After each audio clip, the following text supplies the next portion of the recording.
Good evening, and welcome to the Quiet Nightmare. This is a space where silence speaks, and shadows tell stories.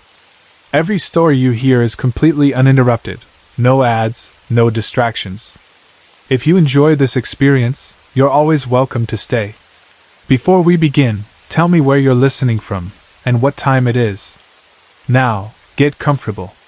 The quiet isn't as empty as it seems. When I was much younger than I am now, my family lived in a house where we weren't alone. I don't mean that in the normal way, like, you're never alone because your parents are always around. I mean there was something else there with us, something we couldn't see most of the time, but something that made itself known often enough that it became part of the rhythm of the home. Back then, I didn't even have the vocabulary for it. I didn't have the confidence to call it a spirit or a ghost out loud. I just knew that certain things happened that shouldn't have been possible, and the strange part was that it never felt violent. It never felt like it wanted to hurt us. If anything, it felt almost familiar, like it belonged there in the house the way we belonged there. There were a few moments that scared me, but most of the time, the overall experience felt oddly pleasant. The fear mostly came from not understanding what I was dealing with, and from the fact that I was a kid trying to make sense of a world that suddenly had an extra layer. My father was strict. I don't say that like a complaint, just as a fact. He believed in rules, routines, and chores being done the right way. In his mind, if you lived in the house, you helped run the house. It didn't matter if you were tired, or distracted, or in the middle of something fun. When it was time to do your part, you did it. No arguments. No delays. He wasn't cruel, but he was firm. He wanted discipline, and he believed discipline built character. One of my chores was feeding the dog at the same time every day. It was one of those chores that sounds simple on paper, but when you're a kid and you're being watched by a strict parent, it carries pressure. My father liked the routine of it. The time mattered to him. I can still hear his voice in my head from back then. Do it at 5:30. Not 5:40. Not. Whenever you remember. 5:30. So every day, around 5:30, I'd go to the kitchen and get the dog bowl. The kitchen in that house had a certain smell I still remember. Cleaner, old wood, whatever my mother cooked that day, and the faint dusty smell that older houses sometimes have no matter how clean you keep them. The floor would be cool under my feet if I was barefoot. The lights in that kitchen were bright enough to make everything feel normal and safe, which probably helped. Our dog food was stored in a closet in the kitchen. It wasn't a big pantry like you see in new houses. It was more like a narrow closet with a door that opened outward. Inside was the large bag of dog food, and to my father, that bag might as well have been gold. Not because it was expensive, but because it was the dog's food. And it was supposed to be kept in its place. He didn't like mess. He didn't like things being moved around randomly. Everything had its spot. I would walk into the kitchen with the dog bowl in my hand and head toward that closet, already thinking about doing it quickly so I wouldn't get yelled at for taking too long. Sometimes I'd hear the dog's nails clicking on the floor behind me, because the dog knew the routine too. Animals understand patterns. The dog would follow me like a shadow and stand near the closet, tail moving, watching every motion like the food might appear faster if he stared hard enough. And then the weird part would happen. Sometimes, often enough that it became a thing, the closet door would open by itself as I entered the kitchen. Not slowly creaking like an old door settling. Not swinging a tiny bit like it wasn't latched. I mean the door would open on its own, right as I approached, like someone inside the closet was pulling it open for me. The first time it happened, I froze.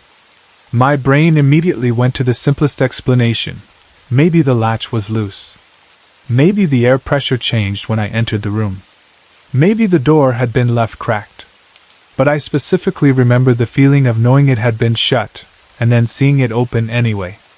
Over time, it happened enough that I stopped thinking of it as a broken door. The door worked fine when you opened it normally. It didn't drift open all day. It didn't open every time. It happened at certain moments, often when I came in to feed the dog.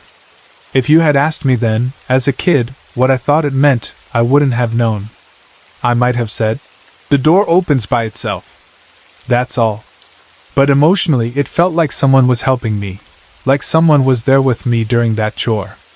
It was a strange kind of comfort, even though it also made me uneasy sometimes. The spirit, whatever it was, made itself visible in other small ways too. Not like a full-body figure walking into the kitchen and waving hello, but in little actions that couldn't be denied. Things being slightly moved. Sounds that didn't match the house settling. Moments where you'd feel like you weren't alone even though the room looked empty. But again, most of it didn't feel threatening. It didn't feel like something trying to scare me. It felt like something that had been there for a long time and didn't care about hiding. Almost like it was saying, "Yeah, I'm here. This is my house too." It's hard to explain without sounding strange, but the energy felt more like a quiet roommate than a monster. I only got scared a few times, and when I did, it was mostly because I was young and didn't know what was going on. Kids get scared when reality shifts. Adults can try to explain things away. Kids just feel it, raw and simple. But overall, if I'm being honest, I don't look back at that period as a horror story. I look back at it like we had a presence living with us, and most of the time it didn't seem to mean harm. Then we moved. It wasn't a dramatic move, like running away from a haunting. It was just life. People change houses. Families relocate. I didn't leave that house with a plan to escape a ghost. We simply had to move for reasons that had nothing to do with the paranormal. And once we moved, everything stopped. That's one of the reasons I still think about it, because if it had been my imagination, why would it suddenly disappear the moment we left that house? We moved to a new place, and for over a decade, I had zero encounters. Nothing. No doors opening by themselves. No strange sounds that felt personal. No heavy presence in rooms. No feeling of being watched by something unseen. Life became normal in that way. Years went by. I grew up. I became an adult. I built a life with adult responsibilities, adult routines, adult stress. I got married. I became a father. The things that used to scare me as a kid became distant memories, like something that happened in a different lifetime. Now I live in an apartment with my wife and our new baby son. Becoming a father changes you in ways you don't expect. You become more protective. You become more alert. You start thinking about safety in a different way. Not just locks on doors and smoke alarms, but the overall feeling of the space your child sleeps in. You want your home to feel calm. You want it to feel secure. You want it to feel like a place where your family can rest. Our apartment is not old in a spooky way. It's just an apartment. It has the normal sounds of neighbors, the normal hum of modern life. You hear footsteps in the hallway sometimes. You hear doors close. You hear a distant TV. In an apartment building, you expect little noises. You don't automatically assume every sound is paranormal. Still, after we moved in, my wife started mentioning small things. At first, it was the baby swing. She would say, "Sometimes it moves by itself." When you have a baby, a swing moving isn't automatically weird. Babies shift. Air vents kick on. Floors aren't always perfectly level. I didn't dismiss her, but I didn't panic either. I tried to think logically. Maybe the swing wasn't fully stable. Maybe the floor had a slight tilt. Maybe the airflow from the vent pushed it. Then she started mentioning things in the kitchen. She would be in the shower, and later she'd come out and see something had fallen in the kitchen. Or she would be watching TV and hear a small crash, and when she checked, something had tipped over or fallen off the counter. Again, kitchens are full of objects. A cup can be balanced wrong. A cutting board can slip. A cabinet can vibrate slightly when someone closes a door too hard. It wasn't impossible. But the frequency began to bother her. What she complained about the most wasn't just the movement. It was the feeling. She said the apartment sometimes felt off. She didn't use words like ghost. She's not that type. But she said she felt uneasy sometimes, especially when she was alone in the apartment with the baby. She said she hated that feeling, and it made her miss home, her old familiar places, her family, her comfort zone. She also admitted something that surprised me. She said she had grown homesick in our new place. I understood that. Moving changes your sense of stability. Even if a new place is nice, it can still feel unfamiliar and lonely, especially when you're adjusting to being a new mother.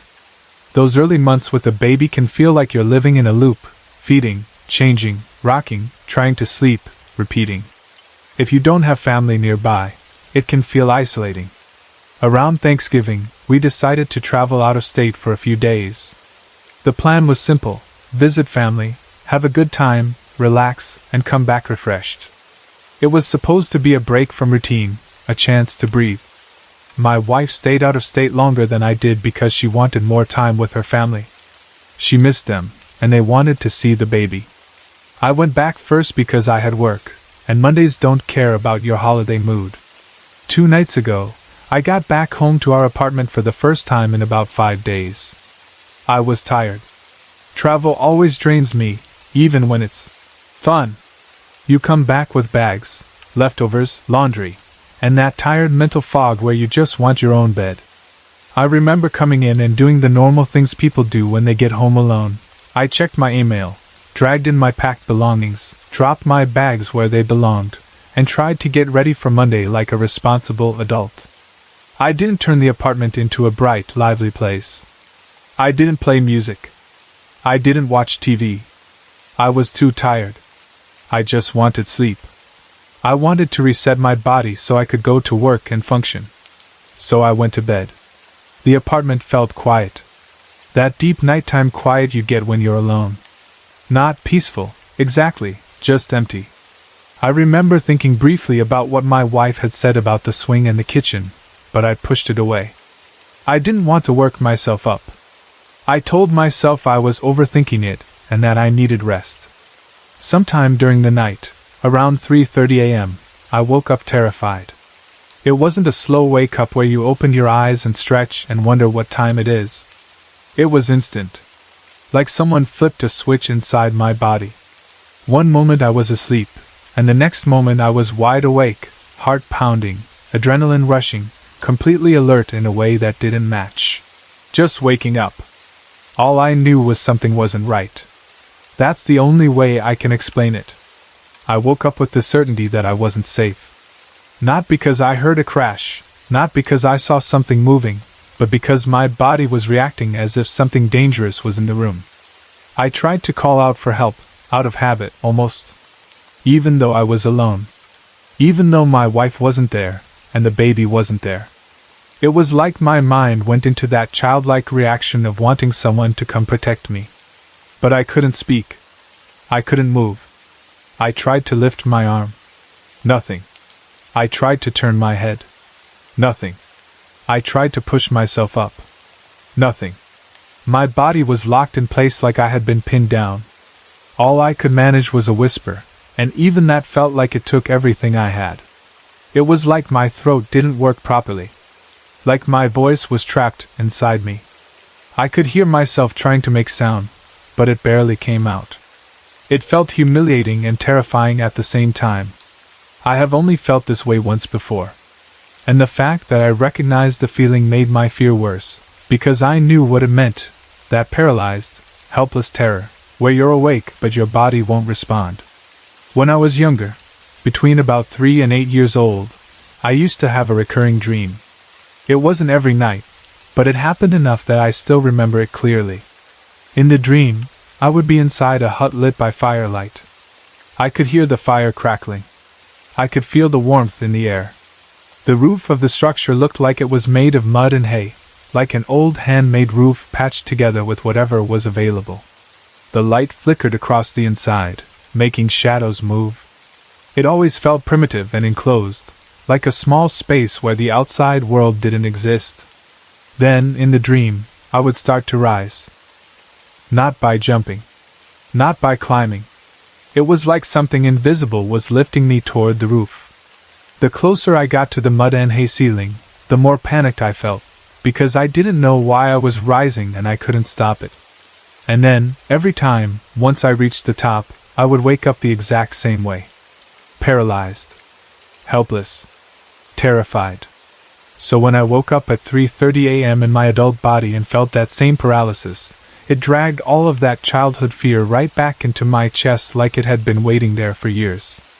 But this time, I wasn't just afraid because I couldn't move. I also had the strong feeling that I was not alone. The room was dark, and I couldn't turn my head to check. I couldn't lift myself up. I couldn't even shift under the covers. But I could feel a presence. Not like someone standing across the room. It felt closer. It felt like something was near the bed, watching, waiting. I lay there frozen, trying to breathe calmly, trying not to panic because I've heard panic makes sleep paralysis worse. But fear is not something you can switch off with logic when you're trapped in your body like that. Your mind can say, "Stay calm," while your body screams, "Danger!" After a few minutes, though it felt longer, I regained movement. It wasn't like the paralysis snapped off instantly. It loosened. I could move my fingers slightly. Then my arm. Then I could turn my head. Then my whole body came back under my control. The relief was so strong it made me want to cry, but I didn't. I just rolled over and pulled the covers tightly around me like a shield. I know how ridiculous that sounds. Covers don't protect you from something unseen. But when you're scared in bed, you do the things your nervous system remembers from childhood. You hide. You make yourself small. You wrap yourself in fabric and try to pretend you're not exposed. I started telling myself, "It's okay. It's fine. You're safe. You just need to get some rest. You're tired. You've been traveling. Your mind is playing tricks on you." I tried to slow my breathing. I tried to relax my muscles. I tried to get back to sleep. And then I felt it. A fast, hard tug from behind me pulled at the covers. It wasn't a gentle pull like a blanket slipping off. It was forceful, sharp enough that it jerked my body slightly. The pull yanked at my neck and hurt it a little, like the fabric had been grabbed and ripped back quickly. It shocked me so hard I felt my whole body go cold. The terrifying part was that I had time to register it. It wasn't like I woke up later and wondered if it happened. I felt the pull, and in the split second after, my mind said, "Something just grabbed your covers. Something just pulled from behind you." I started to turn around, ready to see what was there. And the moment I tried, I found myself paralyzed again. It was immediate. My body locked up like a switch flipped. I couldn't complete the turn. I couldn't move my arms. I couldn't kick. I couldn't sit up. It was like whatever had pulled the covers had also pinned me in place. I don't know how long that second paralysis lasted. Time does weird things when you're scared. A minute can feel like 10. But eventually, I managed to force out a word. I said my name. Not because I needed to introduce myself to something, but because I needed to test if I could speak. I needed proof that I still had a voice, that I wasn't completely trapped. Saying my name felt like a small victory, like a tiny piece of control returning. When I realized I could speak a little, I turned onto my back as much as I could and stared up at the ceiling. The ceiling was just the ceiling, dark and quiet, but it felt like I was staring at the boundary between me and whatever was in the room. I kept thinking, why am I this scared? I haven't felt this in ages. I'm awake. I'm an adult. I shouldn't be reacting like a child. Why does it feel like something is here? The paralysis came and went for a while after that. It would loosen, and I would start to relax, and then the fear would spike again, and my body would lock. It wasn't constant. It was like waves. Each wave left me more exhausted. I lay there helpless, wanting it to stop, and feeling frustrated because I didn't know what to do. I didn't want to get out of bed, because the idea of standing up in that dark room felt worse.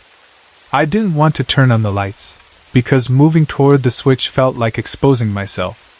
So I stayed still and waited. Eventually I got about 10 minutes of peace. 10 minutes where my body felt normal again, where I could move, where I could breathe without feeling that crushing fear. In those 10 minutes, I started to believe it had passed. I started telling myself, okay, it's over. It was sleep paralysis. It was stress. It was the weirdness of sleeping alone in the apartment after being away. Then it happened. All of my covers were thrown to the foot of the bed. Not slid. Not pulled slightly. Thrown. It was sudden and violent enough that it left me exposed instantly. I felt cold air hit my legs and torso, and I could feel the mattress beneath me like I had been stripped of the only barrier I had. It was about 4:30 a.m. by then, and the fear that hit me was pure instinct. I wanted to run. That's what I used to do when I was younger. When I'd wake up terrified as a kid, I'd run outside and wait for my parents. I didn't care if it was cold. I didn't care if the grass was wet. I didn't care if I looked silly. I just wanted to be out of the room where I felt trapped. It's strange thinking about it now, but I almost feel like I was braver then. Or maybe I was just more willing to move because I was a kid and didn't have adult logic telling me to. Calm down. Back then, fear meant action. Now, fear made me freeze. I wanted the lights on badly. I wanted to flood the room with light and break the darkness, because darkness makes everything feel more possible. But I didn't want to risk moving. I didn't want to step out of bed and have something happen between the bed and the light switch. I didn't want to be grabbed. I didn't want to hear something close to my ear. I didn't want to feel pressure on my body again. I knew something was in there. I didn't have proof the way you have proof of a person standing in the corner. But my body knew. My instincts knew. My fear wasn't random. It felt directed. I thought about trying to speak, trying to say something strong like stop or leave, but I didn't. I couldn't find the courage in that moment. It felt like talking might make it worse. It felt like acknowledging it might invite it closer. So I stayed quiet and stayed still. From 4:30 to around 7 a.m., I lay there frozen like a statue. Nothing else happened during those hours. No more tugging. No more cover movement. No more obvious physical interaction. But I didn't relax. I couldn't. My body stayed tense, waiting for something to happen again. It was a miserable kind of waiting, because you're exhausted but you can't sleep, and you're scared but you can't run. When the sun finally started to come up, the room slowly brightened. That faint gray-blue morning light crept through the window, and it changed everything. The darkness backed off. The corners of the room became visible. The ceiling became just the ceiling again. The shapes in the room looked normal: furniture, doorways, walls. As soon as I could see clearly, I felt a small amount of control return. I cautiously got out of bed. I didn't jump up like I was brave. I moved slowly, testing the room like it might still be dangerous. I stood there for a moment, listening. The apartment was quiet. No unusual sounds. No movement. No sense of pressure like earlier. It felt normal again, or at least normal enough to function. That's when I spoke. I didn't scream. I didn't curse. I didn't threaten. I said out loud, to whatever might still be there, that I was asking it not to do that again. I told it the truth. It scared me half to death. I told it I had work, and I could not afford to be kept up all night. I told it that if it needed help, I would help. And if it didn't need help, then it needed to leave. I tried to say it firmly but respectfully. I don't know what I believe exactly about how spirits think, but I do believe intention matters. I didn't want to challenge it like a tough guy in a movie. I didn't want to provoke it. I wanted peace. And I meant what I said. If something was truly there and truly troubled, I would rather it move on than stay and torment the apartment. I don't want to live in fear in my own home. I don't want my wife to feel uneasy. I don't want my baby growing up in a space where things move on their own and people wake up screaming. I want a normal home. But I also know what I experienced that night was not normal for me. I can accept sleep paralysis as a possibility.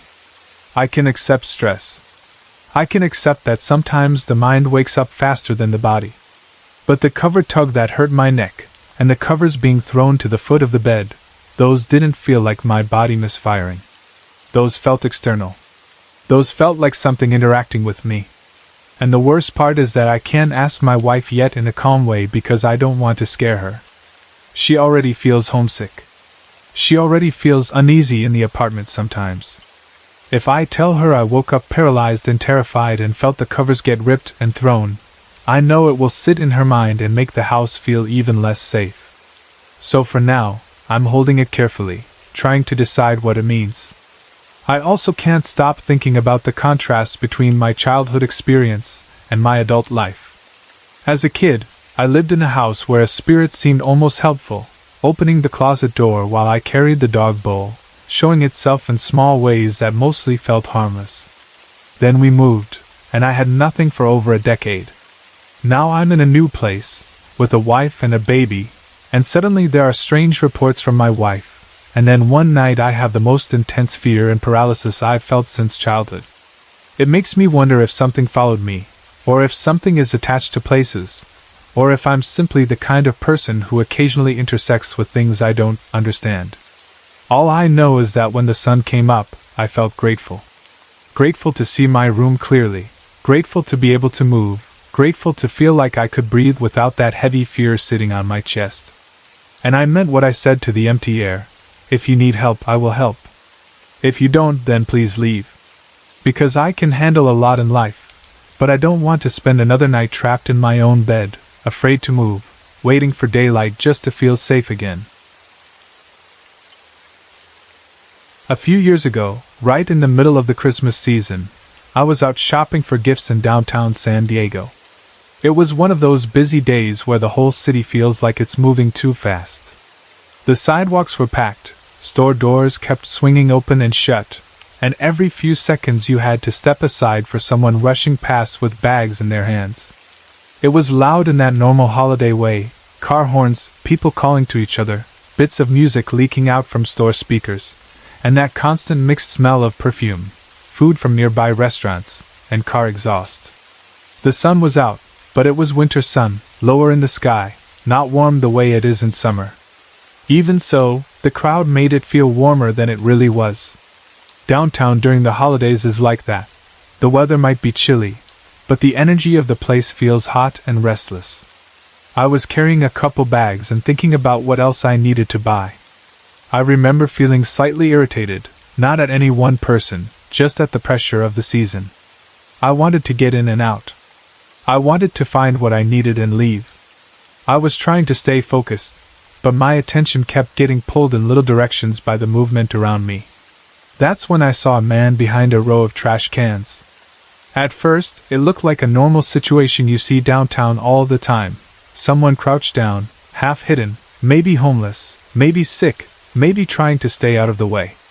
There are plenty of people in the city who live outdoors or drift from place to place. People are used to seeing them, and most people also try not to see them. They look forward, keep walking, keep their eyes away like if they don't look, it isn't real. My first thought was simple and very human. Great. What is this guy doing there? And then, in the next second, I realized something that made my stomach drop. He wasn't a living man. He was a spectral man. A spirit. I didn't see him in the blurry way people describe, like a shadow you're not sure about. I saw him clearly enough that my brain had no room to argue. I could tell he wasn't solid like everyone else. He had that strange, shifting quality, like the air around him didn't follow the same rules. He wasn't exactly transparent, but he also wasn't fully present like the living. He was there and not there at the same time. I stopped walking without meaning to. Not a full stop that would have made people bump into me, but enough that I slowed and drifted toward the trash cans like my feet chose the path before my mind did. Then I noticed what he was wearing, and I almost couldn't believe it. He was projecting himself dressed in a Santa suit. A full Santa outfit, red coat, red pants, white fur cuffs and collar. It wasn't a clean, cheerful mall Santa suit either. It looked worn down to the point of misery. The white fur trim was stained gray and brown, like it had been dragged through dirt and wet pavement. The red fabric looked dull, not bright red, but the faded red of something that had been abused and slept in and soaked in rain. The suit was covered in debris, like little pieces of leaves and grit clung to it. and then my eyes went to the worst detail of all. The crotch area of the suit was heavily stained. It hit me like a slap of disgust and sadness at the same time. My mind immediately went to the ugly, practical explanation. He probably urinated on himself while he was dying, or maybe he couldn't control his body at the end. The idea made me feel sick, and at the same time my heart hurt for him, because that is not how any person imagines their ending. No one grows up picturing their final days in a filthy Santa suit behind a row of trash cans. I remember thinking, ugh, so sad he chose to hang on to that memory. Because that's what spirits do sometimes. They don't always show themselves the way they looked in their best years. Sometimes they show up in their worst moment. The moment that defined their shame. The moment they can't stop replaying. It's as if their spirit gets stuck on a single scene like a broken record. The problem was, I couldn't just stand there staring. Downtown was busy. The holiday crowd was flowing around me from both directions. People were laughing, talking, checking their phones, carrying gifts. If I stood still too long, someone would bump into me or give me a strange look. So I tried to look natural. I moved close to the trash receptacles and pretended to dig through my purse like I was searching for something important. I made it look like I had stopped because I couldn't find my wallet or my keys. I even shifted my bags like I was checking receipts or moving things around. But the truth was, I had one eye on my purse and one eye locked on the ghostly Santa. I was trying to figure out what he was going to do.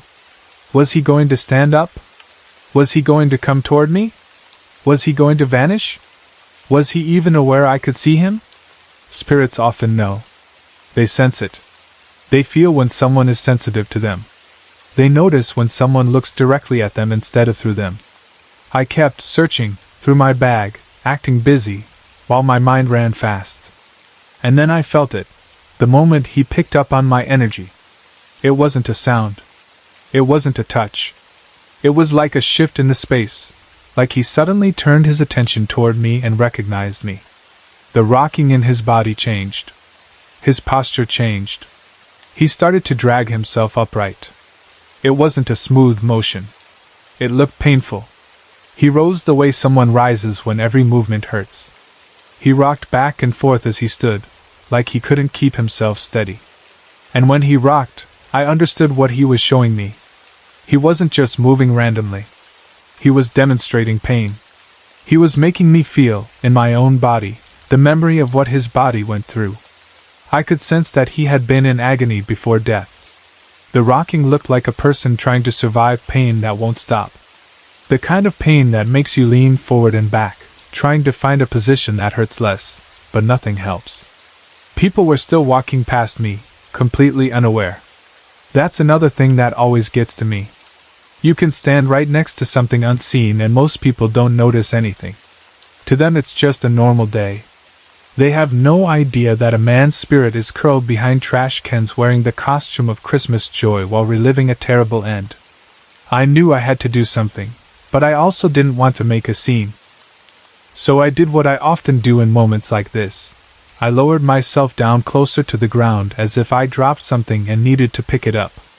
I squatted so I could be closer to his level and also so it wouldn't look like I was standing upright, talking to the air. Even squatting, I knew I probably looked strange to anyone watching. A woman crouched by the trash cans, whispering, eyes fixed on nothing. But I hoped the crowd was too busy to care. For a second, the Santa image faded, and I saw the man inside the suit. It was quick, like the suit was a projection, and the real spirit underneath flashed through. He wasn't wearing a Santa suit in that moment. He was just a man, tired face, worn features, the look of someone who had lived hard and been forgotten. It didn't last long, but it lasted long enough for him to deliver something deeper than the costume. Then images came. Not like a movie on a screen, but like a series of quick pictures pushed into my mind. I've learned over time that some spirits communicate this way when they don't have the strength or skill to speak clearly. They send memories or feelings. They show you pieces of their life the way a person might show you photos. And what he showed me wasn't good. There was shame all over him. Thick shame, like a coat he couldn't remove. When I tried to get a name from him, he resisted at first. He didn't want to give it. It wasn't that he didn't have a name. It was that he didn't feel worthy of it anymore. The only thing he offered was a cruel description of himself. He called himself a pitiful example to humankind. That phrase hit me hard. Imagine having so little love for yourself that even in death you describe your soul that way. Then, piece by piece, I understood his story. He had lived on the streets for a long time. Not just for a few weeks or months. Years. He had ended up in that life after leaving the military. He had enlisted in the army right after high school, like many young men do when they want a steady path, a purpose, a chance to become someone. The military becomes your whole world while you're in it. It gives you structure. It gives you identity. It gives you a place in a system. But once his time was up and he got out, his life didn't go the way he expected. When I looked into his memories, it felt like the years after the army were foggy even to him. That's what addiction does. It steals time. It turns years into a blur. He couldn't remember the in-between clearly. The only clear thing was how he lived near the end. He was deep into alcohol. He drank more than he ate. He lived off bottles. He lived off whatever he could get. Some people will judge that, but I've seen enough to know judgment doesn't heal anyone. The Spirit showed me how the drinking wasn't just a party habit. It was survival. It was numbness. It was the only way he knew how to keep going.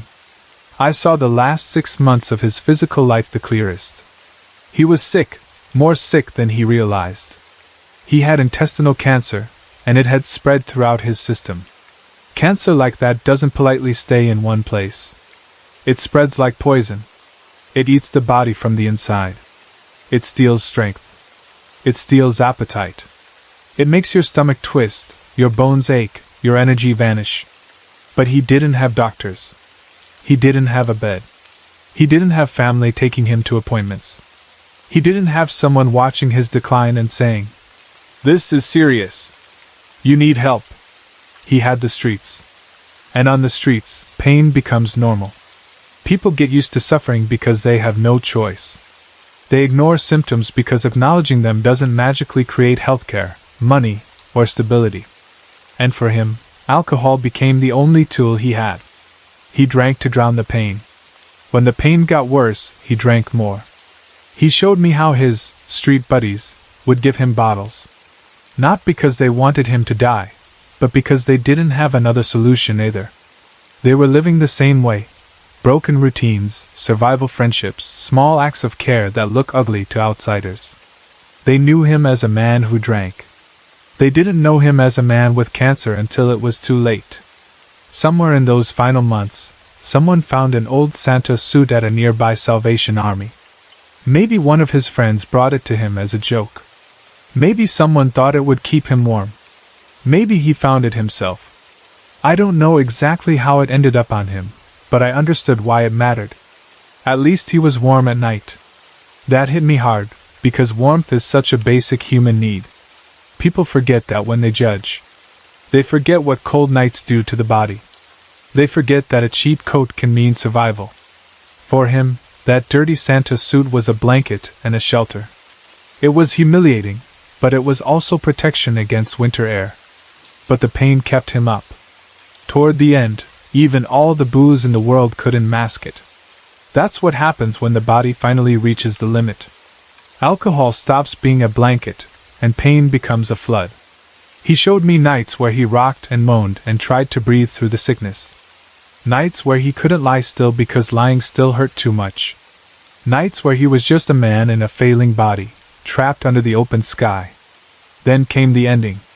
On a cold winter evening, the man in the dirty Santa suit died. No friends nearby. No family he could remember.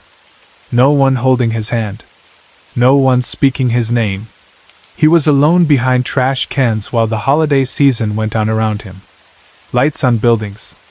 Music in stores. People buying gifts. Families laughing. And a dying man in a Santa suit, unseen, slipping away. While he showed me this, my heart ached with his loneliness. It wasn't just sadness. It was that heavy grief you feel when you realize how invisible suffering can be in a city full of life. I told him I had to go. It wasn't because I didn't care. It was because I couldn't do what I needed to do right there in that moment. There were too many people. Too much movement. Too much risk of being watched while I helped a soul cross. I've learned to be careful. Some people will stare. Some will mock. Some will interrupt. And when you're trying to help a spirit, you need calm, not an audience. So I promised him I would be back. I told him I would return after dark, when there would hopefully be fewer people around, and I would try to help him move on. I meant it. I left the area and finished what I needed to do, but the shopping didn't feel normal anymore. The holiday lights looked different after that. Christmas decorations are supposed to make you feel cheerful, but after seeing a suffering soul in a filthy Santa suit, the cheer feels thin. It feels like paint covering something rotten underneath. All day, the image stayed with me. The stained white fur collar. The debris on the red fabric. The rocking motion like he was trapped in pain. The shame in his energy. His refusal to even give me his name. I thought about how often spirits refuse help. Some are confused and want guidance immediately. Others cling to what they know. And some punish themselves. They believe they deserve suffering, so they keep suffering even after death. They repeat the worst memories, as if replaying pain is the only way they can exist. Sometimes I wonder if that is what hell truly is. Not necessarily a place with fire and demons the way movies show it, but a place of self-loathing. A prison built from shame. A cycle where punishment is delivered by your own mind and memory, where you can't forgive yourself and so you won't let yourself be free. I don't claim to know the truth of the afterlife, but I know what I see. And what I see often looks like people trapped by what they believe about themselves. And I knew one thing clearly. I didn't want to end up like the soiled Santa specter. As the day moved on, I watched the clock more than once, waiting for evening. When the sun finally dropped and the streets began to thin out, I went back to my car and drove to the area where I had seen him. Downtown at night has a different mood. The bright daytime bustle becomes pockets of shadow. The crowd turns into smaller groups. Some people are out for dinner, some are out drinking, and others are simply trying to find a safe place to sleep. I parked and walked back toward the trash receptacles, my nerves alert, my heart steady. Part of me hoped he would be gone because he had moved on by himself, or because the moment I saw him earlier had been enough to push him toward peace. But when I reached the spot, he was still there. He looked worse. Not because the suit was dirtier. Dirt can't get much worse than what I saw earlier, but because the energy around him was more frantic. He was a wavering mist of suffering. His outline shook. He shivered and gasped as if he was trying to breathe through something heavy. The rocking had intensified. It wasn't just the slow rocking of pain anymore. It was panicked, like a man reliving the final moments of dying. I felt alarmed immediately. I could tell he was going to relive his death again. Spirits sometimes get caught in those loops. They replay their ending like it is happening in real time. Their energy rises, their breath becomes frantic, their body motions mimic the panic they felt when the body failed. Even though there is no physical body anymore, the memory is so strong it becomes their reality. Seeing that made my stomach turn. It's one thing to see a spirit. It's another to watch a spirit trapped in trauma over and over. I approached slowly and spoke to him as gently as I could. "Do you know you don't have to do this any longer?" I asked. "Do you know you can leave here?" He glanced at me with a hard look, and his first response was simple and hostile. He told me to go away. I didn't back off right away. I tried again, still soft, still careful. "You can cross over and find peace," I said. "Don't you want that for yourself?" His voice, when it came, felt heavy with shame. It wasn't the voice of a proud man. It wasn't the voice of someone defending a strong position. It was the voice of a person who believed he was garbage. "I don't deserve to be anywhere but right here," he said. "Now you go away. I can't be helped." That sentence hit me like a punch. I've heard spirits resist help before, but the way he said it wasn't just stubbornness. It was self-hatred. It was a belief so deep it had become his identity. He wasn't saying, "I don't want help." He was saying, "I am beyond help." And that is one of the saddest things any soul can believe. I tried to reach him one more time, not with argument, but with compassion. I wanted him to understand that nobody is beyond mercy. Nobody is too dirty for peace. Nobody is too broken to be forgiven. But he wouldn't take it. He faded away while I watched. Not the peaceful fade of someone crossing over, but the fade of someone pulling back into their hiding place, into their darkness, into their shame. Like a wounded animal retreating to a corner where no one can touch it. The last thing I saw of him was still the rocking motion, still the suffering. Then he was gone from my sight, but not in a way that felt like freedom. It felt like he simply refused the door I was trying to open. Sometimes they just won't go. And you can't force them. That is one of the most painful truths about trying to help spirits. If they don't want to move on, if they are clinging to guilt, if they believe they deserve punishment, you can't drag them into the light. You can offer. You can pray. You can stand nearby and invite them. But the choice still matters. My heart sank. It felt like something heavy fell in my chest. I stood there in the dark downtown street, hearing distant traffic and faraway voices, and I felt helpless. He was lost, and I couldn't change the outcome. I wished I knew more of his story. I wished I knew what happened after he left the military. I wished I knew what broke him. I wished I knew if he had family somewhere who still wondered what became of him, or if he truly had no one. But you can't drag stories out of them if they don't want to share. Some spirits protect their secrets the way living people do. And some are too ashamed to speak at all. After I left that spot, my mind kept circling back to one larger truth. Downtown San Diego has a whole society of homeless men, women, and children. They are the unseen. They're the ones people look past and ignore. People step around them like they're street furniture. People hold their breath and hurry by. People pretend not to hear when someone asks for help. Some people do help, yes, and I'm grateful for those people, but the general pattern in any big city is the same. Most of the suffering is walked past. And many die on the streets. Quietly. Unnoticed. Some die from illness. Some from cold. Some from overdose. Some from violence. Some simply from bodies worn down by years of survival. And the city keeps going. The concrete jungle swallows them up, and the living world hardly pauses. What I see, the part that haunts me, is the aftermath. The spectral leftovers. The souls who remain because they don't know how to leave, or because they don't believe they deserve to leave. The ones who continue to be punished and abused, not necessarily by outside forces, but by their own belief that they are worthless. The ones who keep hurting in the afterlife the way they hurt in life. Seeing that makes me think about how much we need to change the way living people see each other. We need to stop judging people for circumstances we don't understand. We need to stop assuming we know why someone ended up on the street. Yes, some choices play a role in people's lives, but not everyone starts with the same chances, the same mental health, the same support, the same stability. Not everyone has someone to catch them when they fall.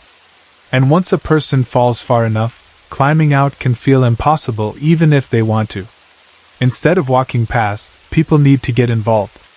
Not in a way that puts them in danger, not in a naive way, but in real ways. Find a program. Donate.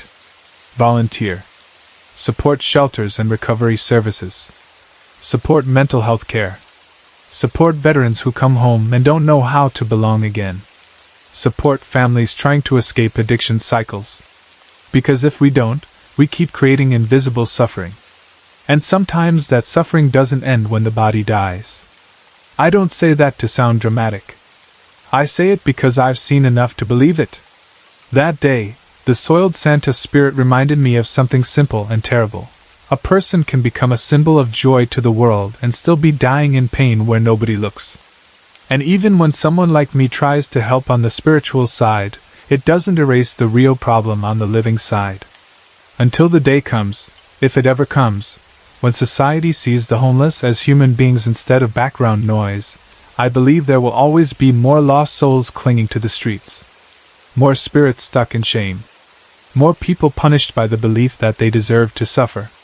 So I keep trying, when I can. I try to help where I'm allowed. I try to offer peace where I can. I try to remember that every person I pass on the street has a story, even if I never hear it. And I still think about that man sometimes, the one hiding behind trash cans in a filthy Santa suit, rocking with pain, refusing help because he believed he didn't deserve it.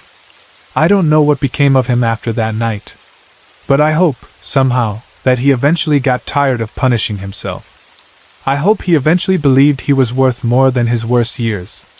I hope he found a way to let go. Because no soul should have to spend eternity rocking in a dirty costume, trapped in the memory of dying alone, while the living world rushes by carrying Christmas gifts and pretending not to see. I've been dealing with really wacky paranormal stuff for a long time. Honestly, it feels like it's been going on for most of my life, or at least for as long as I can clearly remember. If I tried to put a starting point on it, I'd say it really kicked up around the time my little sister was born. And yes, I've made the joke before. Demon child, anyone? But I'm kidding. Mostly. The truth is, things started happening more often around then. And once you notice that kind of thing in a house, it's hard to ever feel completely relaxed again. For years, I dealt with the smaller stuff. The kind of things you can almost explain away if you try hard enough. I heard voices sometimes, nothing long and clear like a full conversation, but words here and there, or my name being said softly when I knew no one was calling me. I'd hear it and freeze, waiting for someone to repeat it, and when nobody did, I'd tell myself my brain was just playing tricks. I'd see weird shadows out of the corner of my eye too. That quick movement you catch near a doorway or in a corner, where you turn your head expecting to see a person and there's nothing. Every time it happened, it made my stomach tighten, because shadows are one thing when the sun is shifting, but it's different when it happens in places where no light is changing. I also went through a lot of little tests that felt like ghost activity. Things falling when they shouldn't.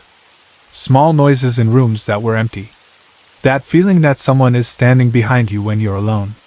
The kind of things that, if you tried to tell someone who doesn't believe in this stuff, they'd immediately blame on nerves or stress or imagination.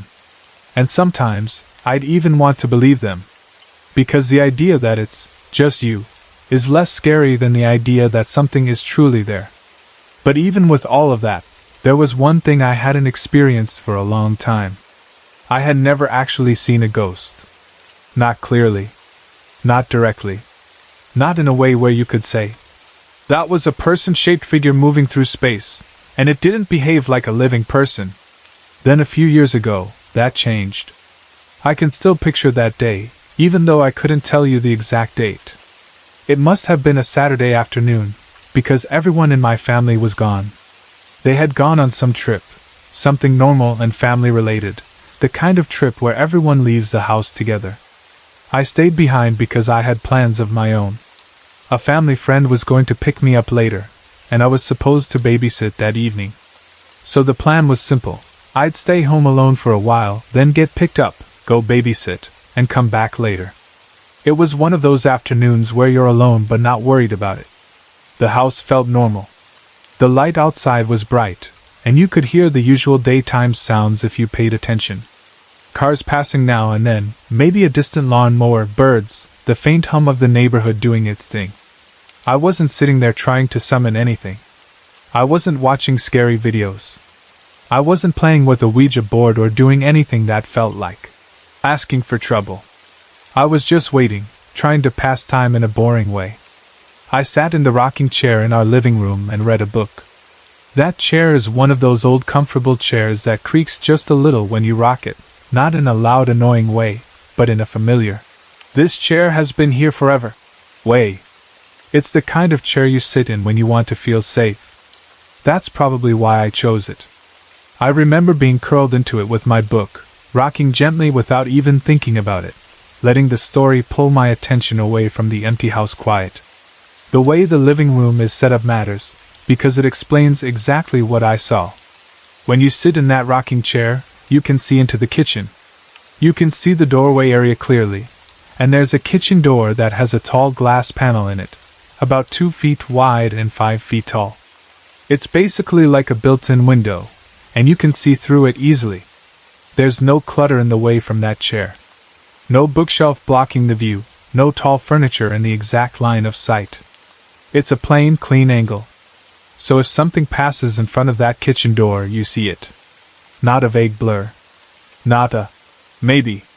You see it. I was reading quietly, and then I got the urge to look up.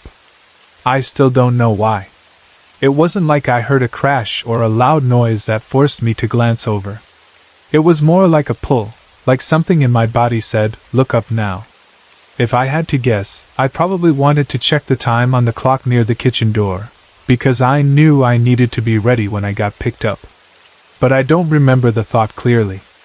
I only remember the motion, my eyes lifting from the page toward the kitchen door. And that's when I saw her. A girl was moving past the kitchen door. For a split second my brain tried to label it as something normal.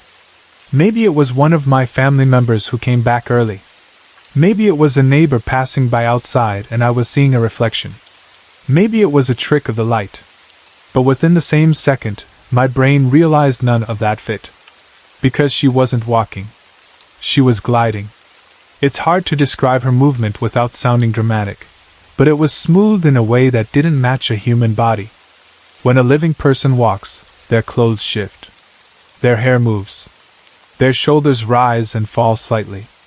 Their legs take steps. You can see the natural unevenness of walking. She moved like she was on a dolly. Like she was being slid across the scene in one smooth motion, fast and direct, without any of the normal movement that comes with a living person's body. Her clothing didn't flutter. Her hair didn't sway the way it should have with that speed. She didn't bounce or step. She just moved. She wasn't moving so fast that I couldn't see details. That's what made it worse. If it had been a quick shadow, I could have doubted myself. But she was clear enough that I got a good look. She was thin, almost painfully thin. Pale too, the kind of pale that stands out even in daylight, like her skin didn't carry warmth. She wore a white dress, at least it looked white, maybe off-white, but it was light-colored. The dress wasn't fancy in the way you'd picture a wedding dress. It looked plain, simple. My first thought was that it was some kind of summer dress. Sleeveless, light material, something that would hang straight on a body. Her hair was black, straight, and very long. It fell forward like a curtain, and her head was tilted down enough that I couldn't see her face. Her hair covered it completely, like she was hiding her features or like she didn't have a reason to look up. That detail gave me a cold feeling right away, because something about hair hiding a face makes you feel like you're not supposed to see who it is. She passed the glass panel of the kitchen door in one smooth glide, and then she was gone. Not gone like she turned a corner and walked out of sight. Gone like she simply wasn't there anymore once she passed the frame. The entire moment probably lasted only a couple seconds. But those seconds stretched. My body reacted instantly, my stomach dropped, my heart kicked hard, and the book in my lap suddenly felt like the most useless object in the world. I was sitting frozen in a rocking chair, staring at a kitchen door as if I expected her to come back and do it again. The first thing I did was look for a logical continuation. Because here's what made it terrifying in a very practical way.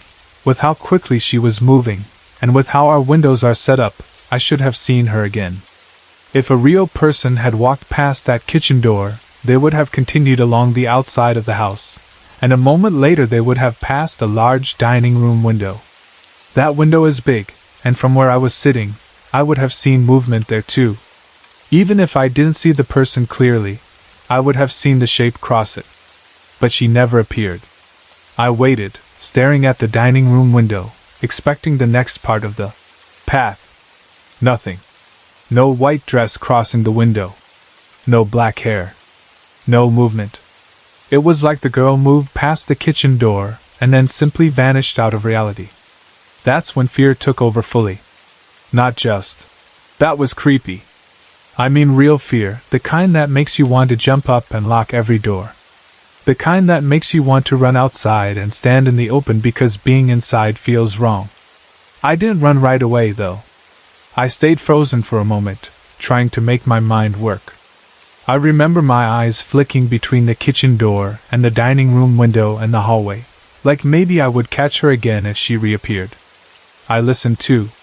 That sounds silly, but when you're alone and you think you just saw someone, you listen for footsteps or a door opening.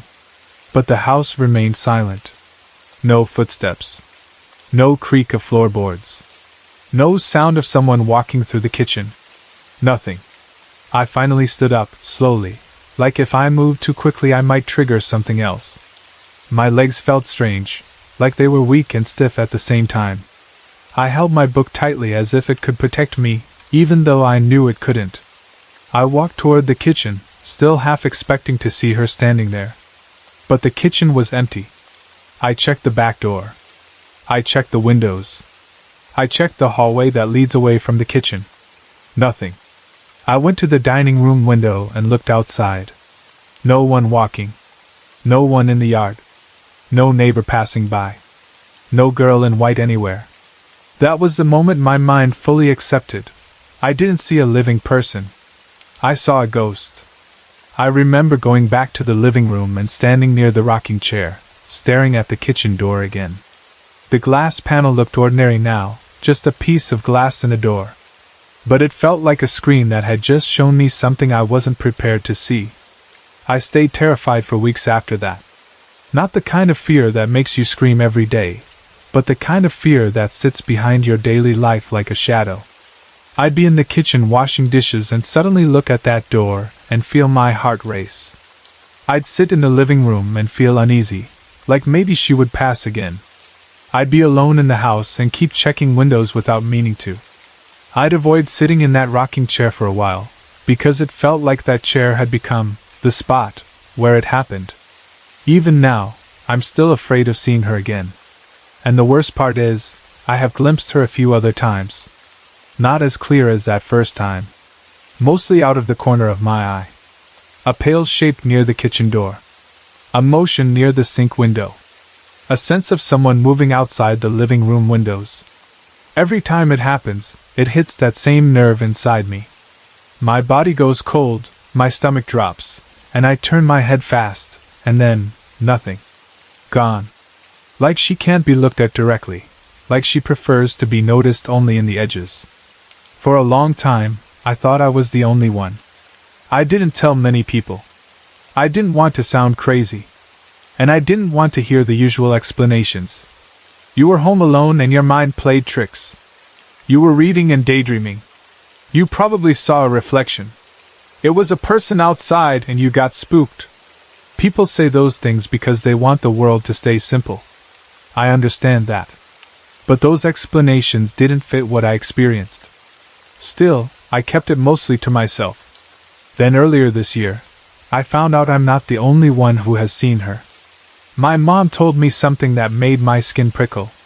We were talking about weird things in the house, just casually, not even in a serious "let's discuss ghosts" way, and the subject came up. My mom is not someone who enjoys drama. She doesn't go around telling ghost stories for fun. So when she said what she said, I listened. She told me she constantly sees a girl out of the corner of her eye. The girl walks past the kitchen door. The same kitchen door I saw her pass that day. My mom also told me she sees her near the window above the kitchen sink. That window looks out into part of the yard, and if someone walks along that side of the house, you can catch them passing the sink window too. My mom said she sees movement there, like a pale figure sliding past. And she has seen her outside the living room windows sometimes as well, the same area where I expected to see her pass after the kitchen door sighting. Hearing my mom describe it made my whole body go tense, but it also brought an odd kind of relief. Because it meant I wasn't imagining it. It meant it wasn't just me. It meant the pattern existed outside my own head. When I told my mom my story, how I saw the girl in full view through the kitchen door glass, my mom didn't laugh. She didn't dismiss me. She didn't give me the "okay honey, look." She listened carefully, and she told me she believed me. Then she added another detail. My mom said she got the impression the girl wasn't wearing a summer dress. She felt like it was a Victorian-style nightgown. When she said that, I pictured it, and it made sense. The dress I saw was plain and pale and light, and in the quick moment I saw it, I assumed summer dress, because that was the easiest modern label. But a Victorian nightgown could look similar if you weren't focused on small details like lace or buttons. It would be white or pale. It would hang loosely. It would look old-fashioned. My mom agreed with my description otherwise. White dress. Long straight black hair. Head bowed so the face is hidden. Pale and thin. A girl figure moving the same route. After that conversation, the whole thing became more complicated in my mind. Because if both of us are seeing the same figure, then she's part of the house's routine somehow. She's not a random passing shadow. She's not a one-time hallucination. She's something repeating a path. So far, we haven't been able to piece together who she is. We don't know her name. We don't know her age. We don't know if she died in the house, near the house, or if she's connected to the land. She doesn't acknowledge us. She doesn't look up. She doesn't make eye contact. She never responds when we speak out loud. She never knocks, never throws things, never slams doors. She doesn't act like a poltergeist.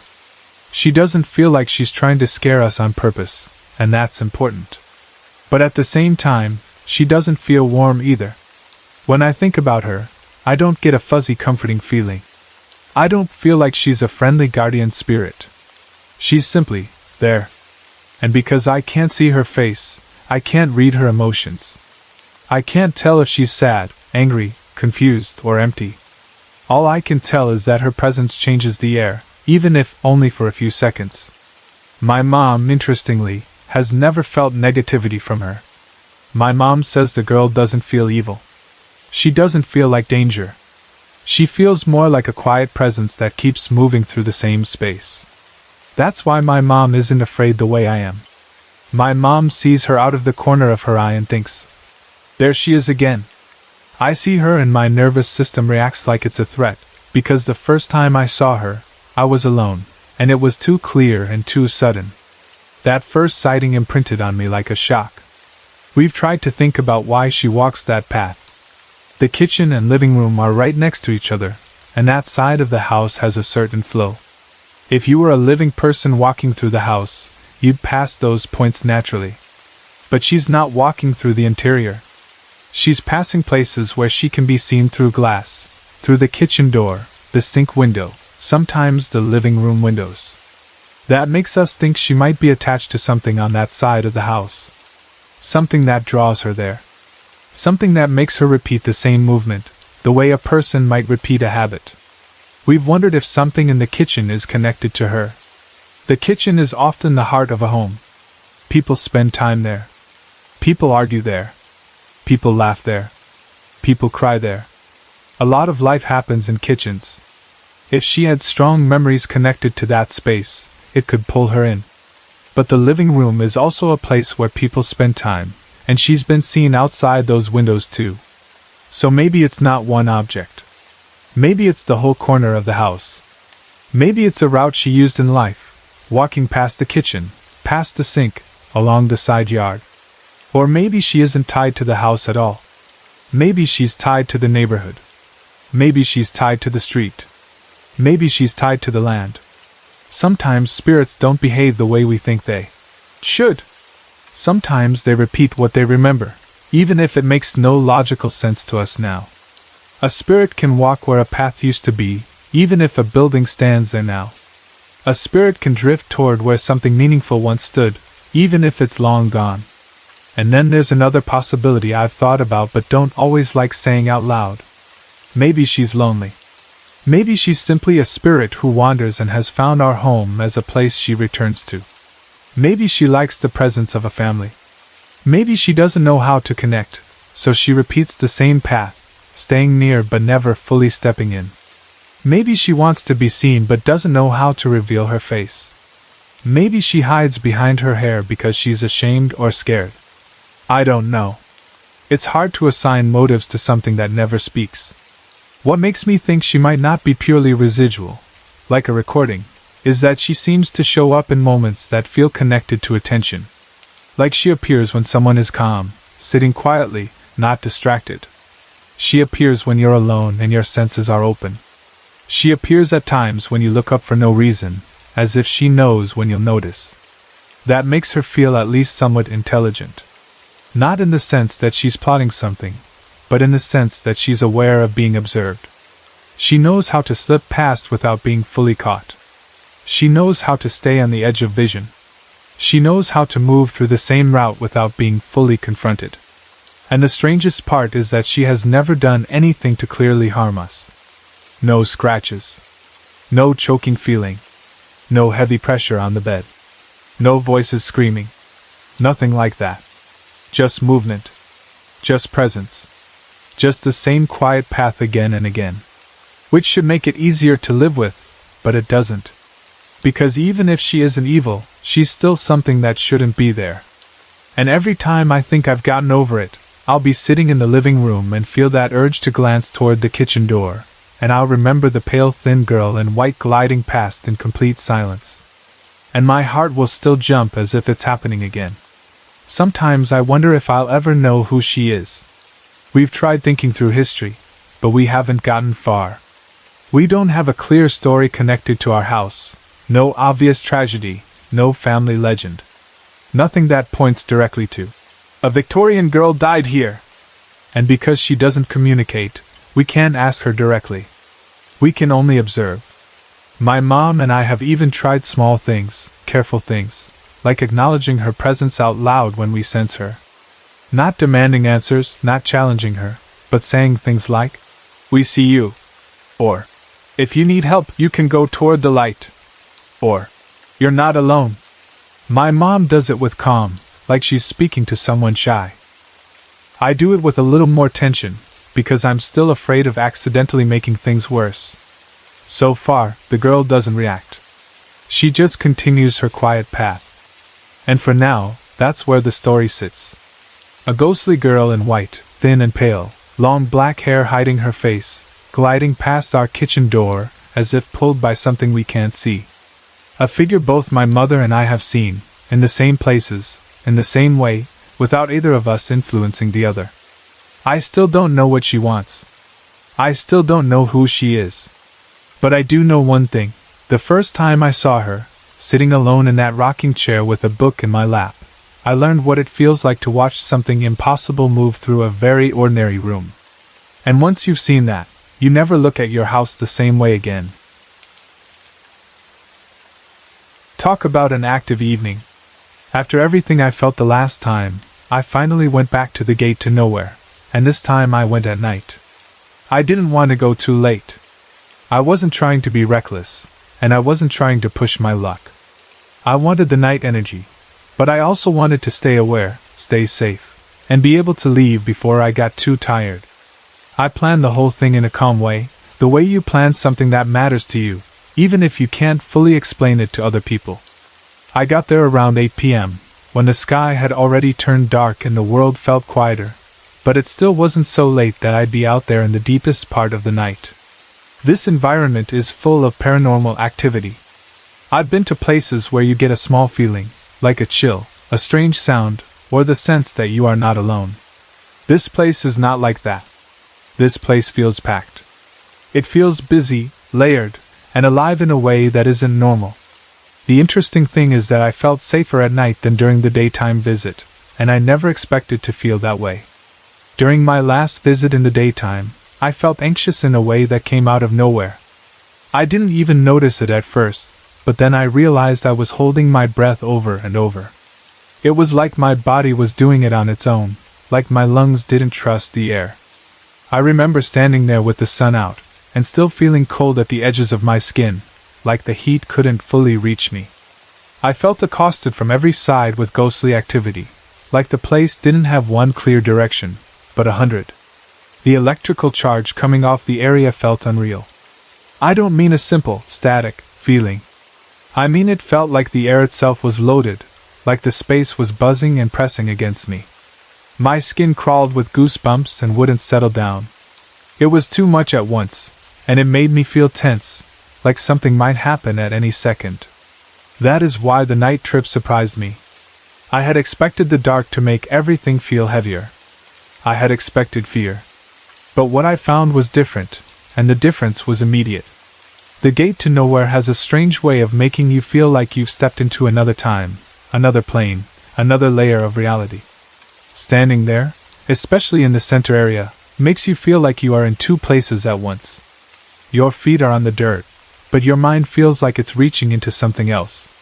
Even before anything happens, the place itself feels like a doorway. It doesn't look like much from a normal point of view, but the moment you're there, your senses start to behave differently. Time feels odd. Silence feels too thick. Distance feels stretched. You start noticing details you'd ignore anywhere else, and you start feeling things that don't come from the normal world. I drove up toward the northeast corner and parked at the edge, just like I planned. Even parking feels like a choice with weight out there, because the area is open, and the darkness makes every direction look the same. When I turned off the car and stepped outside, the first thing that hit me was how black it was. It was pitch black, exactly as I suspected. There were no street lamps. No helpful lights. No glow from a nearby neighborhood. The only light I could see was far away, coming faintly from the direction of the airport. It was distant enough that it didn't make me feel safer. It just reminded me that the regular world was somewhere out there, while I was standing in a pocket of deep shadow. As I've said before in my earlier experience, this area is surrounded by water on three sides. It's almost like a causeway that stretches out and ends in the ocean. That shape makes the place feel cut off, like it belongs to itself. Water has a way of holding energy, reflecting energy, amplifying it, and also making you feel boxed in. At night you can't always see the water clearly, but you feel it. You smell it. You feel the damp air.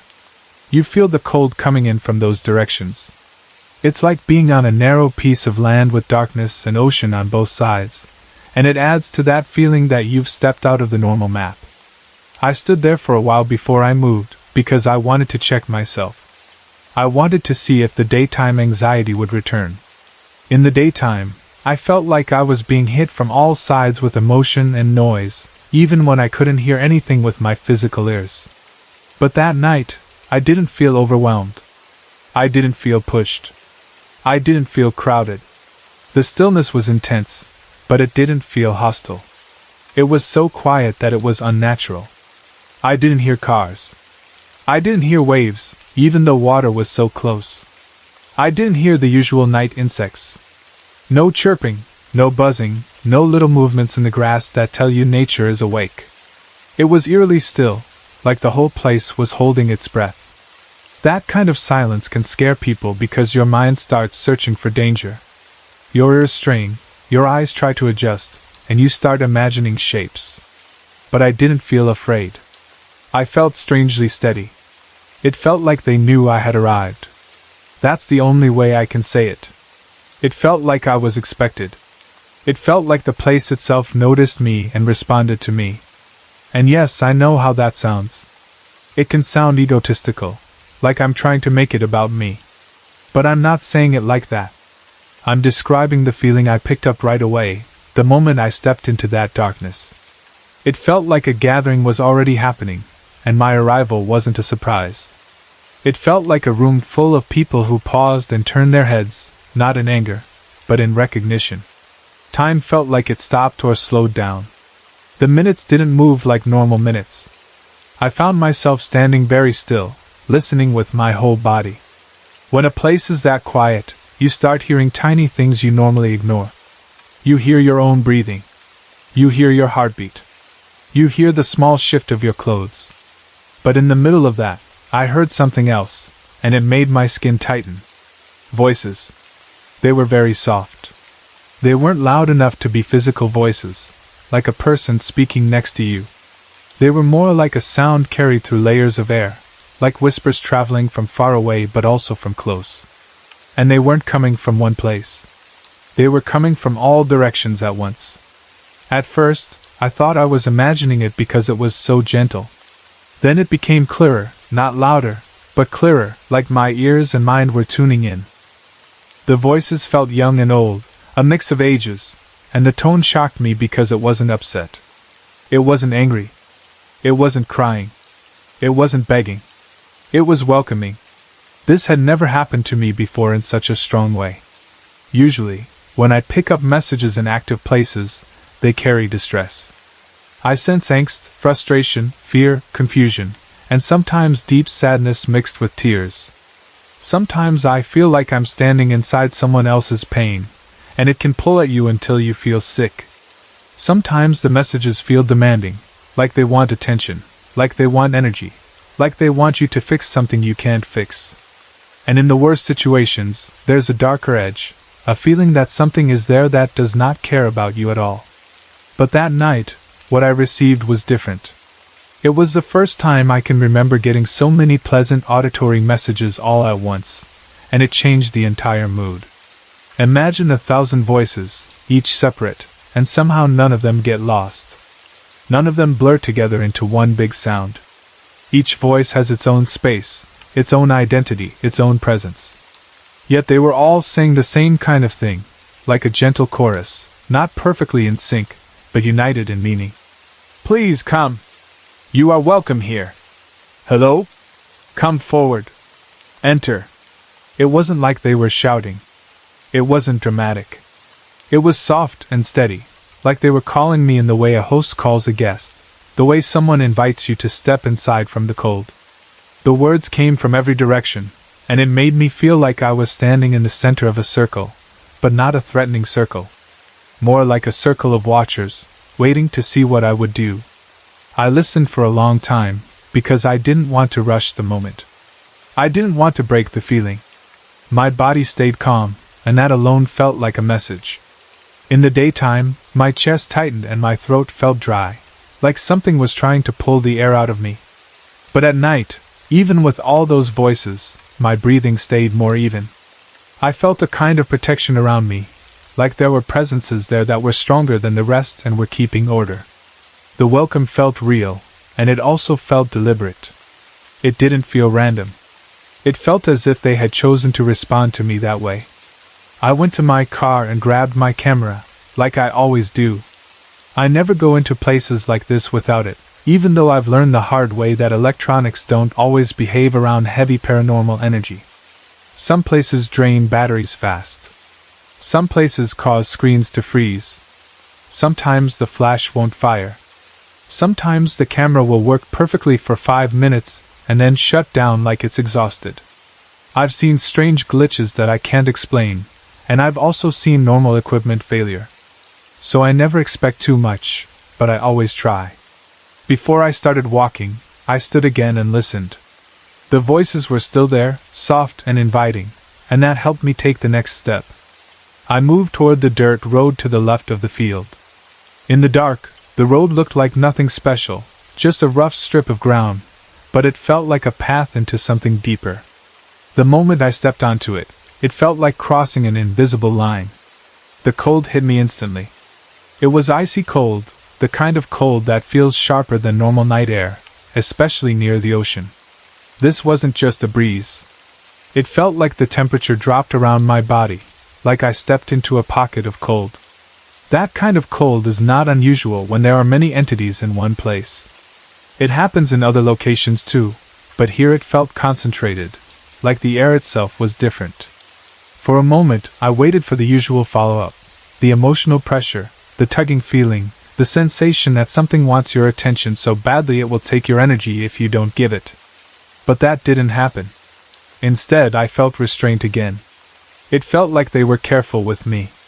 Careful not to pull too close. Careful not to drain me. No one was dragging at my heartstrings, begging me to send them on. No one was clinging. No one was demanding. The presence was strong, but it wasn't grabbing. They seemed to stand back, at least 10 to 20 feet away, and I could feel that distance. It wasn't an empty distance, like they were gone. It was a respectful distance, like a crowd giving someone space. I cannot explain how much that meant to me. When you do this kind of thing, even when you don't call yourself a ghost hunter, You learn very quickly how exhausting it can be to walk into a place where everything wants something from you. It can feel like being surrounded by invisible hands, invisible eyes, invisible voices, and it can leave you drained for days. But that night, it felt like I was being allowed to be there without being consumed by it. I turned on my camera. The screen came to life. No immediate glitch. No instant battery drop. That alone felt like permission. I raised it and took a few shots toward the dark field, letting the flash briefly paint the scene. Each flash changed the world for a split second. Trees appeared, then disappeared. The road showed its texture, then went back into blackness. For a moment after each flash, the darkness felt even darker, like my eyes had to reset. I took more photos, slow and steady. I didn't want to be careless or disrespectful. I didn't want to act like I was chasing a thrill. I wanted to be present. And as I kept taking pictures, I realized something else. The batteries were holding. Usually, in a place this charged, I expect the batteries to start fading fast. But they didn't go dead right away. They lasted almost until the end of my visit. That may sound like a small detail, but it mattered to me. It felt like the space was letting me see, letting me capture, letting me record, at least as much as it wanted to allow. As I moved farther down the dirt road, the atmosphere grew thicker. It's hard to explain without making it sound overly dramatic, but it felt like the air had weight. I could feel it against my skin and in my throat. The welcome voices didn't vanish, but they softened, like they had done their greeting and now they were waiting to see what I would notice. I could still sense presences in every direction. It was like standing in the middle of hundreds of quiet people who aren't speaking out loud, but are still very aware of you. I kept taking pictures, and I could tell, even without checking them all in that moment, that I was getting activity. I've taken enough photos in enough places to recognize when the flash is catching something that isn't just dust or mist. The air sometimes looked like it had strands of fog that weren't behaving like normal fog. Sometimes the light caught round shapes that appeared and vanished too quickly to be explained as simple insects, especially because I wasn't hearing insects at all. Sometimes I saw thin haze in one direction and then thick shadow in another. The field felt alive with movement, even when my eyes couldn't track it in the dark. At one point, I aimed toward a pair of trees and flashed again. For the briefest instant, I caught the shape of something dark, like a figure moving between them, as if it was trying to escape the flash. It wasn't standing still like a shadow. It looked like motion, like a quick shift from one tree to the other, the way a person might step aside if a bright light suddenly hit them. When the darkness returned, my heart beat faster, not from fear, but from the shock of seeing a reaction. I continued taking photos, and I knew I was getting dozens of unusual shots, mist, orbs, strange shapes, and that one dark moving figure that stood out in my memory because it felt like it had intention behind it. Later, I was able to post a couple of photos online, one on my website and one on my blog, but I had far more than that. I didn't have the time or energy that night to sort through everything in detail at the location. The place demanded attention just by existing. Even though the mood was welcoming, the amount of activity started to wear me down. It wasn't hostile, but it was constant. It was like being surrounded by whispers and impressions that never fully stop. I started to feel short of breath, not in a panic way, but in a physical way, like the atmosphere was being drained of the air my body needed. I kept trying to take full breaths, and I could, but it felt like the breaths weren't satisfying, like the air wasn't full. That sensation made me tired.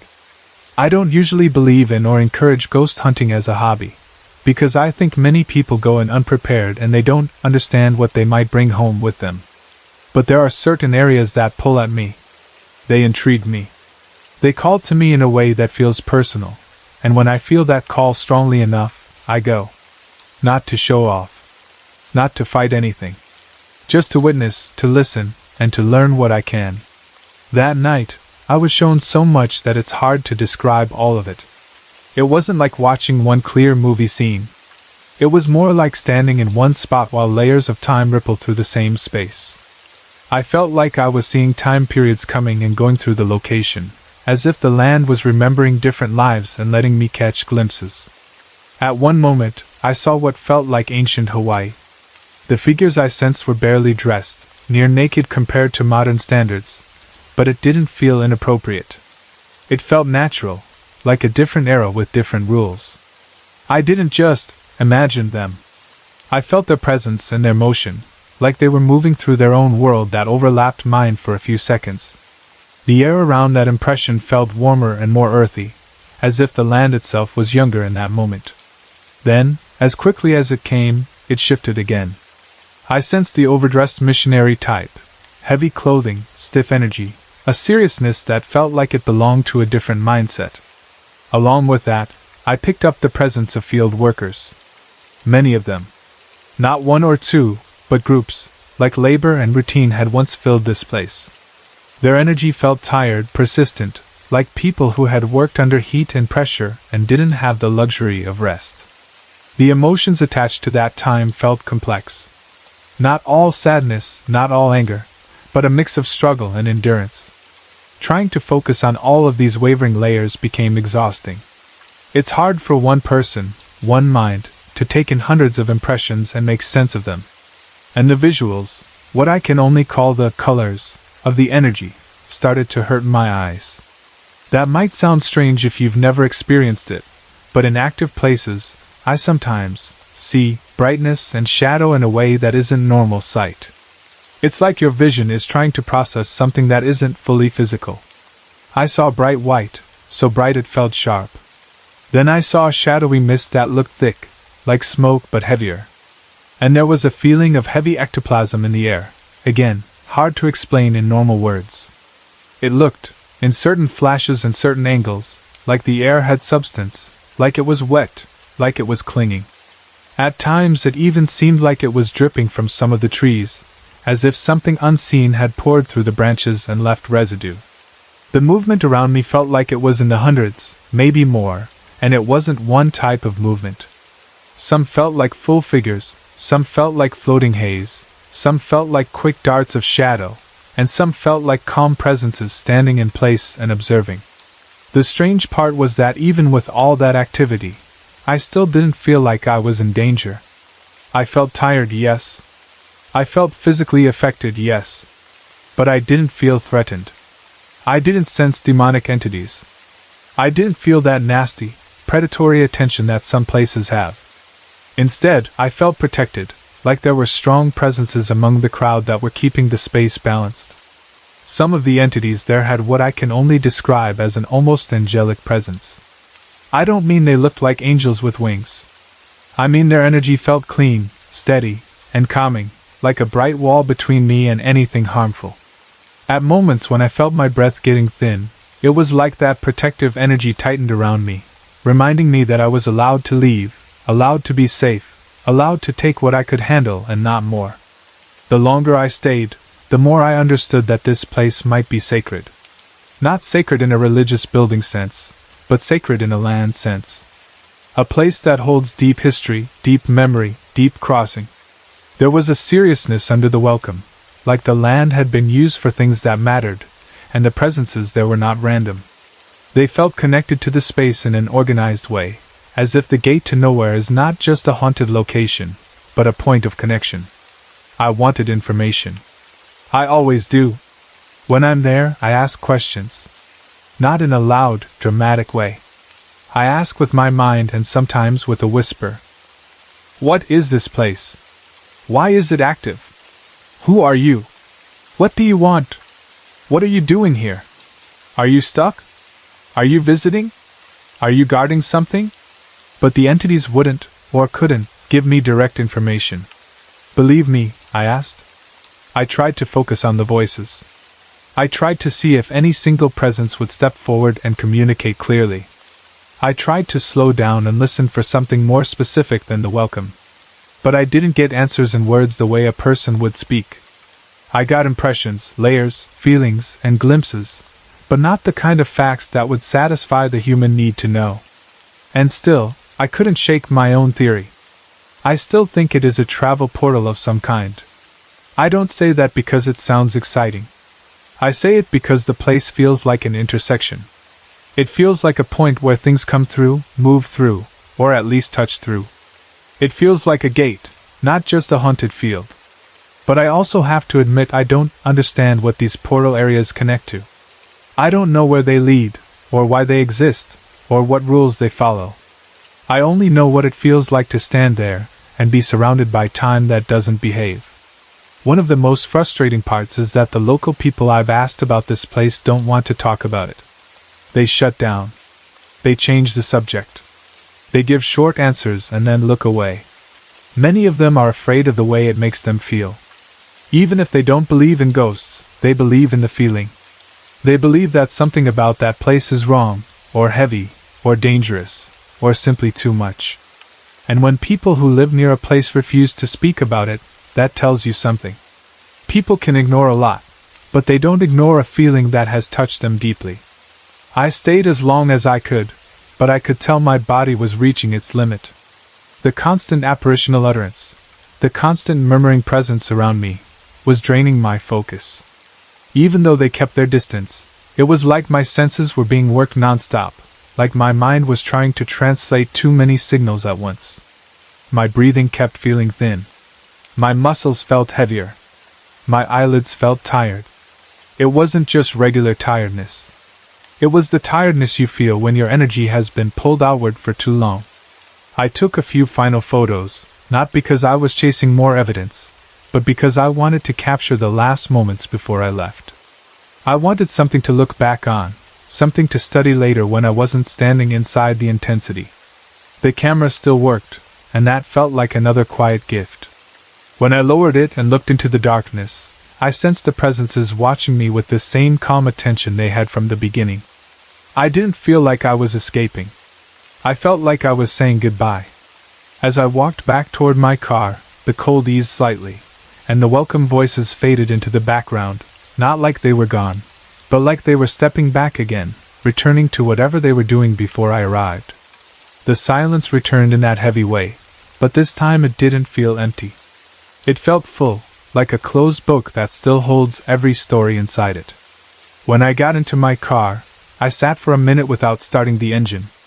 I wanted to check my own feelings. I wanted to see if any fear showed up late, the way it sometimes does when you're no longer inside the moment. But I still felt protected. I felt tired, yes, but also strangely peaceful. I was glad I didn't have to deal with anything demonic. I was glad I didn't feel attacked. I was glad the experience, even though it was overwhelming at times, was not cruel. It felt like the place had a different face at night. The daytime visit had brought anxiety and that feeling of being surrounded in a harsh way. The nighttime visit felt like being surrounded in a respectful way, with a kind of quiet honor to it, as if I had been allowed into something private for a short time. I left knowing I had been shown a lot, and also knowing I still didn't have the one thing my human mind always wants: clear answers. The place offered welcome, presence, glimpses of time, and an atmosphere that felt sacred, but it did not offer explanations. It didn't tell me what the gate is for. It didn't tell me what it connects to. It didn't label the figures I sensed or explain why they were there together. Maybe that's the point. There are some things we are not meant to know. I've learned that the hard way, and I'm okay with it, even though curiosity is part of being human. Human nature wants names, reasons, and maps. We want to say, this is why, and this is where, and this is what happens next. But standing at the gate to nowhere, especially at night, reminds me that some places don't exist to satisfy us. Some places exist as they are, mysterious, powerful, and untouched by our need to control the story. I know I will go back. I want to. I feel like there is more to understand, even if I can't understand it in a normal way. Maybe next time I'll notice something I missed. Maybe next time I'll stay a little longer, or maybe I'll know to leave sooner. Maybe I'll find a pattern in the time layers I saw: ancient Hawaii, the missionary presence, the field workers, the shadows, the mist, the bright white flashes of energy. Maybe I'll learn why the locals refuse to speak about it. Or maybe I'll simply return to listen again, because sometimes listening is the only respectful thing you can do in a place that feels bigger than you. For now, I accept what I was given, a night that felt strange in the best way, a welcome that came from 1,000 soft voices, a sense of protection in the middle of a charged, silent field, and the reminder that mystery doesn't always need to be solved to be real. In time, maybe I'll learn more. Maybe not. But either way, I know this place is not empty, and I know the night showed me a side of it I didn't expect. I come from a Christian family. In our home, faith was not only something you talked about on Sundays. It was part of daily life, part of how we made decisions, and part of how we explained the parts of the world that do not always make sense. Because of that, I grew up believing there are things in this world that can be supernatural, things that can happen that we cannot always explain in a clean, simple way. At the same time, I was also raised to be careful. Not everything strange is a sign, and not every shadow is a spirit. Sometimes it is just life, just nerves, just our minds filling in gaps. When I was a kid, I had a few moments where I thought I might have seen a ghost, or felt something weird in a room. But when I look back now, I honestly can't say what was real and what was just me being a child. Kids get scared easily. Kids imagine things. Kids also pick up on stress and mood without understanding it. So I never built my whole life around those early memories. I filed them away as, maybe, experiences and moved on. My husband, though, has always had stories that sounded more intense than mine. When we first started getting serious and talking about our past, he told me about things he experienced as a child. One story in particular stayed in my mind, because it did not sound like a normal childhood fear. It sounded like something he had carried for years, something he could still picture clearly. He told me that when he was young, he stayed at his grandparents' house, and he slept in the guest bedroom. That room, he later learned, was the same room where his great-grandmother had died. She had lived with them until she passed away, so her presence was connected to that home in a very real family way. The part that made this story even stranger was that, according to family talk, this great-grandmother never liked males. My husband didn't say it in a dramatic way, like he was trying to make a scary movie out of it. He said it more like a hard fact in the family. She was tough, she was harsh with men, and she carried that attitude until the end. One night in that guest bedroom, he believed he woke up and saw her. He described it as waking suddenly, not slowly drifting awake the way you do from a dream, but snapping awake as if someone had pulled him out of sleep. He said he saw her hovering over him, right above the bed, her arms outstretched toward his throat. In his memory, her face was clear enough that he recognized her, even though he knew she was dead. He said he tried to scream, but no sound would come out.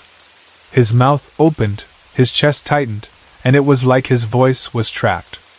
He said he felt pressure, like hands closing around his neck, choking him. He couldn't move, couldn't call for help, and in that moment he truly believed she was trying to hurt him. When he finally snapped out of it, he was terrified and confused.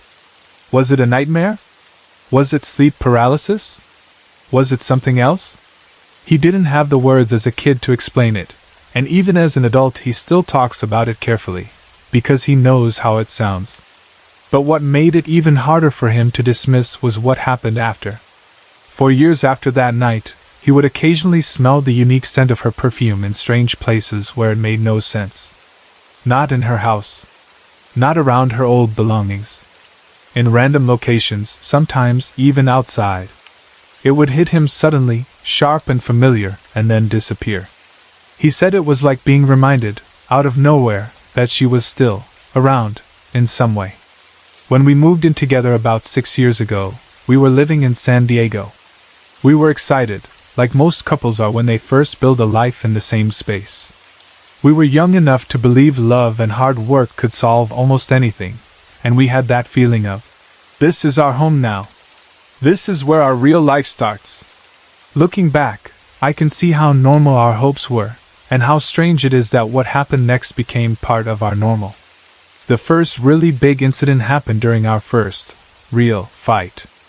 Not a small disagreement, but an actual argument. I remember it clearly, because afterward we kept replaying it, trying to figure out if we missed something obvious.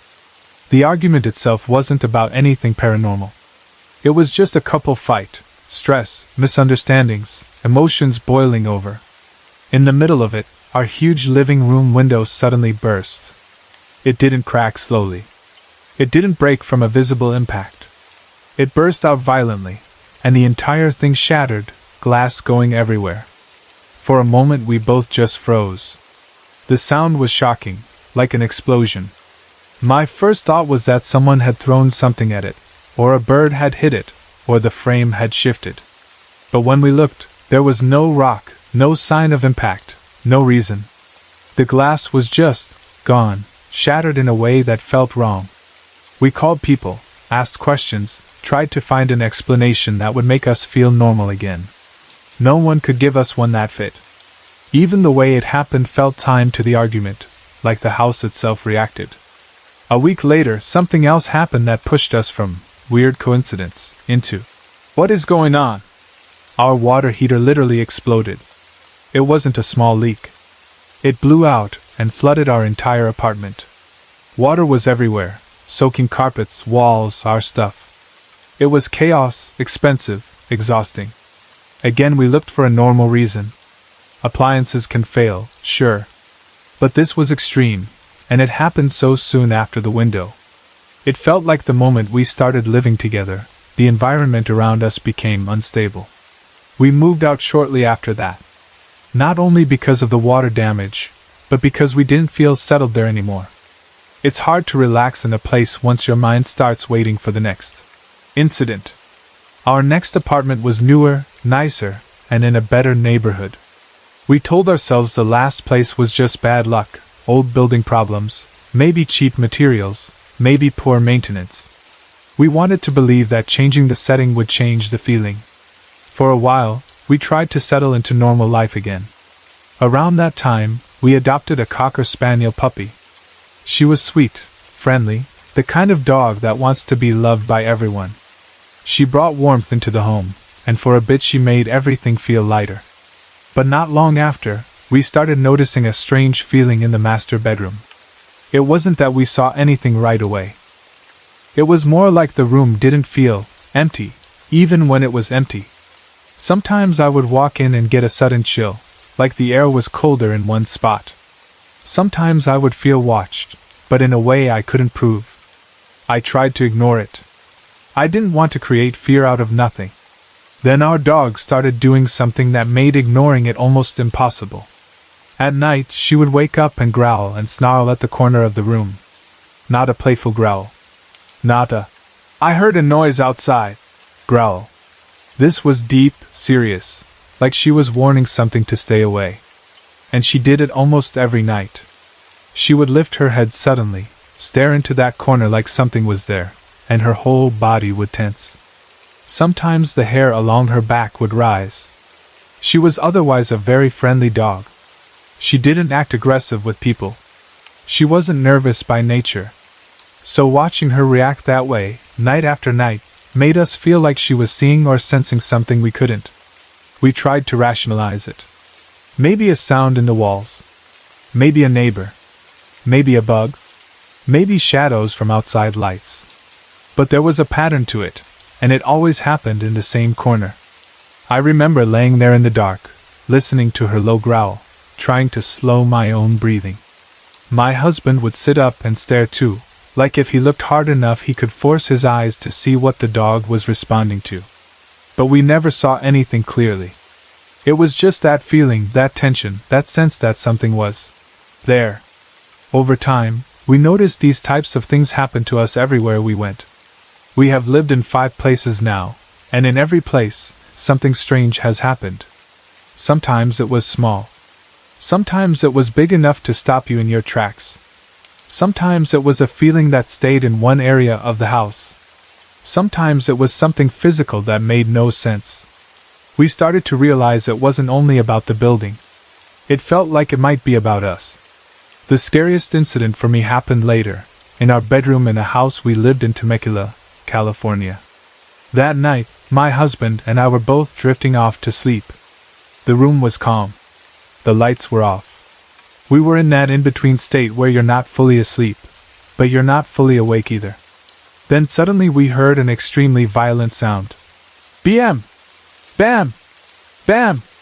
It was loud, hard, like something striking the footboard of our sleigh bed with force. Not one knock. 3 heavy hits in a row. My whole body jolted. I sat up instantly and looked at my husband. My first reaction was anger and confusion, because I truly thought he must have done it somehow. Maybe he kicked the footboard in his sleep or hit it by accident. I said, "Honey, what the hell?" because I was startled and irritated at the same time. He looked at me with his eyes wide open. He looked pale, almost gray in the face, the way someone looks when their blood drains out of them from fear. He didn't look guilty or surprised. He looked terrified. And I knew immediately he had heard it too. He hadn't done it. If anything, he looked like he was waiting for it to happen again.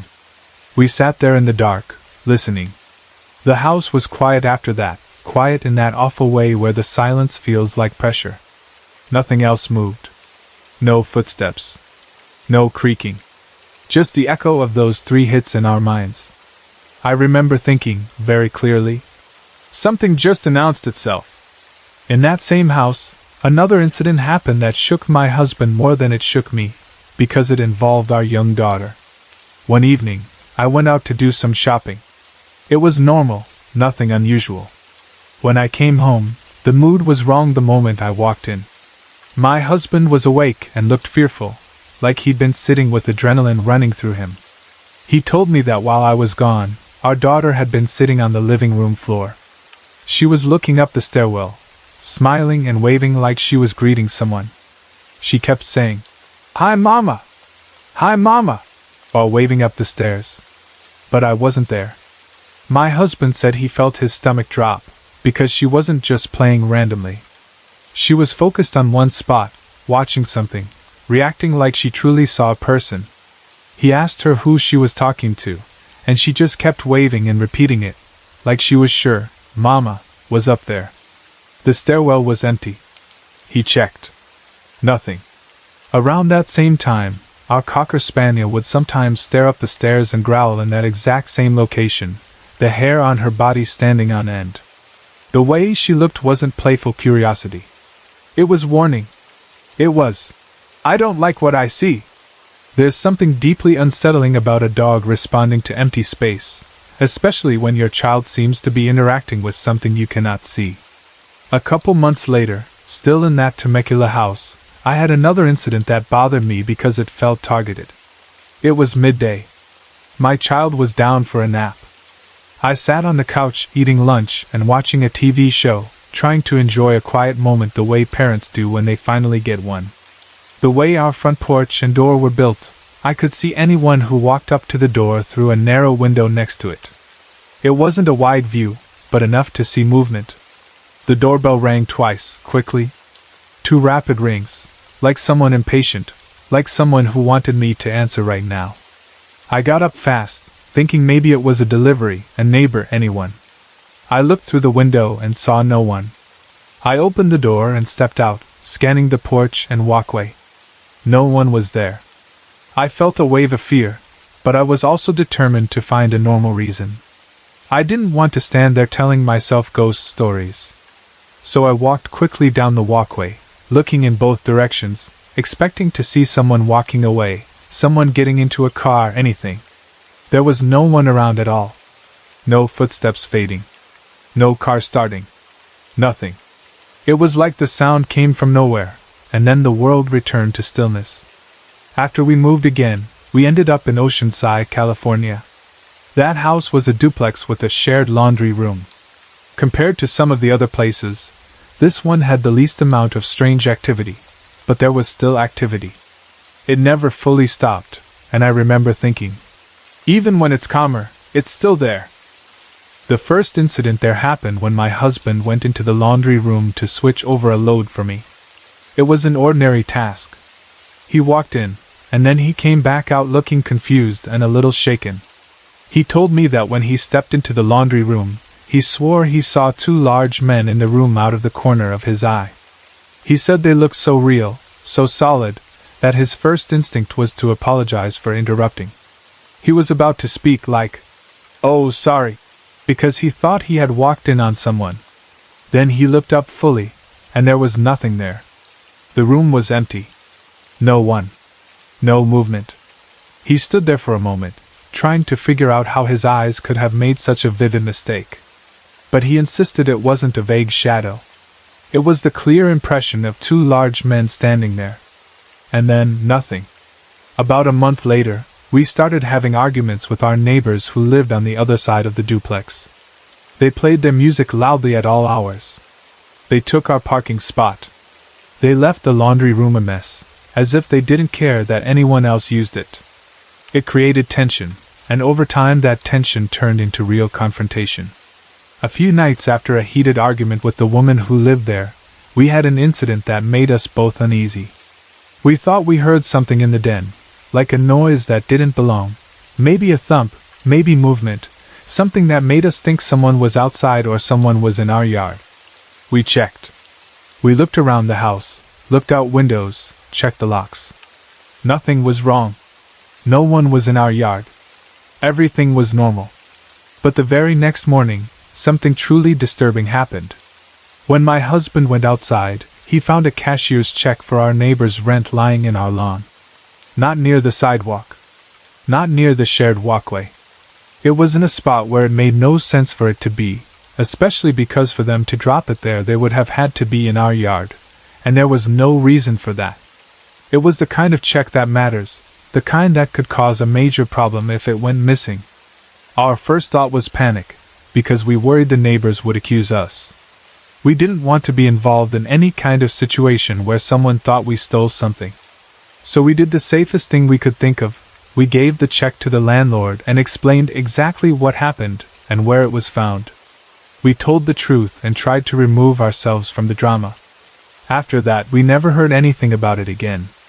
No accusation, no follow-up.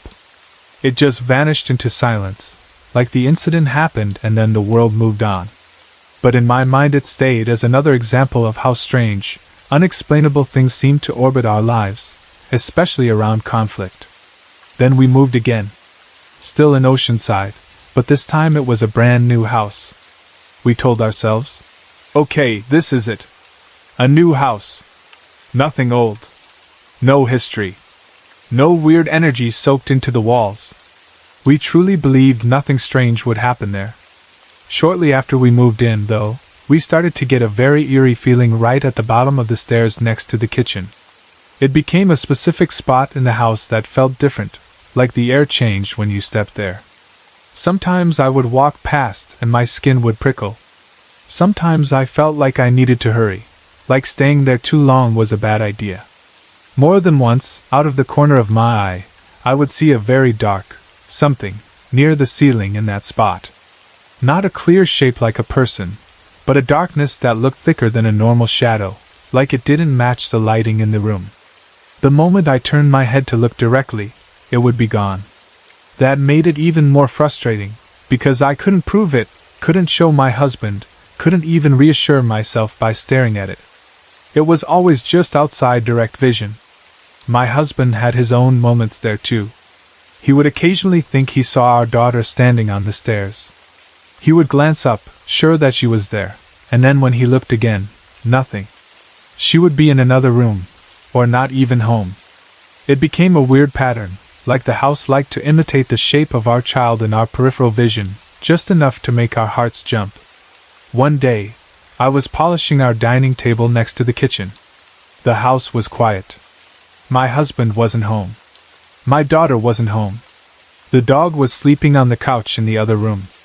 I remember feeling calm in that normal way you feel when you're cleaning and thinking about normal life. Then something hit the side of my knee. It wasn't a light tap. It felt like something was thrown at me. It struck me with enough force that I jumped and immediately looked down and around, expecting to see the dog running by or something falling from the table. But the dog was still asleep in the other room. There was no one else in the house. I looked at the floor and saw a small toy lying there. When I looked closer, I realized it was one of those toy instruments that doctors use to check reflexes, like a little reflex hammer. It must have been the object that hit me. But it hadn't just dropped straight down. It felt like it came from the side, like it traveled. That definitely freaked me out, but what's strange is I didn't feel afraid in the way you'd expect. I felt startled and confused, but not terrified. It was more like, okay, something happened. I can't explain it. But I'm still okay. That became a theme in our life, being disturbed without always feeling in danger, as if whatever was happening was trying to get attention more than trying to harm us. Most recently, we moved to Salem, Oregon. We rented a house sight unseen because we didn't have a chance to come up here before moving.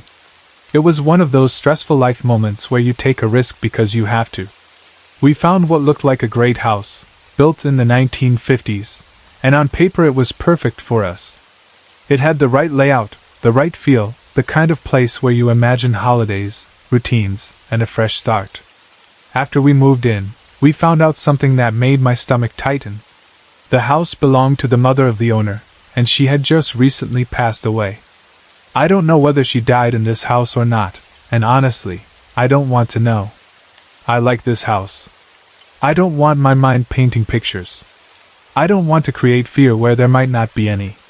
So I've tried not to dwell on that detail. But creepy stuff is happening to us again. The hallway here gives both my husband and me chills. It's not just a dark hallway. Chills.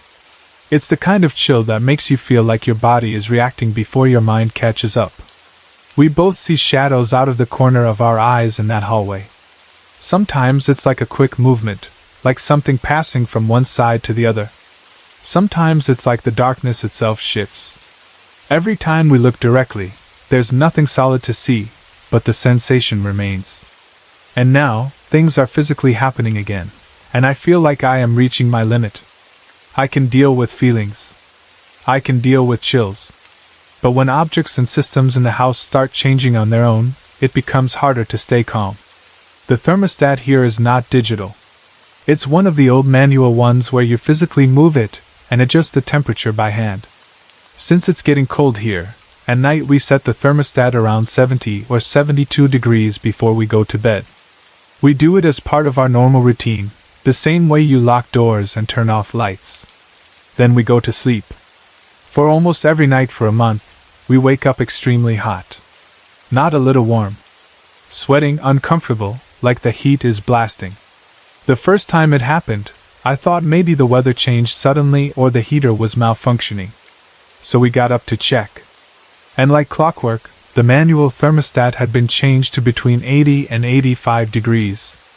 At first I truly believed one of us must have done it half asleep. I even asked my husband, thinking maybe he got up and didn't remember. He asked me the same thing. But the more it happened, the more impossible it felt. Our wood floors are very creaky. If someone got out of bed, walked down the hall, and adjusted the thermostat, we would hear it. We hear every normal step in this house. We hear when our dog moves. We hear when someone goes to the bathroom. We are light sleepers, especially after years of strange incidents. Yet this keeps happening without any sound of footsteps, and the thermostat is always set far higher than we ever set it. It's one thing for a heater to run. It's another thing for a manual thermostat to be physically changed night after night. Then today, another incident happened, and it caught me so off guard that my heart jumped. We were sitting down watching cartoons, trying to have a normal family morning. All of a sudden, I heard a click and then a motor started running. It startled me so much that for a second I didn't even know what I was hearing.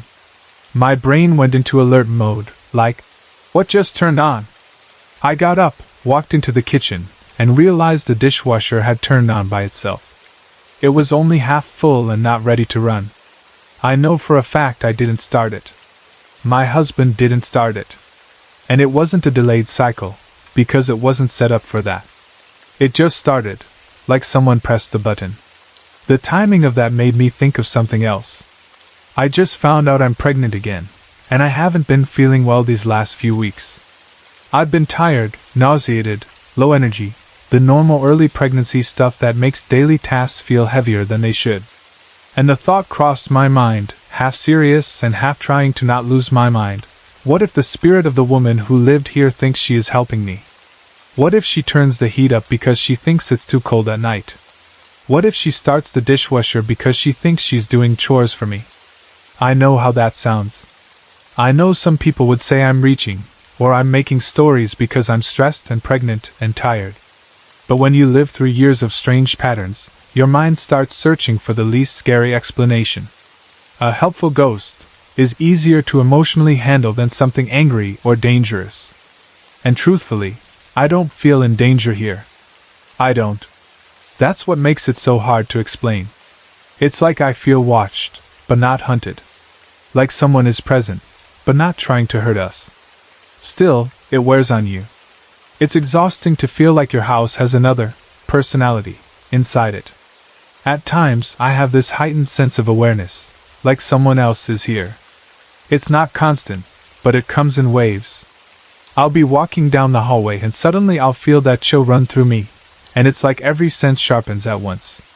I'll listen harder, look harder, and my body will prepare for something even though nothing obvious is happening. Our dog has also started growling again at night, and that is the part that makes my stomach sink, because it takes me back to all the other homes. She will stand at our bedroom door and growl out into the hallway. She doesn't bark. She doesn't run.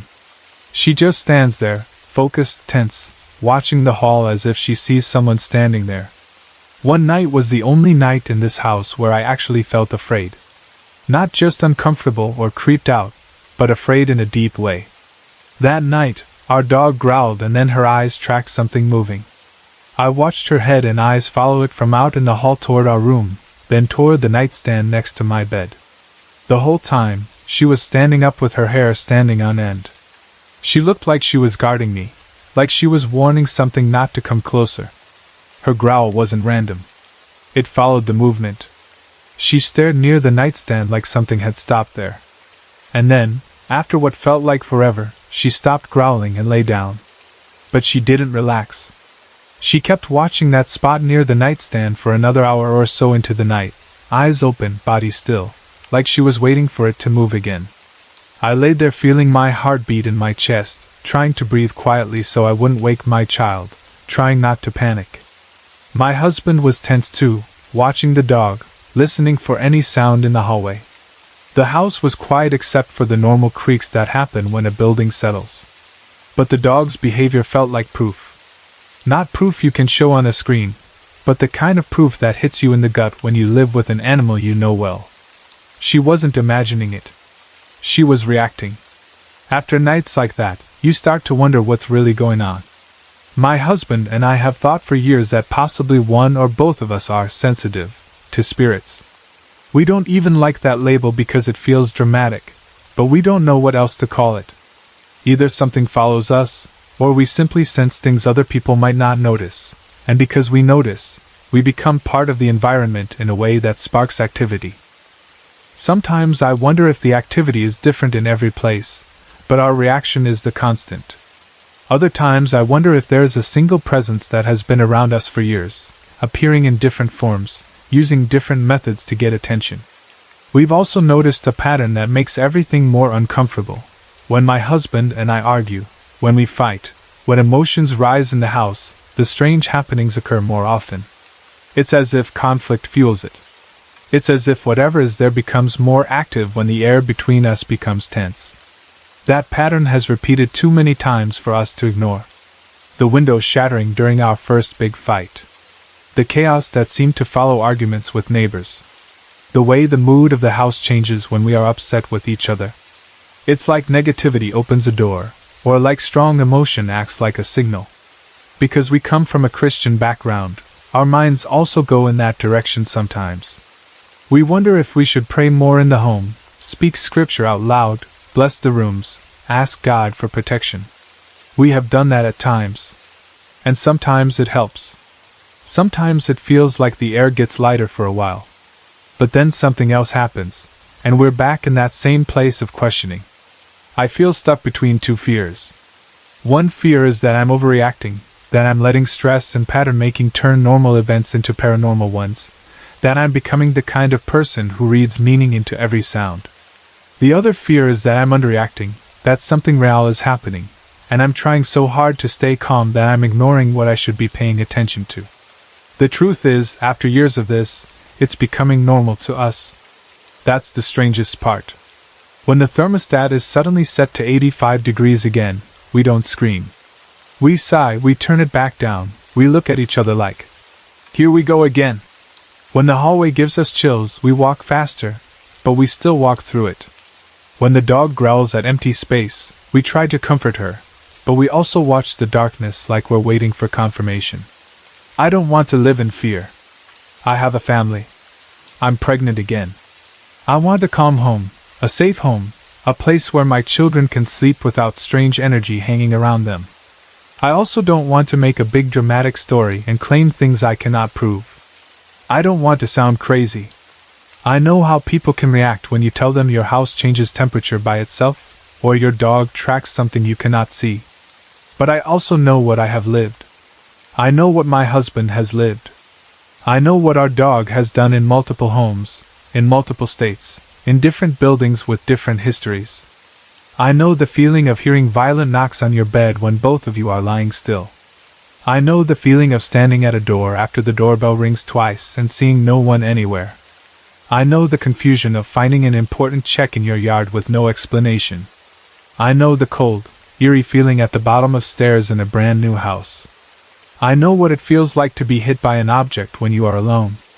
Now I am in a house built in the 1950s, in Salem, Oregon, trying to settle into a new life, trying to feel grateful for the good things we have, while the hallway fills with shadows in my peripheral vision and the thermostat turns itself into a furnace at night. I keep going back and forth in my mind, trying to decide if this is one spirit, many spirits, something connected to us, something connected to the houses, or something that only wakes up when emotions flare. If I had to describe it in the simplest way, I would say this. I don't feel like we're being attacked, but I do feel like we're being noticed. I don't feel like we're in immediate danger, but I do feel like we're not alone as often as we should be. And I'm tired of wondering. My husband and I talk quietly about it late at night sometimes, after our daughter is asleep, after the house is dark. We try to keep our voices calm, because part of us worries that talking about it feeds it. We remind each other of the pattern, of the arguments and the timing. We try to do better, to fight less, to keep peace in the house not only for our marriage but because we don't want to invite anything by accident. We also remind each other that fear itself can become a trap, that focusing too much on it can make everything feel worse. Still, the events continue, and the physical ones are the hardest to dismiss. A manual thermostat does not slide itself to 85 degrees night after night without a reason. A dishwasher does not start itself when it's not set to run, not unless something is wrong electrically or someone pressed the button. And if it's electrical, then why does it feel connected to the shadows, the hallway chills, and the dog's behavior? I don't have a clean answer. All I have is a long trail of strange moments across 5 homes, and the growing suspicion that one or both of us might truly be sensitive to spirits. Maybe we attract them. Maybe we sense them and that makes them push back. Maybe they follow us. Or maybe every place has its own energy, and we're simply more aware than most people, which turns into a kind of burden. What I do know is that when my husband and I argue, things seem to happen more. It's like the house responds to tension. It's like something in the unseen world leans closer when our emotions rise. And as much as I want to ignore that pattern, it has repeated too many times to be a coincidence in my mind. So here we are again, in a new place, trying to make a home, trying to stay grounded, trying to be faithful and practical at the same time. We keep telling ourselves to focus on what we can control, our peace, our choices, our faith, our family. But at night, when the hallway feels cold and the dog stands at the bedroom door growling into darkness, it becomes hard not to wonder who else is living in the edges of our lives, and what they want from us, and why they keep showing up whenever we think we've finally found a place where things will be quiet. I've lived in the same house with my mom and her friend Timmy for 4 years now. I'm only 13. I know that makes some people instantly think, oh, it's just a kid being dramatic. And I'll admit something up front. I do have an imagination. I like stories, I notice little details, and my mind is always active. But even with that, I'm being completely honest when I say this. I 100% believe what I've experienced in this house, because it doesn't feel like normal fear, and it doesn't feel like my brain making things up for fun. It feels like something real that keeps happening, again and again, in the same ways. For the past 4 years, strange things have happened inside this house. It's not constant every single minute, but it's frequent enough that it has become part of my life. The activity is mostly focused in 2 places, my bedroom and the living room. Those 2 rooms feel different from the rest of the house. Even when everything looks normal, even when the lights are on and the TV is playing and people are moving around, those 2 spaces still feel like they have their own mood. Like they hold on to something you can't see. Recently my mom switched her bedroom with the living room. She wanted a different setup, and the living room space worked better for her. I thought maybe that would change things, like maybe if the energy was connected to where people slept or where they spent the most time, the feelings might move around or calm down. But the weird part is that I still feel the same odd things, even after she switched. It didn't disappear. It didn't get solved just because we moved furniture and changed which room we used for what. That made me feel like whatever is happening isn't about the layout. It's about the house itself, and maybe about certain spots within it. One of the most common things I experience is the cold. It's not like normal cold, the kind that comes from a drafty window or a fan. It feels sudden and personal, like it enters the room the way a person would. I can be sitting in a room for a while, feeling fine, and then out of nowhere it's like something completely cold slides in beside me. Sometimes it's like the temperature drops around my shoulders. Sometimes it's like cold air brushes my arms or the side of my face. It doesn't always last long, but it's strong when it happens. It's the kind of cold that makes your skin react immediately. And what's also strange is that the room I'm in will often feel colder than every other room in the house. Like I'll leave my bedroom and walk into the hallway or the kitchen, and it feels normal again. Then I go back into my room and it's colder, even if the heat is on and nothing is open. Sometimes I'll stand in the doorway on purpose just to test it, because I want to prove to myself that it's not in my head. And I can feel it, one step forward into the room, and the air feels heavier and colder. One step back, and it feels lighter. The other thing I've always been able to do, ever since I moved in here, is tell when there's someone else in a room with me, even if I don't look up. I don't mean I hear footsteps or see shadows every time. I mean I can sense it. I can feel when someone enters, when someone leaves, when someone is standing behind me, when someone is across the room. It's like my body notices before my eyes do. I could be reading, or on my phone, or drawing, and I'll suddenly have that feeling that someone is there. Sometimes I'll assume it's my mom or Timmy, and I'll look up expecting to see them. But the room is empty. Yet the feeling is still there, like I'm not alone. It's not always a scary feeling either. Sometimes it's just awareness, like a quiet pressure. But the fact that I can tell so clearly is what makes it hard to ignore. It feels like the house has extra company, and I'm the one noticing it. Since the first week we moved into this house, I've felt like someone was watching me. Not just once or twice, but in a consistent way. It's the feeling you get when you're walking through a room and you know someone's eyes are on you, even if you don't know where they are. Sometimes it feels like the same presence follows me from room to room, like it's curious, like it wants to stay close. I can be in my room, then I'll go to the living room, and after a few minutes I'll feel it again. Then I'll go to the bathroom, and there it is. It's like being followed, but not in a loud way. In a quiet way that makes you second-guess yourself. A lot of the time, I try to act normal. I tell myself, don't freak out. Don't give it attention if it wants attention. But then something happens that is hard to explain away. Just earlier today, I was on Facebook, sitting like I always do, looking at posts, scrolling, not even thinking about anything paranormal. I was relaxed. And then I felt it, the clear, strange sensation that someone was right beside me, resting on me. It felt like a chin or part of a face resting on my shoulder while they stared at what I was doing, like someone leaning over you to see your screen. It wasn't a light breeze or a random touch. It felt like actual weight and presence, like someone close enough that their face would be inches from mine. My first reaction wasn't to jump up screaming. It was more like my whole body went still. My heart sped up, but I didn't want to make sudden movements. I didn't want to startle whatever it was, because I didn't know what it would do. So I tried to look over without moving my head too much, like the way you look with just your eyes or with a tiny shift, trying not to make it obvious. The moment I tried, the feeling disappeared completely. It was like it backed away the second I attempted to check. Like it wanted to be there, but it didn't want me to catch it. The second I stopped trying to look, the feeling returned again, almost like it leaned back in. And then when I tried to look again, it vanished again. That back and forth messed with my mind because it felt intentional.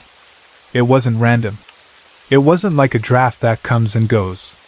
It felt like something reacting to me, like it was aware of what I was doing and responding to it. While that was happening, I also felt something cold brush the back of my neck, right at the nape. It wasn't like my hair moving. It felt like cold fingers or cold air touching my skin directly. And after that, my neck started tingling like crazy. Not a normal itch. A wild tingling sensation that wouldn't stop, like my skin was buzzing. Even after I tried to shake it off and rub my neck, the tingling stayed for a long time, and it made it hard to focus on anything else. I've heard people say that every ghost has its own recognizable presence. Like some feel heavy, some feel sad, some feel angry, and some feel calm. I don't know if that's always true, but I do know this. The presence that rested on me today felt exactly like the presence that has been following me for years. It had the same signature, the same feeling. Not just cold, but familiar cold. Not just awareness, but a specific type of awareness. That's why I'm so sure it was the same one. But I've also felt other presences too, both inside and outside the house. Sometimes the feeling changes, like the temperature changes in a different way, or the watching feels sharper, or the mood feels sadder. There are moments when I walk into a room and I can tell, this isn't the usual one. It's hard to explain with normal words, but the difference feels real. Very recently, my mom and I started talking more about the history of the house. I think we talked about it because the weird stuff doesn't stop, and at some point you start wondering if there's a reason. Apparently, the house was built in the Victorian era. That alone made my imagination go wild, because Victorian houses have this reputation, like they hold old stories. But the thing is, we don't know much beyond that. A lot of the history is missing, like it got lost over time. People moved in and out, generations passed, and not everything was written down.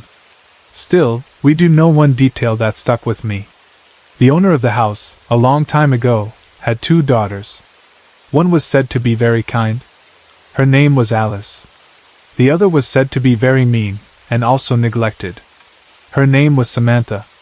I don't know exactly how my mom found that out or how accurate every part is, but the idea of 2 daughters with such different personalities made something click in my head.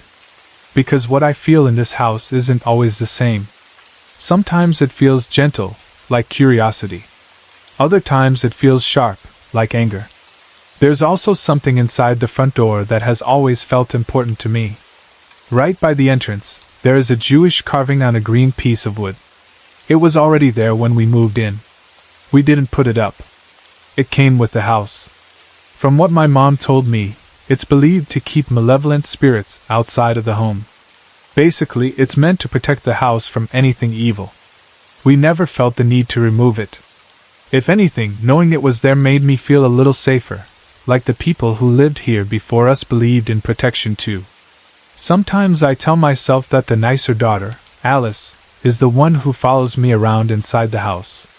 That would make sense with how the presence often feels, cold, yes, and strange, but not like it wants to hurt me. And if that green carved wood is really there to keep evil spirits out, then maybe that's why the things inside the house haven't felt truly dangerous. Maybe the spirit that comes close to me is allowed inside because it isn't harmful. But then there is the outside part. And that's where my scariest memory comes in. Outside of my house, there is a door that leads down to our cellar. The door has a glass window in it. It isn't a huge window, but it's enough that you can see into the dark space behind it if the light hits right, and you can see reflections if it doesn't. I have to walk by that cellar door when I walk to school. It's part of my daily routine. You'd think I would be used to it. But that door has always made me uncomfortable, even before I had a reason. On the first day of school this year, I was walking past that door like I always do. I was already nervous in the normal way kids get nervous on the first day, thinking about classes, teachers, friends, everything. And then, out of the corner of my eye, I saw her. It was a girl behind the glass. She had flaming red hair, not a normal soft red, but bright and intense, like it almost glowed. She was wearing a Victorian-style dress, the kind that looks old-fashioned and heavy, like a costume but not a costume. And she was glaring at me with a look that made my stomach drop. It wasn't a neutral face. It wasn't curious. It looked like hatred. It looked like she wanted to kill me.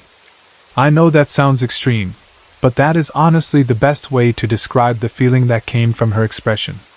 It wasn't just mean. It was violent. It was like she wanted me gone. That moment is one of my most vivid memories. It's burned into my mind. I can remember the details of her appearance more clearly than I can remember some real people I've met. I remember the shape of her face, the color and style of her hair, the way the dress looked, the angle of her posture behind the glass, the intensity in her eyes. I remember the way my body reacted too, how my heart jumped, how everything in me screamed to look away and keep walking, how the air felt colder in that second. I didn't stop long, because I didn't know what to do. But it stayed with me all day. I tried to convince myself it was a reflection, or my nerves, or the first day's stress messing with my vision. But the problem is that it didn't feel like a trick of light. It felt like a real presence, and the look on her face didn't feel like something my imagination would randomly create in 1 second. After my mom and I talked about the two daughters, I started wondering if the girl I saw outside was Samantha. The mean one. The neglected one. The angry one? It made sense, in a weird way. And it also connected to the green carving by our front door. If that carving is meant to keep malevolent spirits outside, then maybe Samantha can't come in. Maybe she's stuck outside, trapped behind that cellar door, or trapped near it. Maybe she's furious about it. I started thinking about it more and more, because that wasn't the only time I saw her. Another time, during winter last year, I saw the same red-haired girl again. It was cold out, and the sky had that winter look where everything feels gray and sharp. I was walking up to my house, and I saw her near the cellar door area. That time, she looked sad at first. Not angry. Just sad, like her face had dropped, like she was hurt. For a second, I almost felt sorry for her, because sadness is easier to understand than rage. Sadness feels human. But then she saw me. The second she noticed me, her expression changed into the same glare I saw on the first day of school this year. It was immediate, like a switch flipped. And what's weird is that, for some reason, she didn't frighten me that time. I don't know why. Maybe because I'd already survived seeing her once. Maybe because I was tired of being afraid in my own life. Maybe because the sadness I saw first made me feel like she wasn't all-powerful. Whatever the reason, I didn't run. I didn't look away. I stared back. I stood there and looked straight at her, holding my ground. And the more I stared, the more it looked like she was getting angry that I wasn't scared. It looked like she wanted to attack me from behind the glass. Like she wanted to burst through it. Like she wanted to grab me. Her whole energy felt aggressive. It was like she was pressing against an invisible barrier that wouldn't let her cross. And that is the oddest part of all. It seems like she can't leave from behind there. It's like she's trapped on the other side, stuck in that space behind the glass or stuck in that specific area near the cellar. She looks like she wants to come out, but she can't. Even when her anger feels huge, she stays contained, like there's a line she can't cross. Sometimes I think that makes her even angrier, because being trapped is torture.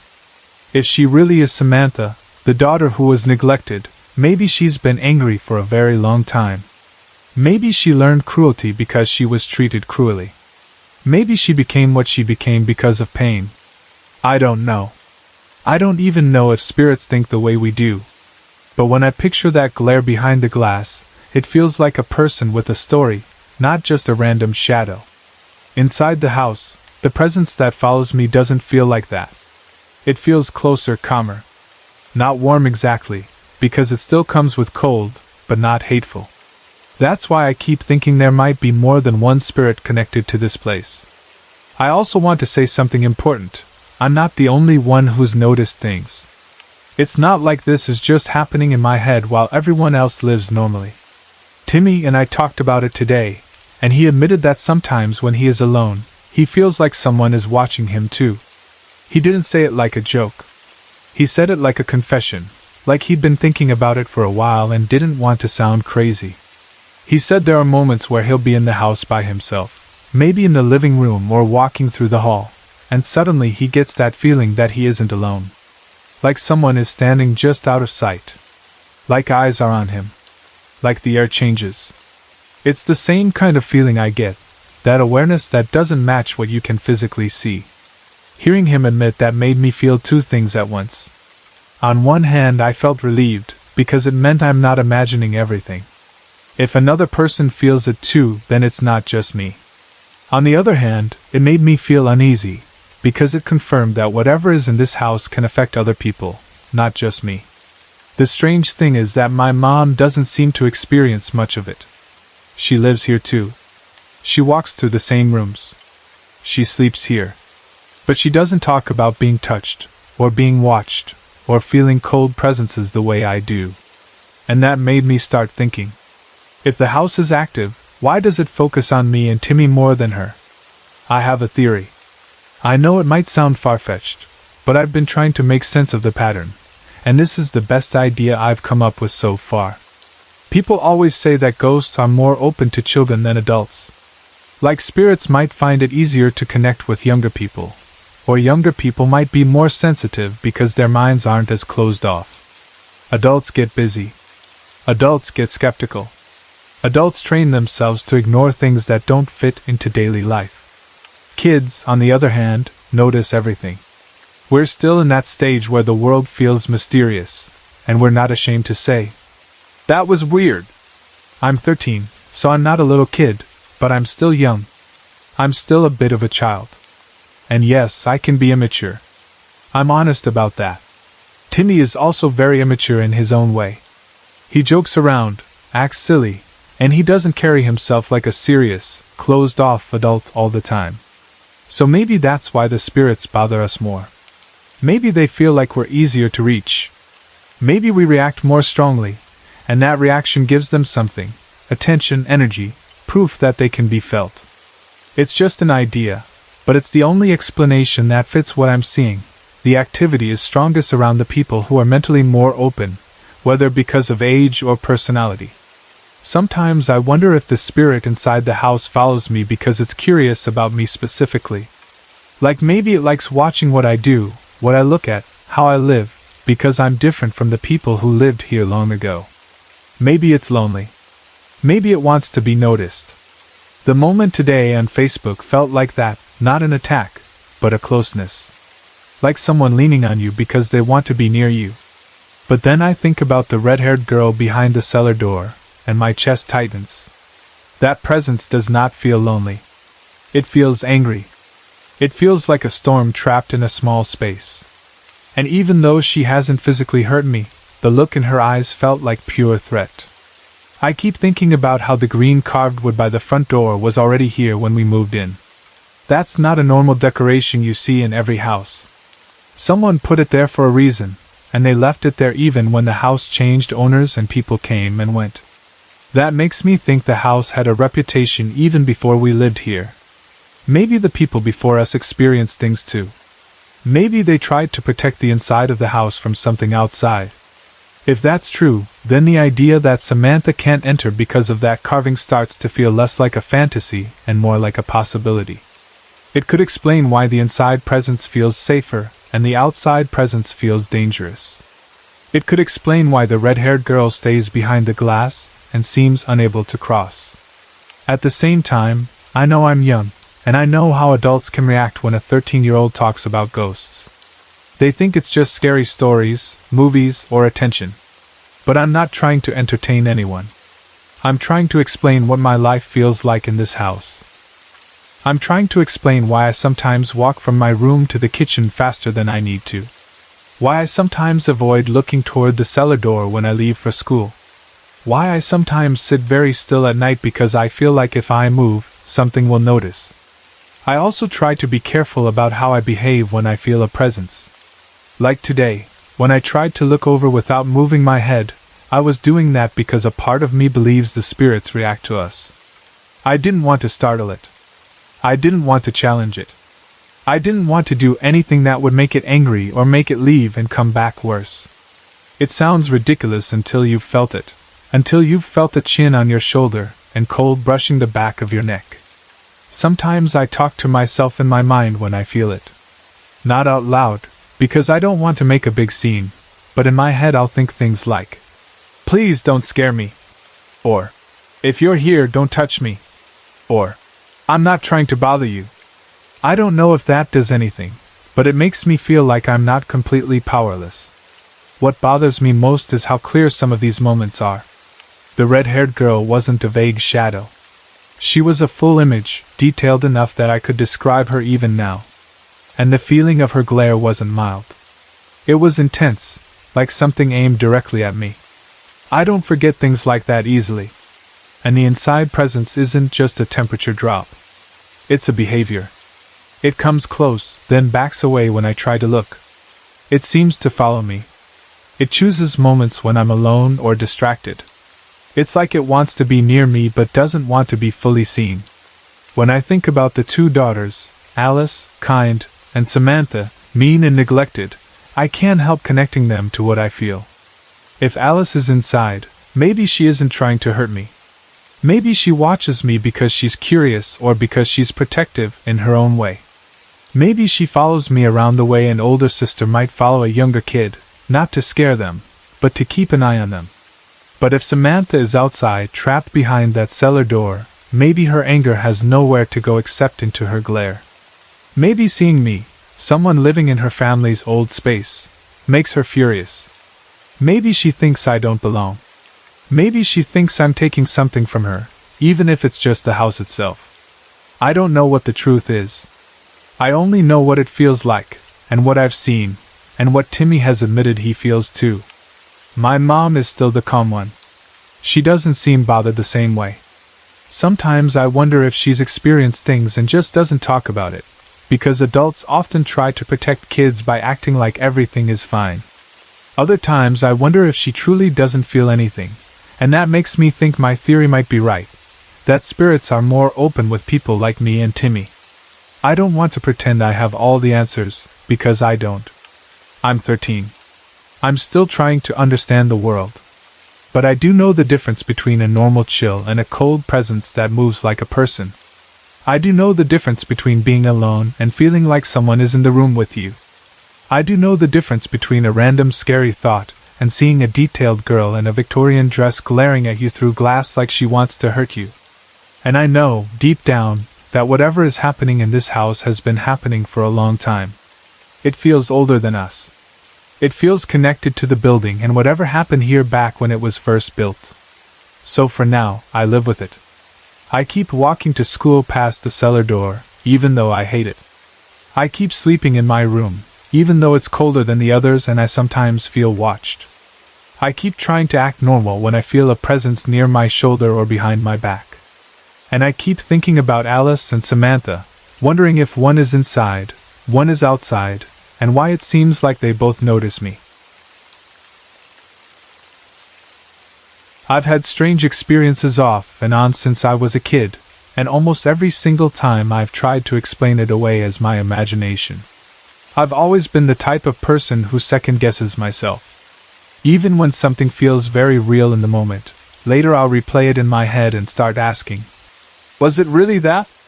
Did I just misunderstand what I saw or heard? Part of the reason I do that is because of how I was raised. I grew up in a family that doesn't believe in anything you can't see with your own eyes. If it isn't visible, measurable, or clearly alive, then it's not real. In my house growing up, people didn't talk about spirits, signs, or anything paranormal. If you mentioned it, you'd get a look that said, "Stop being silly." So I learned early on to keep a lot of my thoughts to myself, and to act like I didn't notice things, even when I did. What I'm about to share is the most recent set of experiences. If anyone ever wants to hear the earlier ones, I can write them out when I get a chance. But this story feels like the one that matters most right now because it happened in the home I live in, and it happened as an adult, not as a child who could be easily spooked. My husband and I bought the house we live in almost 6 years ago. At the time, we had 2 daughters. One was 4 and the other was 2. Life was busy in the normal way, raising little kids, working, juggling schedules, trying to keep a home together. We weren't thinking about ghosts. We weren't looking for anything unusual. We were looking for a house that felt safe and comfortable, a place we could grow into as a family. I still remember the first time we came to see the house. We pulled up, walked in, and while my husband was looking at practical things, space, structure, the condition of the rooms, I had a feeling right away that I didn't know how to explain. It wasn't like I saw something, and it wasn't like I heard a voice. It was a mood, almost like the house was holding something in the air. The best way I can describe it is that the house felt like it had absorbed sadness. Not a dramatic sadness like someone crying loudly, but a quiet sadness. The kind of sadness that comes from being alone too long, from missing someone, from sitting in the same rooms day after day with heavy thoughts. It also felt lonely. The air in some areas felt still and weighed down, like it had been that way for years. I know that sounds strange, but it's the only way I can put it into words. It was like stepping into a place that remembered feeling tired. I tried to brush it off. I told myself I was being overly sensitive. Some houses have a vibe. Some houses just feel old or quiet. Maybe it was the lighting. Maybe it was the fact that we were nervous about such a big decision. I didn't want to be the person who says, "I don't know, the house feels sad." Because that sounds ridiculous when you're about to spend a huge amount of money and start a new life. So I ignored the feeling and focused on the normal details. Then something happened that made me pause. The owner of the house started talking to me in a way that felt very personal, very fast. This has happened to me my entire life, and I still don't understand why. For some reason, people often feel comfortable telling me their life story. They'll share things with me that you normally wouldn't share with a stranger, especially during a business-type situation like selling a house. It's like they look at me and decide, "I can tell her everything." That's exactly what happened here. The woman who owned the house started telling me about her husband passing away, and how that loss affected her. She talked about her depression, her struggles, and how difficult life had been for her in the house after he was gone. She didn't say it as a quick detail.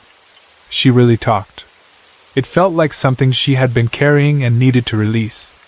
I listened because I didn't want to be rude, and because I genuinely felt for her.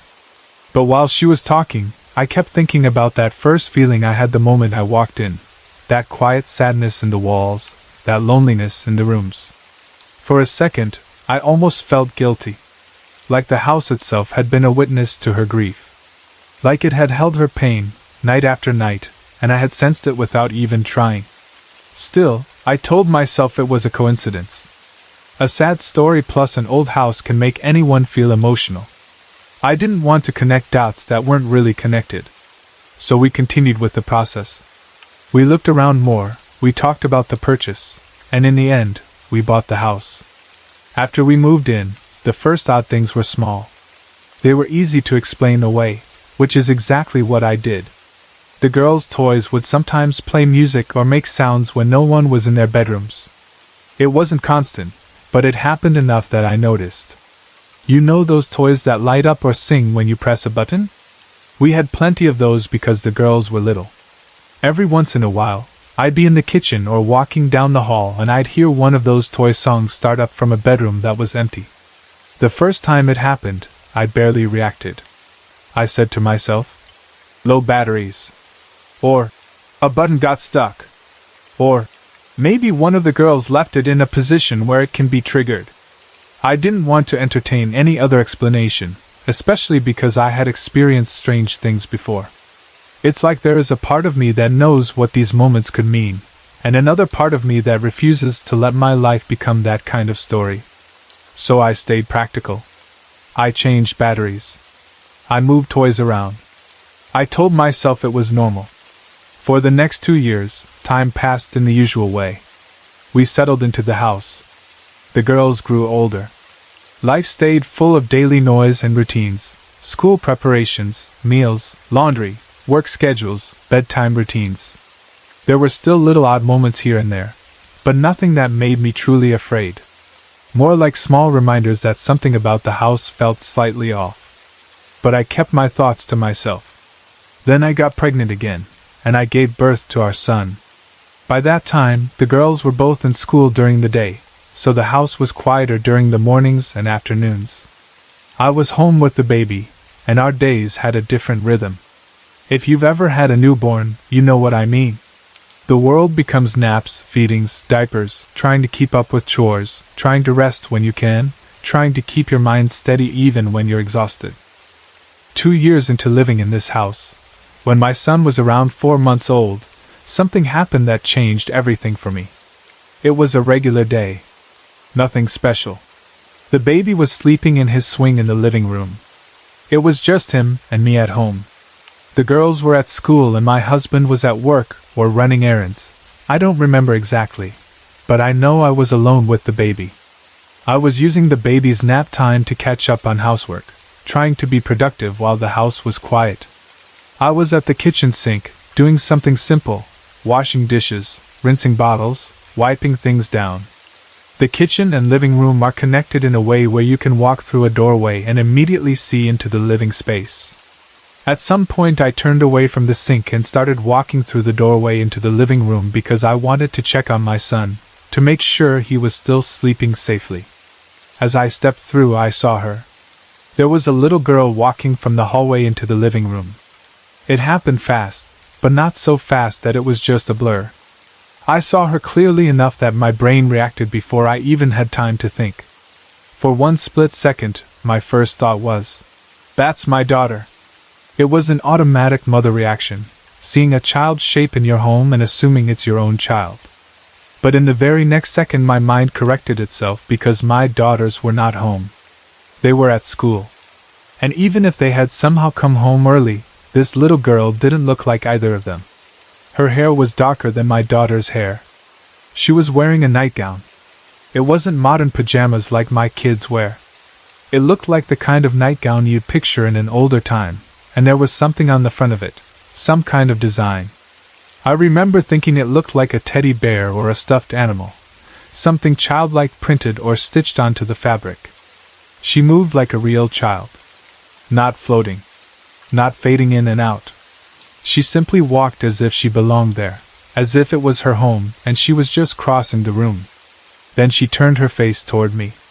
I was startled so badly that it felt like my breath stopped. She looked solid and real as any living child. I could see the shape of her face, the line of her hair, the fabric of the nightgown. But her face felt wrong in a way I cannot fully explain. The best I can say is that it was her eyes. There was something empty in them. Not empty like she had no emotion at all, but empty like there was nobody behind them. Like the face was present, but the person inside was not present in the normal way. It's hard to put into words without sounding dramatic, but when she looked at me, I felt chilled in the deepest part of my body. Not just cold skin, more like the feeling you'd get when you realize something you thought was impossible is happening right in front of you. My brain did something strange in that moment. Instead of stepping forward or shouting, I turned my head away. It wasn't even a decision. It was like my body reacted on instinct, like, if I look away and look back, maybe she won't be there. That's such a childish thing to do, and yet that's exactly what happened. I looked away for a second, then turned back. She was gone. Just gone, as if she had never been there at all. No sound of footsteps. No movement. Nothing. I stood there in the doorway feeling shaken. My heart was pounding. My hands felt slightly numb. I immediately walked into the living room to check my son, because my mother instincts kicked in hard. If something strange is in your house, you check your baby first. My son was sleeping soundly, completely peaceful, like nothing had happened. His chest rose and fell normally. The swing moved gently the way it always did. The room looked normal. The house looked normal. But I did not feel normal. I tried to talk myself out of what I had seen. I tried to tell myself it was my mind. Maybe I was tired. Maybe I was stressed. Maybe my eyes caught a shadow and my brain turned it into a child because I'm a mom, and I'm always expecting to see my kids. Maybe I was daydreaming for a half second. I have always doubted myself because I am often the only person in my family who notices things like this. And when you're surrounded by skeptical people, you start to become skeptical of yourself, even when your experience is clear. So I did what I always do, I pushed it down.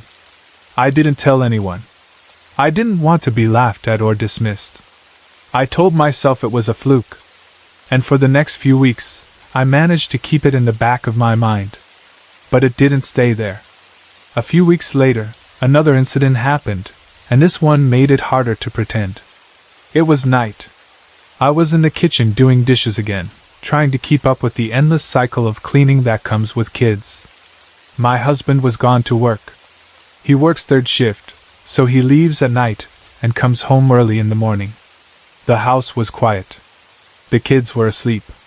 I was on the phone with my best friend, chatting casually, not thinking about anything paranormal at all. My mind was on normal life, complaining about how tired I was, talking about the kids, talking about whatever daily stuff friends talk about. At some point I stepped back from the sink to grab a towel. As I moved, I felt as if I had bumped into something behind me. It was such a clear sensation that my first thought was, "Oh, I didn't realize I was that close to the counter." Or, "Maybe a chair is behind me." Or even, "Did the dog come in here?" But it didn't feel like a solid object. It felt like something was there, but light. Like a body made of air, or like I bumped into a person who wasn't fully physical. It was a strange kind of resistance, soft and quick, not painful, just shocking. I turned around. She was there. She was so close to me that I felt my whole body tighten. For a split second it was like my mind couldn't process it. I couldn't catch my breath. I was stunned in a way that made the world narrow down to just her face and the space between us. I don't remember if I said anything to my friend on the phone. I don't remember if I gasped out loud. I only remember the feeling of shock and the thought screaming inside my head. This is real. It was the same little girl. Darker hair. The same kind of nightgown. The same strange emptiness in her expression. She wasn't smiling. She wasn't screaming. She was just there. Like she had stepped into my space without warning.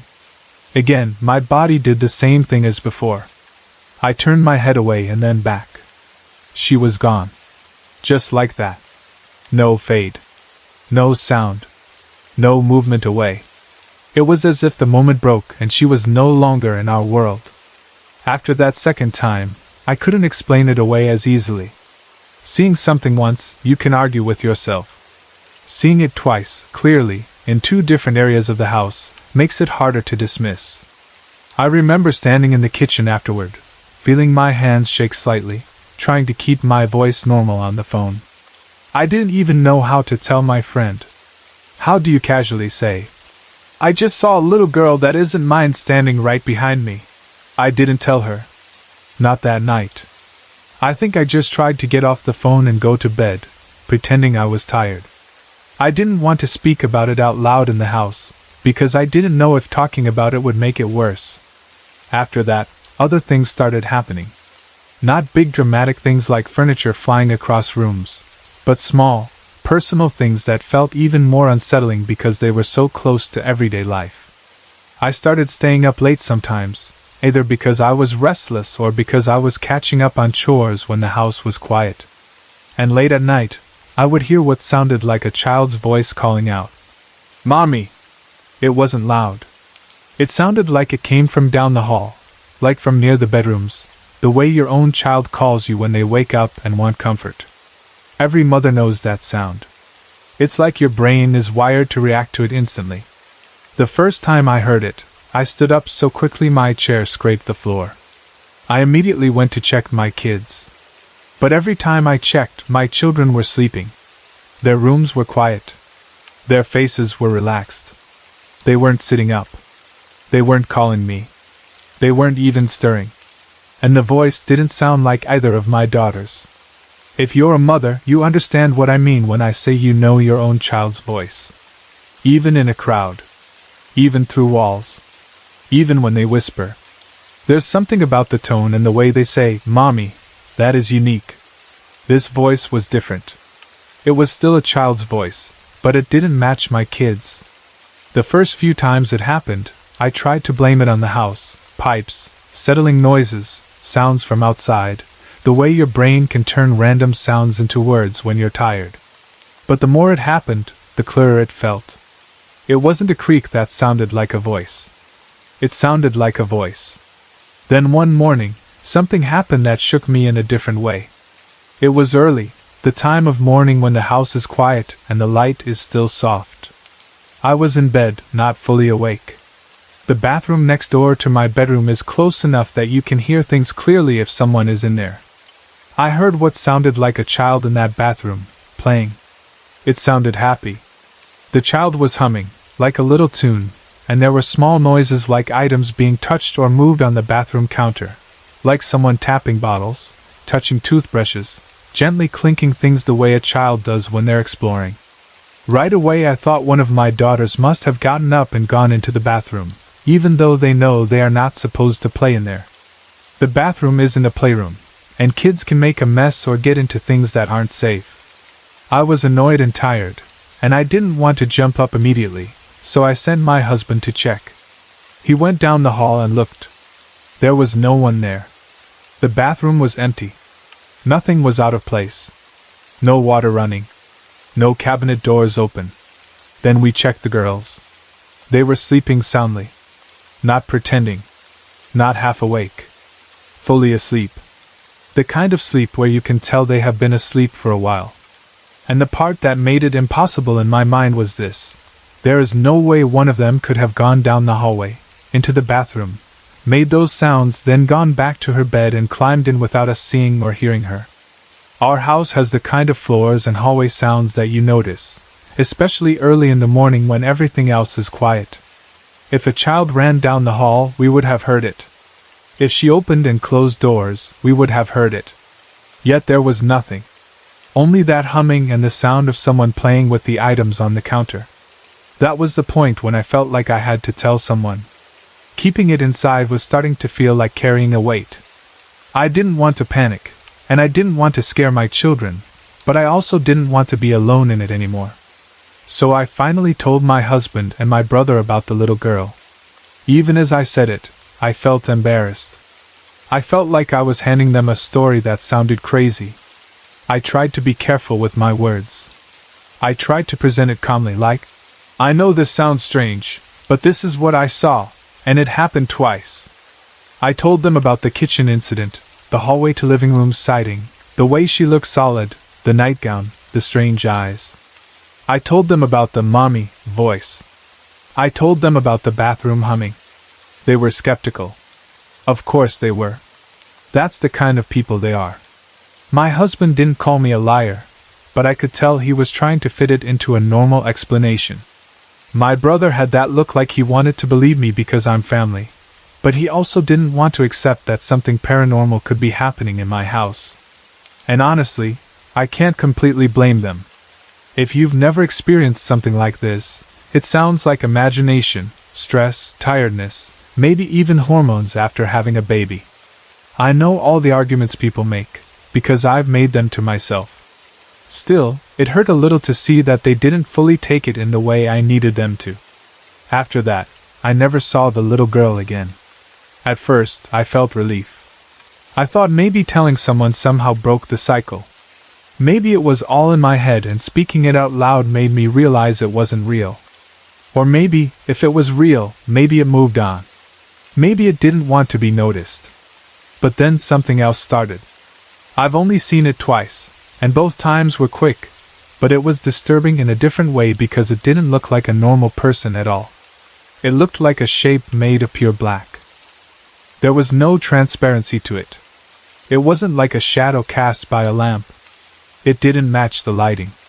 It was darker than the darkest part of the room, like it absorbed light instead of reflecting it. And the shape was around the size of the little girl, roughly her height and general outline. Not perfectly detailed, but enough that my mind immediately connected it to a child-sized figure. The first time I saw it, it moved very quickly from the kitchen into the hallway. It was so fast that if I had blinked, I might have missed it. But I didn't blink. I saw it cut across the space like it was running or darting, and then it was gone. The second time, I saw it move from the living room into the hallway, again very quickly. Both times it followed a similar path, from a main room into the hallway, as if the hallway was a channel it used to move through the house. When I saw the black figure, I felt a different kind of fear. The little girl, as strange as her eyes were, still looked like a child. She looked human. She looked like someone who once lived. The black figure didn't feel human. It felt like a silhouette of something, a presence without a face, without details, without emotion that I could read. It felt more like a warning sign than a person. I have no idea what it means. I don't know if the two things are connected, but in my gut I feel like they have to be. The timing is too strange to ignore. I stopped seeing the little girl, and then I started seeing this black shape. That makes me wonder if something changed. Sometimes I ask myself questions that I don't even like thinking about. Did the little girl get angry that I told someone about her? Did she not want to be spoken about? Did she feel exposed? Or did something else notice that I had started talking and decided to show itself in a different way? Maybe the little girl was never alone in the house. Maybe she was the lighter presence, and the darker things stayed hidden until I acknowledged what I had seen. I also wonder if the black figure is the same presence, just showing itself differently. Maybe the little girl was a form it used so it could get closer without scaring me too badly. Then, after I told other people, it stopped trying to look friendly, and started showing itself as what it really is. I don't know if that makes sense, but when you experience something that doesn't fit into normal rules, your mind starts trying to build a map out of feelings and patterns. Another thought that haunts me is this: what if the little girl and the black figure are not the same thing at all? What if the little girl was simply there, and something darker moved in afterward? What if seeing the little girl wasn't the danger, but the doorway? What if noticing one presence makes you more noticeable to others? I don't have proof. I don't have pictures. I don't have recordings. I only have what I've seen with my own eyes and what I've heard with my own ears, and the way my body reacted in those moments. And I have the memory of that woman who sold us the house, talking about loneliness, depression, and loss. I can't help wondering if the sadness I felt in the beginning was connected to anything that happened later, or if it simply made me more alert.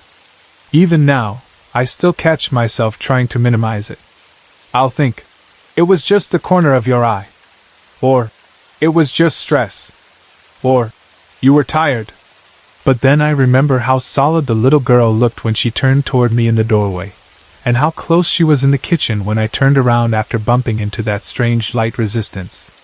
I remember how my breath stopped. I remember how real it felt. And I remember that voice saying, "Mommy," in a way that did not match my children. I don't know what I want from telling this story. Part of me wants someone to say, "Yes, I believe you." Another part of me wants a logical explanation that makes everything feel normal again. And another part of me is afraid of the answer either way, because if it's real, then what do you do with that? How do you live calmly in a house where you've seen a child who isn't yours and a black figure that moves like it owns the hallway? I also worry about my children. They're older now than they were when we moved in. They talk more. They notice more. Sometimes I wonder if they've heard things and didn't tell me, or if they've seen something and were too scared to mention it. I don't ask them directly too often because I don't want to plant fear in their minds. I don't want them lying in bed at night imagining a little girl in a nightgown standing in their doorway. But the mother part of me also wants to know everything, because if something is truly in this home, I want to protect them.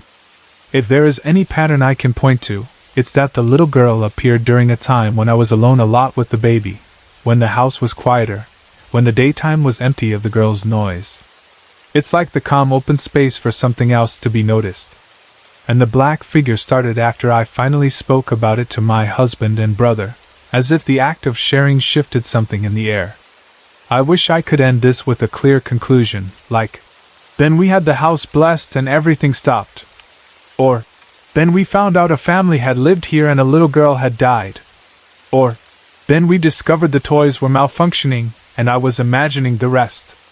But that's not the truth. The truth is messy and unresolved.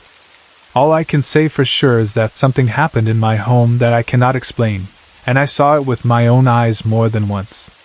I saw a little girl who was not my daughter. I heard a child's voice that was not my child.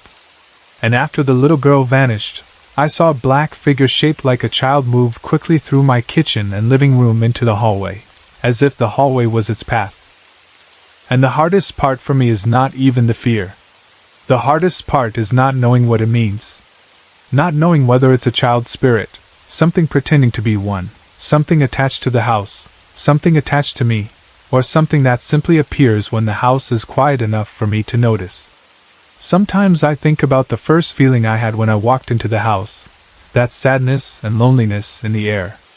I remember trying to ignore it, trying to be practical, trying to behave like the rest of my family who only believes what they can see. And I wonder if the house was trying to tell me something from the very beginning, and I just didn't want to listen. Now I'm left with questions I never wanted to carry, and memories that are too clear to erase. It happened very recently, on Monday night, December 8th, and I still don't feel right when I think about it. We were in the middle of moving, the kind of moving where your whole house turns into stacks of boxes, half-empty drawers, random bags, and things you forgot you even owned. Every room looked different every day. Nothing was where it normally belonged. The air felt dusty from all the packing, and my mind felt the same way, like it was full of clutter and running on low power. I was exhausted in a deep, heavy way. I had been packing for hours, lifting boxes, sorting clothes, trying to keep things organized while also taking care of my kids. I have 6 kids total, so the house is never truly quiet, and moving with a big family is a different level of stress. Even when the kids are asleep, you're still thinking about what you forgot to pack, what has to be moved next, what you need to do in the morning. Your body is tired, but your brain won't turn off. That night, I finally gave in to how tired I was. Around 10 p.m., I laid down with my infant daughter. She was only 4 months old, and she was a preemie, so she was still smaller than most babies her age and not doing things like crawling. She couldn't scoot herself across a room. She couldn't pull herself anywhere. She was still in that stage where she mostly stayed right where you placed her. I remember feeling relieved just to be horizontal. It felt like my bones were tired. My arms were tired. My eyes were tired. I didn't even want to scroll on my phone or watch TV. I just wanted sleep. Because she was sleeping with me, I was careful about how I positioned her. I know people have opinions about babies sleeping in bed, and I'm not telling anyone else what to do. I'm just saying what I did, and I was trying to be as safe as I could be in that moment. I had a queen-size bed. I placed her in the middle of it. On one side of her, I stacked pillows to create a barrier. On the other side was me, so she was between pillows and my body, and I thought that would keep her from shifting too far in any direction. I remember checking her more than once before I fell asleep, just because she was small and I worried easily. The house around me felt strange because it didn't feel like home anymore. Moving does that. Even if you're still living there, once half your things are boxed up, the place starts to feel like a temporary shelter instead of your real space. Shadows look different when furniture is moved. Sounds echo when rooms are emptier. And at night, everything seems louder. I fell asleep hard. The kind of sleep where you drop fast and don't even remember the moment you drifted off. Then, sometime around 3 in the morning, I woke up suddenly. It wasn't a gentle wake up. It was like my body snapped awake because I heard something that didn't fit. I heard the sound of small feet running down the hallway toward my bedroom door. Fast, light footsteps, the way a little kid runs when they're excited or scared or just trying to get to you quickly. My first thought was my 2-year-old. I didn't even have to think long about it. I have a 2-year-old, and she has that exact kind of little run. I was half asleep and irritated, because I thought she had gotten out of bed again. With moving stress and being exhausted, my patience was already thin. In my mind I was thinking, "Not right now. Please, not right now." I got up and walked to the door, still hearing that running sound in my head like it had ended right at my door. I opened my bedroom door expecting to see her standing there, maybe crying, maybe wanting me, maybe just awake for no reason. There was nothing. No child. No movement. No little shadow in the hallway. Just empty space. I stood there in the doorway for a second, staring, trying to make sense of it. My eyes adjusted to the darkness. The hallway was still. There was no sound after that. Not even the soft shuffle of someone walking away. I told myself, okay, maybe I dreamed it. When you're exhausted, your mind plays tricks. You hear things that aren't there. You mix dreams with real sound. That's what I tried to believe. But I still felt uneasy. So I went to my girl's room, because I needed to confirm with my own eyes that my 2-year-old was actually asleep. We have a full house, and the kids share rooms. When I opened the door and looked in, there she was. My 2-year-old was asleep, right in the bed, nestled between her sisters like she had been all night. Her breathing looked normal. Her body was relaxed. She wasn't even half awake. She wasn't the kind of asleep where a kid is pretending. She was truly out. That should have made me feel better, and in one way it did. It meant she hadn't been running down the hall. It meant she hadn't been standing at my door. It meant I wasn't dealing with a toddler waking up in the middle of the night for no reason. But it also created a new problem. If it wasn't her, then what was that sound? I didn't want to sit there thinking about it, so I did what most tired mothers do. I pushed the thought away and went back to bed. I told myself I must have been hearing things.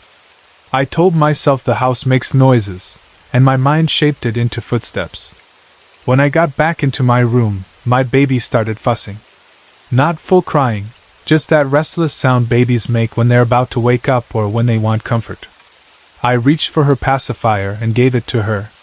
She calmed down quickly, the way she usually did, and I lay back down. My body felt heavy again, like it was pulling me into sleep no matter what my thoughts were doing. I fell asleep again. Then at about 3:30, I woke up for a second time, and this time it was much worse. My baby was crying, but it wasn't her normal cry. It was sharp and loud, the kind of sudden cry babies make when they are frightened or in pain. It had that panicked edge to it. The sound hit me like a warning. My whole body went into that instant mother alert where you don't think, you just react. But the cry sounded muffled. That detail is what made my stomach drop. It was like she was crying into fabric, or against something that blocked the sound. It wasn't distant like she was in another room. She was supposed to be right there in the middle of my bed, but the cry didn't sound like open air. It sounded trapped. My first thought was exactly what any mother would think. The covers were on her. Or one of the pillows shifted. Or something blocked her face. I sat up fast, heart pounding, and reached for the blanket. I pulled the blanket back. Nothing. The baby wasn't there in the spot where she should have been. My hands moved quickly, almost frantic. I grabbed at the pillows I had stacked beside her, thinking maybe she somehow rolled into them or down behind them. I moved them aside. Nothing. Now the fear started to spread through me. Not a normal worry. Real fear. The kind that makes your blood feel cold. My mind went, all at once, to the worst possibilities. I could still hear her crying, still muffled, and I couldn't see her. I started moving things, thinking maybe she slid lower in the bed, maybe she was tucked into a weird fold of blanket. The room was messy because of moving. There were boxes in my room. Stacks of things. It wasn't the clean, open space I was used to. I kept hearing her cry, but I couldn't place it.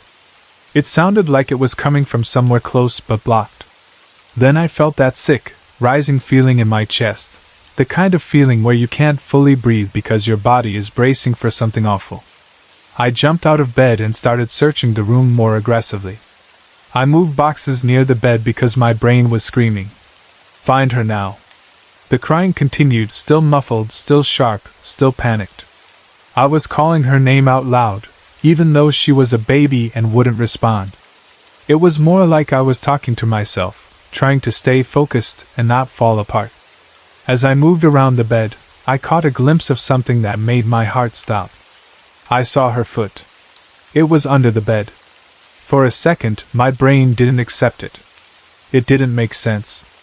She was 4 months old. She couldn't crawl. She couldn't push herself under a bed. And I had put her in the middle of the bed with pillows and my body as barriers. But there it was, a tiny foot sticking out from the darkness underneath. I dropped to the floor and reached under, my hands shaking. The crying was louder now that I was closer, but still muffled like she was pressed against something down there. I grabbed her carefully and pulled. When I pulled her out, I saw where she had been.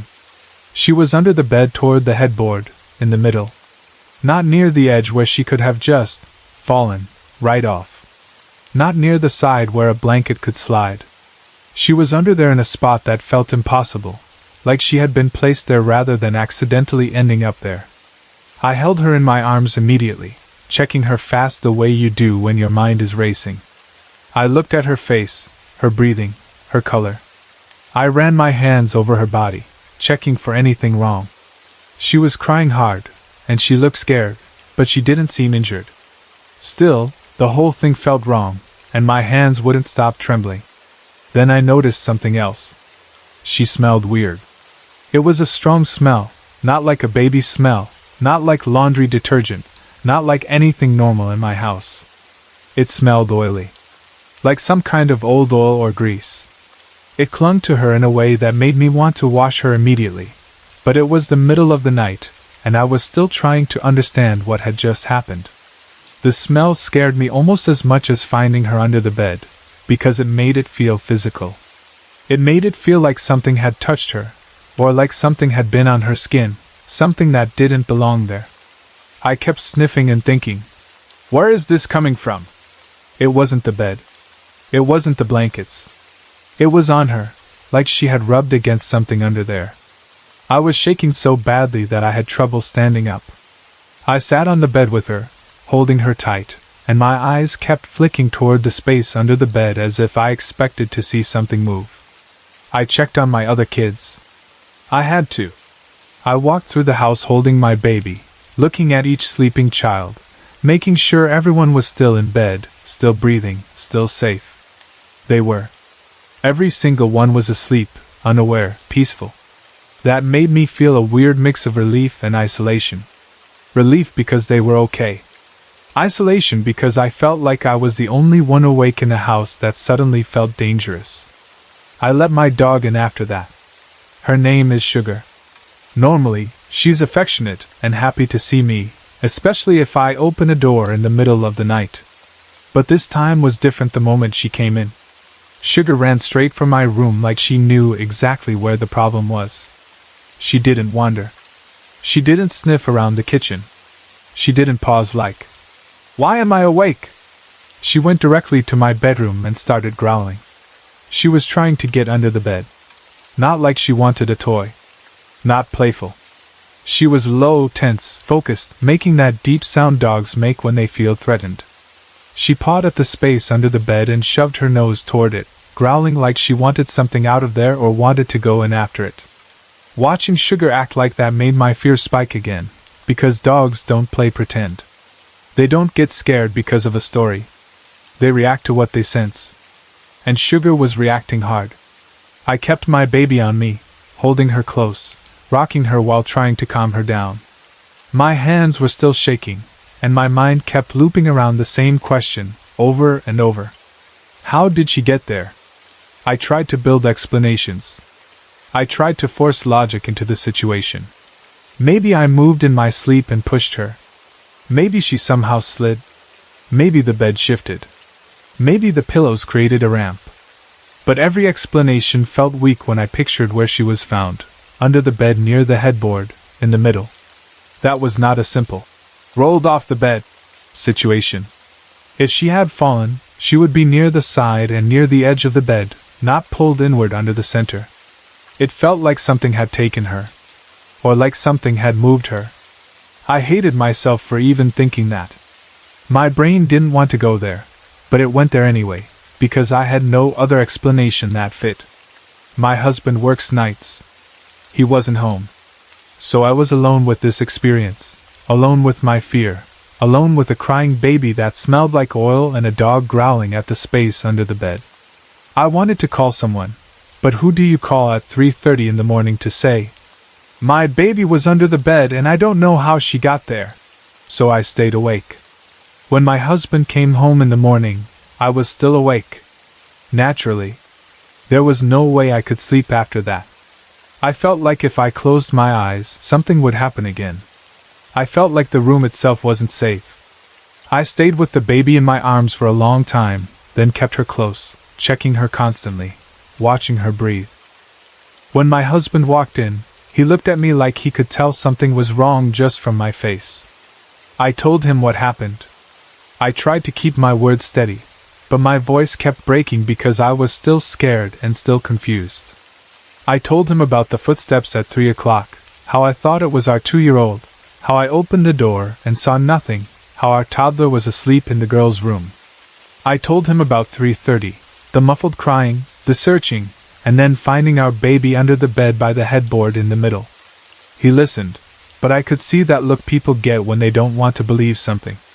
The look that says, "There must be a simple explanation." He didn't accuse me of lying, but he didn't look convinced either. He looked like he was trying to imagine how it could happen naturally, like he was trying to fix the story into something that made sense. And honestly, if I hadn't lived it, I might have reacted the same way. But I did live it. I felt the fear and the panic and the shock of seeing my baby's foot under the bed. Later that day, after I went to work, my husband stayed behind to keep packing. When I came home from work, he met me with a different face. More serious. Less skeptical. He said, "I moved the bed to get the frame to the new house. Look what I found. The baby's pacifier. It was in the same spot you said you found her." He held up the pacifier, and my stomach twisted again. It was oily. Not just a little dirty from being dropped. It had a slick, greasy feel. And the smell was there too, that same foul, oily smell that I had noticed on my baby when I pulled her from under the bed. It was like the smell had been waiting under there, and both the baby and the pacifier came out with it on them. Then he showed me something else. There was a perfectly round spot on the wall. An oily spot. It was near the area by the headboard, close to where she had been under the bed. And it wasn't a smear like someone brushed the wall. It was round, like a circle. Like something had been pressed there. It looked wrong, like it didn't belong in a normal house. And the smell coming off it was awful. I stood there staring at that spot, feeling my skin prickle. I wanted to wipe it immediately, but I also didn't want to touch it. The circle looked too perfect, too deliberate, too strange. My mind tried again to come up with a normal explanation. Was it from the bed frame? Something old behind the bed? Some kind of oil leaking from something? But why would it smell like that? And why was it on the pacifier? And why did my baby smell like it when I pulled her out? My husband didn't have answers either. The difference was that now he had seen something physical. He had held the oily pacifier in his hand. He had seen the round spot on the wall. It wasn't only my word anymore. I felt sick. Not only because I was scared, but because I kept thinking about my baby under that bed, crying in that muffled way. Thinking about how long she could have been there before I woke up. Thinking about how easily something could have gone wrong. Thinking about how I had put her in the middle of the bed, thinking she was safe. From that night on, I couldn't make myself sleep in that room. I tried once, and my body wouldn't relax. I kept staring at the space under the bed, imagining her foot, imagining that muffled cry. I kept hearing those running footsteps in my head, like they were coming again. I kept thinking about Sugar growling, trying to get under the bed like she was protecting us. So I moved to the living room. I've slept in the living room since that night. I set up blankets and pillows there, and I keep my baby close. Every creak in the house makes me sit up. Every little sound makes me listen harder. I feel like my nerves are turned up all the way, like my body is stuck in that 3:30 a.m. moment, and can't fully come down from it. And the worst part is the not knowing.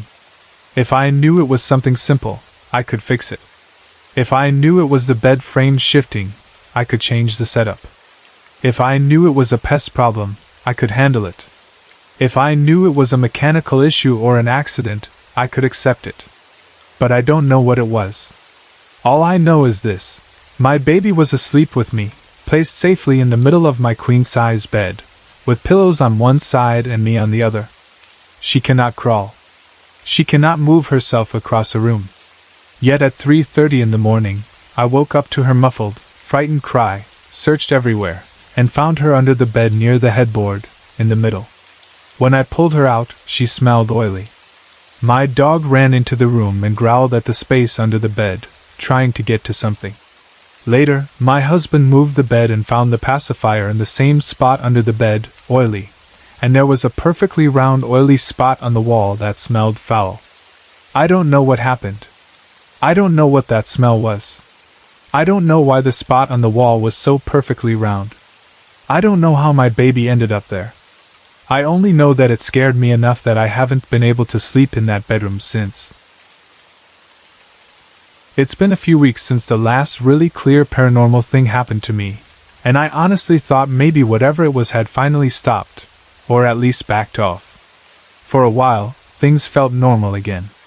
I was still on edge sometimes, because once you've had weird experiences, you don't fully relax the same way anymore. But day to day, nothing big happened, and I started telling myself that maybe I had just been overthinking everything. Then this past Sunday night and Monday night, something happened again. Both times it was when I was in that strange space between being awake and being asleep. You know that half-dreaming, half-aware state where you can still hear what's going on around you, but your body is heavy and your mind is drifting in and out? That's exactly when it happened, and that's part of why it's so confusing. It didn't feel like a normal dream, because it felt like the voice was right there in my ear, clear and direct. But it also didn't feel like I was fully awake, which makes me wonder if my brain was doing something weird because I was tired. I'll start with Sunday night. Sunday night was like any other school night for me. I did my usual routine.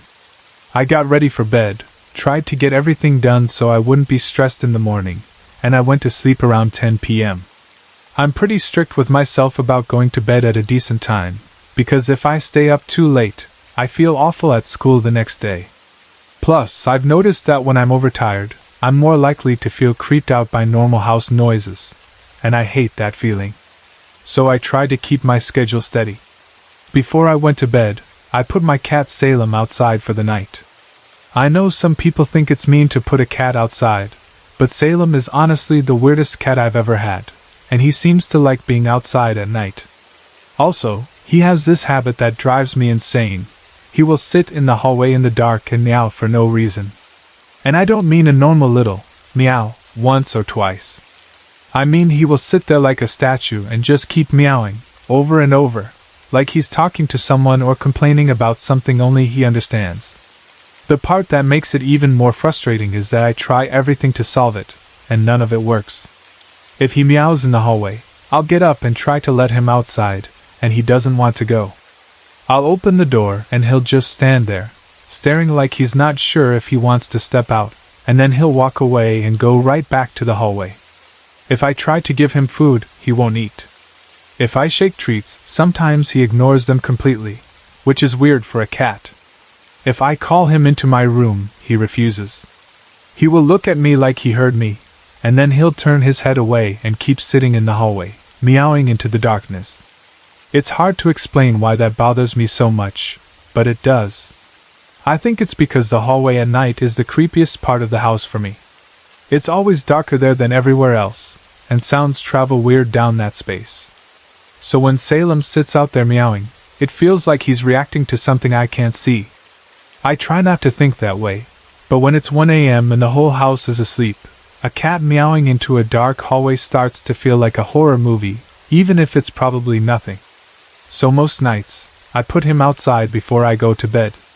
That way he can do whatever he wants out there, and at least I don't have to listen to him making the hallway feel even creepier than it already does.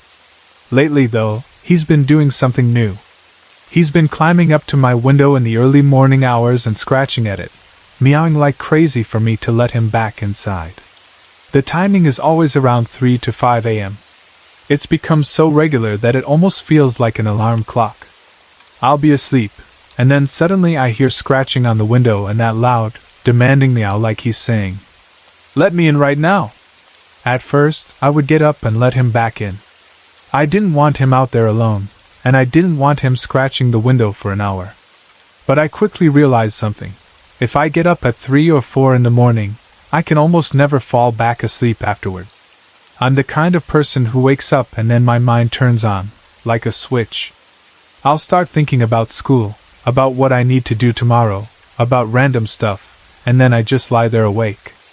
So I finally decided that Salem could wait. He's a cat. He can survive a few more hours outside. I'd let him in when I got up for school. That's what I decided, and that's what I've been doing. So Sunday night, like usual, I went to bed at 10 p.m. Everything was normal. The house was quiet. I fell asleep. Then, sometime in the early morning, around that same time Salem always does it, I heard him scratching and meowing at the window to be let in. It was the same pattern, scratch, scratch, scratch, then loud meowing, then more scratching. I was half asleep, the kind of half asleep where you're aware of the sound but you're still stuck in sleep. I remember thinking, barely forming words in my head, "Not now. Just stop. You can wait." I didn't want to move. I didn't want to open my eyes all the way. I just wanted to stay in bed. So I ignored him. I stayed still. I stayed in that in-between state for maybe a minute or two. I wasn't fully dreaming, but I wasn't fully awake either. My body felt heavy, like it was sinking into the mattress. I could hear Salem outside, but it was more distant in my mind, like background noise. And while I was in that state, I heard a voice. Not a vague sound. Not something that could be a creak or the wind. A voice, clear as if someone leaned right down next to my head and spoke directly into my ear. The voice said, "I see you in there, I know you're awake." It was so clear that even now, weeks later, I can still hear the exact tone in my head. It wasn't yelling. It wasn't laughing. It wasn't like a character in a dream. It sounded like a real person speaking quietly but confidently, like they knew something and wanted me to know that they knew it. The weirdest part is that it didn't hit me as scary in the moment. I think it's because I was still half asleep. I heard it, but it didn't fully connect to my fear system, if that makes sense. My mind didn't immediately jump to, "Someone is in my room." It was like my brain just accepted the sound the way it accepts things when you're half dreaming. So I didn't scream. I didn't sit up. I didn't even fully open my eyes. I just stayed in that state, and then eventually I drifted again. In the morning, though, it was different. When I woke up for real, the memory hit me like it had happened 5 seconds ago. It was unusually vivid. Normally, if I have a weird dream or hear something while half asleep, it fades fast, like smoke. But this didn't fade. It stayed sharp. I remembered the exact sentence. I remembered it being right in my ear. I remembered how it felt like someone was right beside me. That's what made me pause. Because if it was just a half-asleep hallucination, you'd think it would be fuzzy, like a dream voice. But it wasn't fuzzy. It was as clear as if my sister had leaned over my bed and whispered it, except there was no one there. Still, I did what I always do. I tried to brush it off. I told myself I was tired, that it was late, that Salem's scratching at the window probably kept my brain in that half-awake state longer than normal, and my mind filled in something weird. I got through the day. I went to school. I did normal stuff. And eventually I forgot about it. Not in a deep way, but I stopped thinking about it constantly. It became one of those moments you push to the back of your mind because it's easier than sitting with it. Then Monday night happened. Monday night was also like a normal school night. I went to bed around 10 p.m. again. I fell asleep around 10:20, give or take. Nothing seemed strange. I wasn't even thinking about Sunday night anymore. If you asked me right before I fell asleep what happened the night before, I probably wouldn't have brought it up. It was like my brain had decided it was nothing and filed it away. Also, I should mention something about my sleep. I wake up in the middle of the night a lot. I don't know why. I've always been like that. Sometimes I wake up once. Sometimes I wake up 4 times. It depends. Sometimes I wake up because I need water or the bathroom. Sometimes I wake up for no clear reason and just roll over and go back to sleep. It's annoying, but it's normal for me, so I don't panic about it. So that night, I woke up again sometime around 3 a.m.-ish. I don't know the exact time because I didn't fully wake up to check my phone. I just know it was around that early morning window where I usually wake up and where Salem usually scratches. This time, Salem wasn't scratching. I didn't hear the window. I didn't hear meowing. I had just woken up naturally, and then started drifting back down again. I was slipping into that same in-between state, awake and asleep at the same time. My eyes were closed. My body was relaxed. My mind was floating, not fully dreaming yet. It's a strange feeling because you're aware that you're about to fall asleep again, but you can still hear your room and you can still feel the pillow under your cheek. And as I was drifting off, something whispered into my ear. It said either hey or Haley. Haley is my name, and that's what makes it extra unsettling. The sound was quick, like one word, whispered close. It wasn't a long sentence this time. It was like someone trying to get my attention gently. Again, in that moment, it didn't scare me. It's almost like my body didn't react because I wasn't fully awake. I heard it, but I didn't jump. I didn't sit up. I didn't turn my head fast. I just stayed there and drifted off again. But in the morning, I remembered it. Just like Sunday, I remembered it clearly. It wasn't fuzzy. It wasn't like a dream where you can't tell if you made it up. It felt like something that happened in the room, not only in my mind. That's what messes with me the most. The clarity. The confusing part is that I don't feel afraid of these voices. I really don't. I don't know if that means they're not dangerous, or if it just means my brain didn't process fear because I was half asleep. When I think about it in the daytime, I can tell that I should probably be scared. Like if you told me a stranger whispered in your ear at 3 a.m., I would be freaked out for you. But because it happened in that half-awake state, my emotional reaction didn't match what happened. So now I'm stuck trying to figure out what it really was. Was it my cat, Salem, somehow making a sound that my half-asleep brain turned into words? That feels possible on Sunday night, because I could hear him scratching and meowing at the window. Maybe my brain mixed his sounds into something that sounded like a sentence. But then why was it so clear and in my ear, not outside at the window? And what about Monday night, when Salem wasn't scratching at all? Was it a spirit? Something in the house that noticed I wasn't fully asleep and decided to say something? The first sentence. I see you in there, I know you're awake. Sounds like something that wants you to know it's aware of you. It wasn't random. It sounded personal. It sounded like a presence trying to make contact, but in a quiet way. And the second whisper, hey, or my name, felt like the same kind of thing, like a gentle tap to get my attention. Or am I just losing it? Sometimes I hate even thinking that, because it sounds harsh, but it's a real fear. I don't want to be the person who starts hearing voices and then convinces themselves it's ghosts. I don't want to go crazy. I don't want to be insane. I want a normal explanation. But I also can't ignore how real it felt. And this isn't the first time I've heard something like this while awake.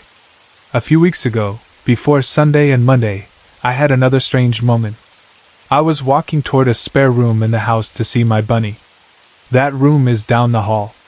The bunny is kept in there with his setup, and I go in to check on him, feed him, clean things, just normal pet stuff. I remember walking down the hallway, not thinking about anything scary. Then, out of nowhere, I heard someone say, "Run," right in my ear. It was so close it felt like the word touched me. Like it wasn't coming from across the room. It wasn't coming from down the hall.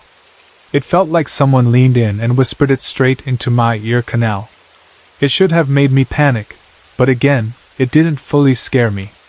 It startled me, but my first thought was that my sister must have said it as a joke. Like she was being annoying, trying to freak me out. So I turned and called out to her. She was in my room, down the hall, not even near me. When I asked her if she said anything, she said no. She looked at me like I was being weird. And she didn't have that guilty look she gets when she's messing with me.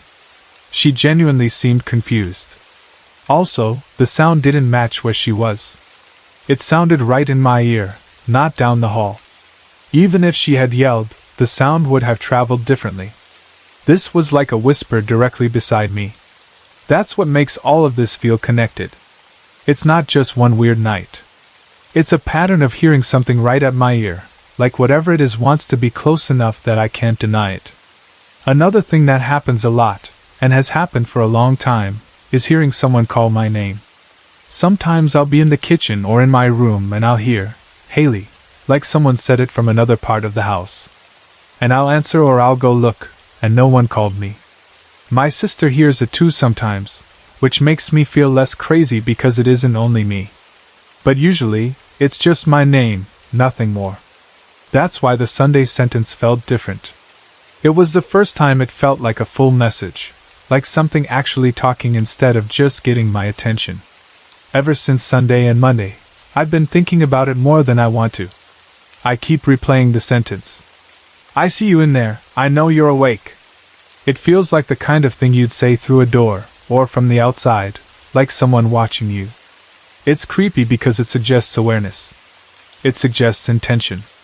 And even though I wasn't scared in the moment, it bothers me now.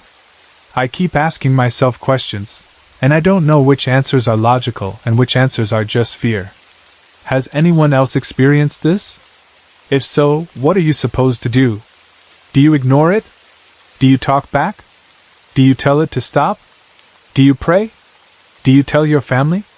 Or do you just pretend it's nothing because you don't want to make it worse? And it's not only the voices. There's another part of this that has been happening lately that I can't figure out, and it's actually making me more uncomfortable than the whispers. I've been waking up sore on random nights. Not every night, but often enough that I started noticing. I'll wake up and my body will hurt in a specific spot, like someone pressed hard on my skin, or like I bumped something. But I don't sleepwalk. I know I don't. My family would have noticed, and I've never had any history of that. Also, there isn't really anything in my room that I could be hitting hard enough to bruise myself without waking up. The room is pretty normal. The only closed thing is the wall, but if I hit the wall with my head or face in my sleep, I feel like I definitely would have woken up immediately. That's not the kind of pain you sleep through. About a week ago, I woke up and my forehead was sore. Not like my skull hurt deep inside. It was the skin. Like the surface was tender, almost like it had been rubbed or pressed or hit. I went to the mirror and looked.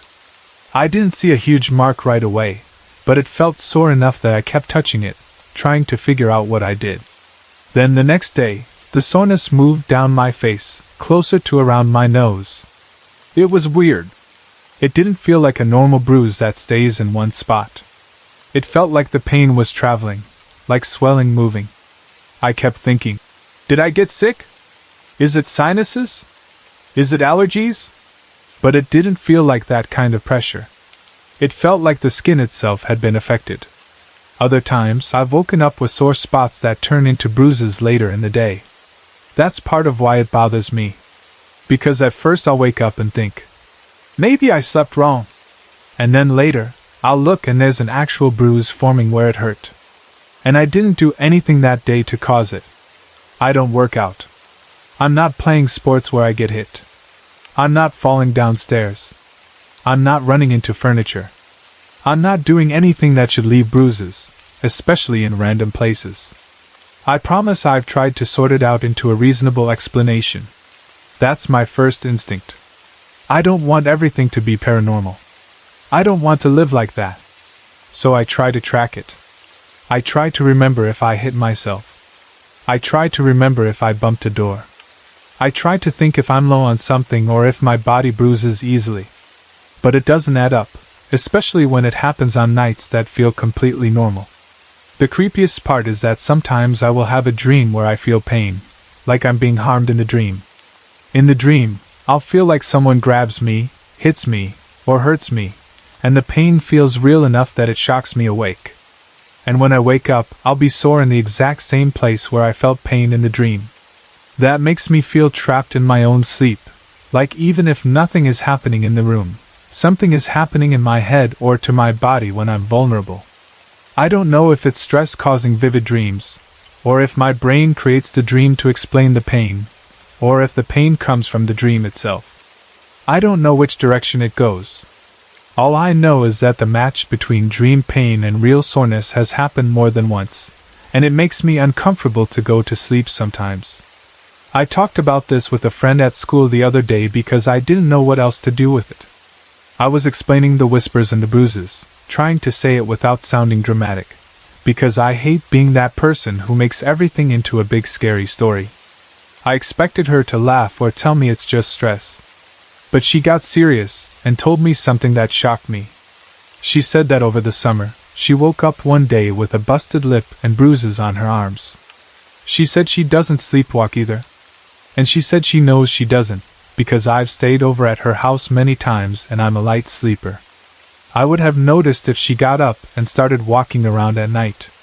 She said it was like she went to bed normal and woke up looking like she had been hurt. Hearing that didn't make me feel better, exactly. It made me feel less alone, but it also made me feel like maybe this happens to people more than we realize, and we just don't talk about it because it sounds too weird. Now I'm sitting here trying to make sense of all of it together. The whispers when I'm half asleep, the random run in my ear when I'm awake, the way my sister and I both sometimes hear our names being called, and the bruises and soreness that appear without clear reasons. I don't know if they're connected or if my brain is connecting them because it's looking for a pattern. But I can't ignore how personal the whispers felt. The first one wasn't just a word. It was a sentence that sounded like it was meant for me, in that exact moment when I was half awake, ignoring Salem scratching at the window. It was like something noticed my awareness and decided to speak. I also can't ignore how clear the sound felt. It didn't feel like a dream. It felt like someone was right next to me. And even though I'm not terrified, I'm confused.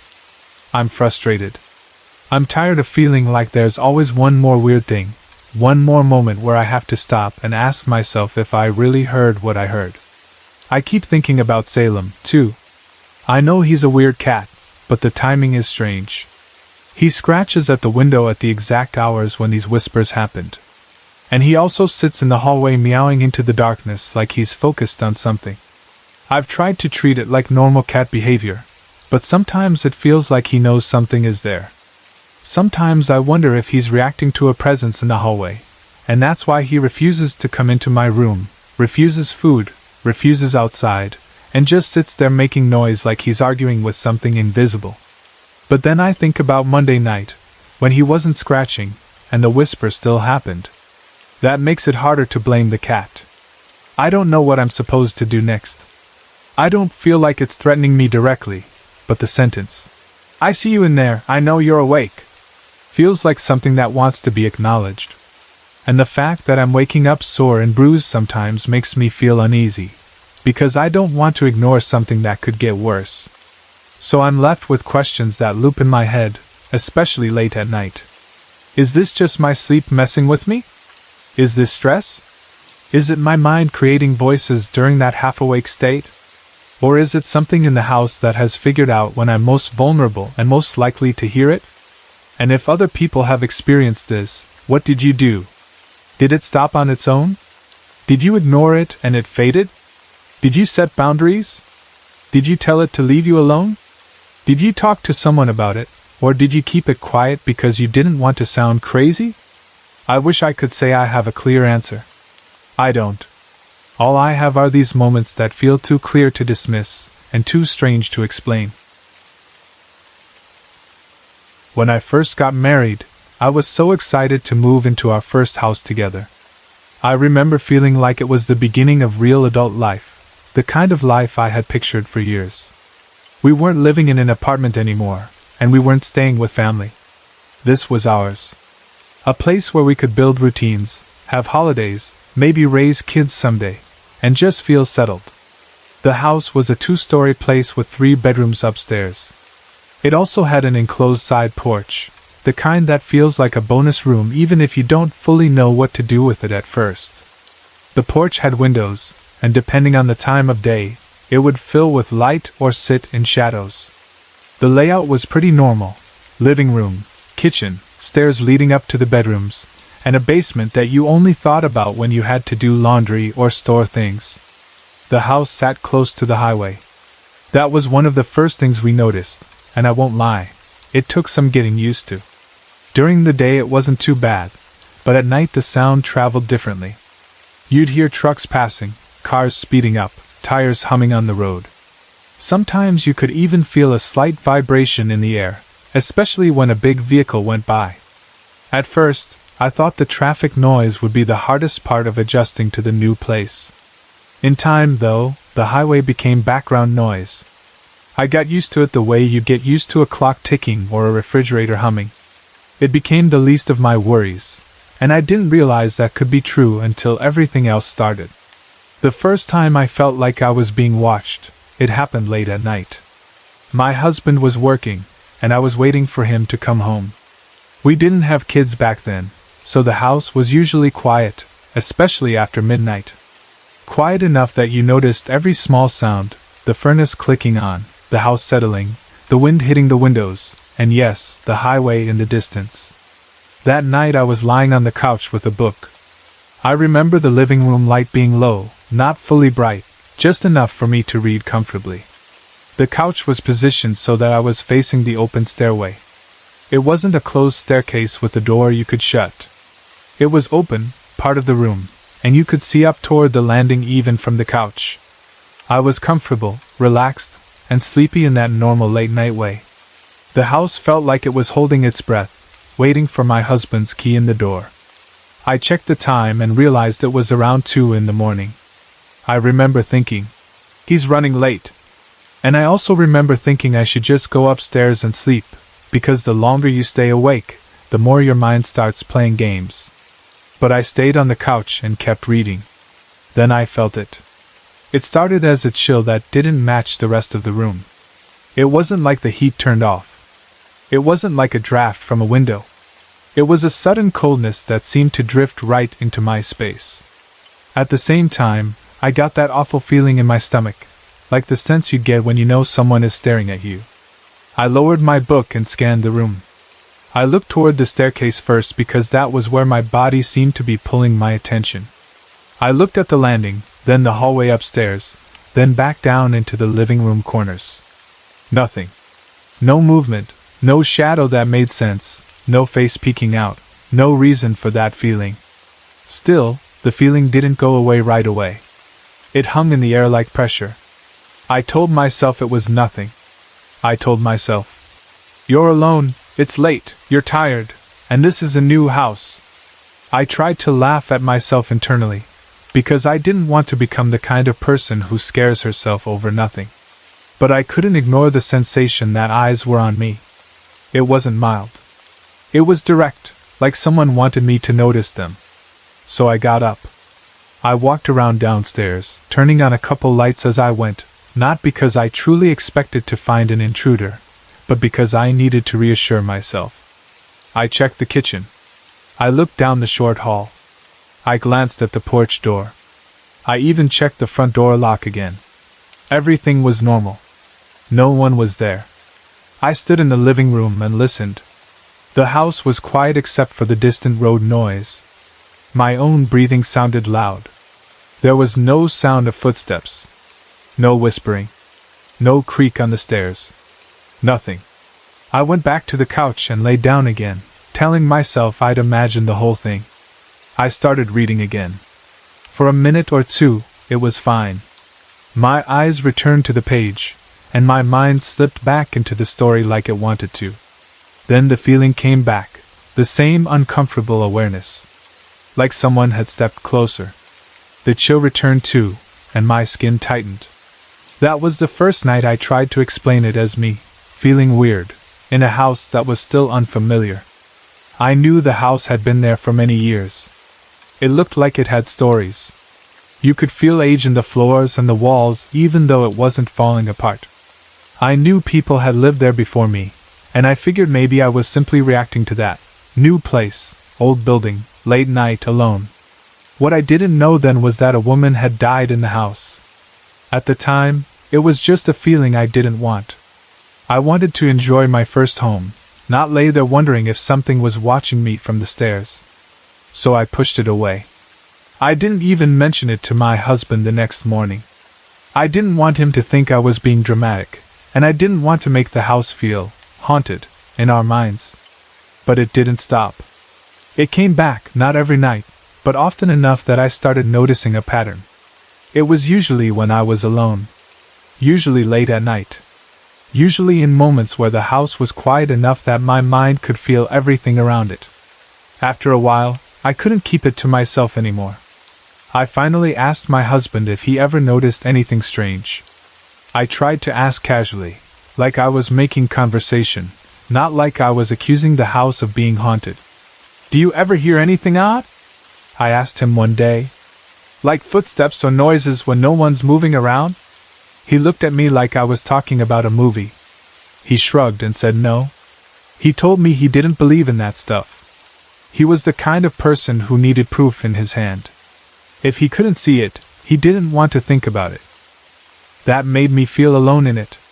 Not because I needed him to believe in ghosts, but because I needed someone else to say, "Yes, I feel it too," so I could stop doubting myself. When he dismissed it, I started doubting myself even more, and I tried even harder to ignore it. But deep down, I knew it wasn't just my imagination. The feeling had a certain sharpness, a certain reality to it. It didn't feel like anxiety that came from inside me. It felt like a reaction to something outside of me. Then one day it happened in a different place, and that changed things for me. I was in the basement washing clothes. The basement wasn't finished. It was a typical older house basement, concrete floor, the smell of dampness and detergent, the hum of the washer and dryer, and a few storage areas where you kept things you didn't use every day. The lighting was never great down there, even when the bulbs were bright. Shadows seemed to gather in corners, and sounds bounced around because the space was open. I was focused on the laundry, switching loads, pouring detergent, folding as I waited. It was a normal chore. Nothing spooky. Nothing dramatic. Then the hair on the back of my neck stood up. That is such a specific feeling, and it's hard to explain to someone who hasn't felt it. It's like your body reacts before your brain knows why. The skin tightens. The hairs rise. Your stomach drops slightly. It's pure instinct. At the same time, I felt warmth behind me, as if someone was standing so close that their body heat was reaching my back. It felt like a person had stepped right up behind me, close enough that if I leaned back an inch, I would bump into them. I whirled around instantly, my heart pounding, fully expecting to see my husband standing there to surprise me or even just someone who came down without me hearing. No one was there. The basement was empty. I stood there, staring, trying to catch my breath. The washer kept running like nothing happened. The dryer made its normal sound. The air still smelled like soap. And yet I had just felt someone behind me. I looked all over the basement. There were 2 other rooms down there, storage rooms, unfinished spaces where you kept holiday decorations and old boxes. I checked them too.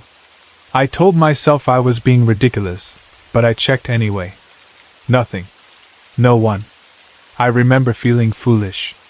I remember standing there thinking, what is wrong with me? Because I didn't want to accept what it could mean.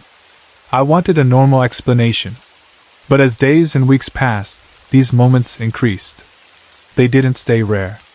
They became frequent enough that I started wondering who, or what, was doing this to me. The fact that I never really saw anything made it even harder. If I had seen a full figure, I could have at least said, "Okay, that happened." But this was mostly sensations, feeling watched, feeling warmth too close, feeling chills that made no sense. It felt like something was playing with the edge of my awareness, never stepping fully into view. Then came the night on the stairs. I still remember that one clearly because it made me angry, not just scared.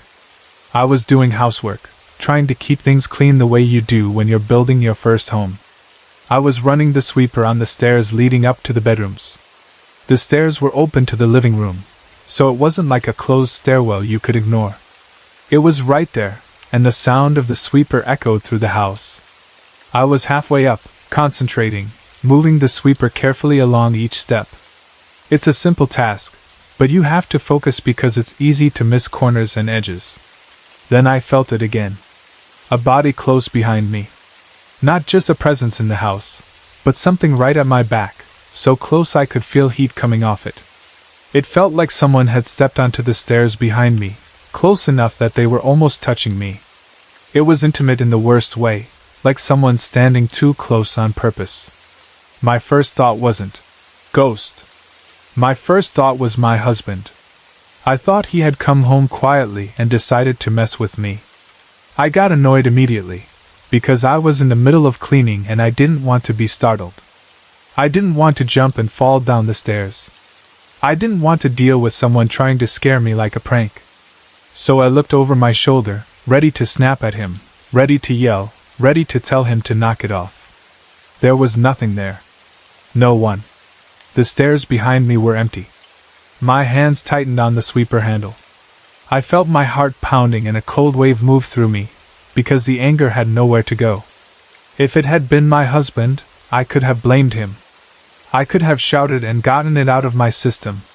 But it wasn't him, and that meant the feeling came from something else. I shut off the sweeper. The sudden silence made everything worse. Without the noise of the machine, the house felt too quiet, like it was listening. I took the sweeper up to the landing and stood there, staring down the staircase into the living room. What is going on? I remember thinking. Why can't I even clean my house in peace? That was the moment I started to feel worn down by it. I didn't just feel scared. I felt tired of feeling watched in my own home. There's a kind of stress that builds when you never feel fully alone, even when you are alone. It's like you can't relax your shoulders, can't let your guard down, can't fully breathe without wondering if something is behind you. I still didn't see a spirit the way people describe in movies. I didn't see a face at the top of the stairs, or a woman in a white dress, or anything like that. But the sensations were too consistent, too specific, too personal. It wasn't random creaking. It felt like something was aware of me and wanted me to feel it. After a while, I grew weary enough that I started asking questions. I asked around about the people who lived in the house before me. I brought it up carefully with neighbors and people who might know the history, not in a dramatic way, but more like, "Do you know anything about the previous owners?" Or, "Has anything ever happened here?" Most people didn't know much. Some people shrugged like the house was just a house. A few people had little pieces of information, names, rough timelines, normal neighborhood gossip. No one seemed to think that if someone had passed away there, their spirit would bother anyone. The general attitude was, "That's not how life works." But then I found out that a woman had died in the house. I didn't learn it in a big cinematic way. It came through normal conversation and bits of history. But the moment I learned it, that original feeling made sense in a way that unsettled me.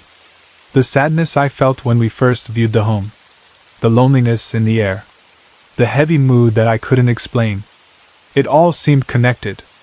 Even then, I tried to ignore whoever it was. I truly did. I told myself not to feed it attention. I kept myself busy. I stayed in well-lit rooms. I left the TV on sometimes just to create normal sound. I acted like nothing was wrong, hoping that if I didn't respond, it would stop. but ignoring it didn't really work. If anything, it made me feel more alone because I was swallowing the fear and carrying it by myself. I didn't want to become obsessed with it, but I couldn't pretend it wasn't happening. The house never felt fully empty anymore. Then I learned I was pregnant with my daughter, and that's when things changed again. I don't know if it was coincidence, hormones making me more sensitive, or if something in the house truly reacted to the idea of a baby. But the energy shifted. It got more intense. It wasn't only the quiet feeling of being watched. It became sounds, movement, and a strange sense of excitement that I could almost feel in the air. I started noticing more noises that didn't fit the usual settling of an old house. Footsteps that sounded like they were moving from one area to another when everyone was in bed. Small sounds upstairs when I was downstairs. A feeling like the house was more awake than it used to be. And along with that, there was a different mood, less lonely, more active, almost restless. It felt like something was anticipating the baby. That thought scared me and confused me at the same time. I would catch myself asking questions I didn't want to ask. Did the spirit like the thought of a baby in the house? Was it happy about it? Was it curious? Was it attached to children? Was it simply reacting to change? All I knew was that the quiet watching I had dealt with before seemed to turn into something more, as if my pregnancy flipped a switch in the home. That's where this part of my story ends, because what happened next deserves its own telling. The nights that followed, and the things I started hearing and feeling once I was pregnant, were stronger than anything that came before. And even though I tried to stay calm, even though I tried to keep living my normal life, I could tell the house was no longer content to stay in the background. My next story begins right where this one leaves off.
I grew up in a house with my dad and my grandparents.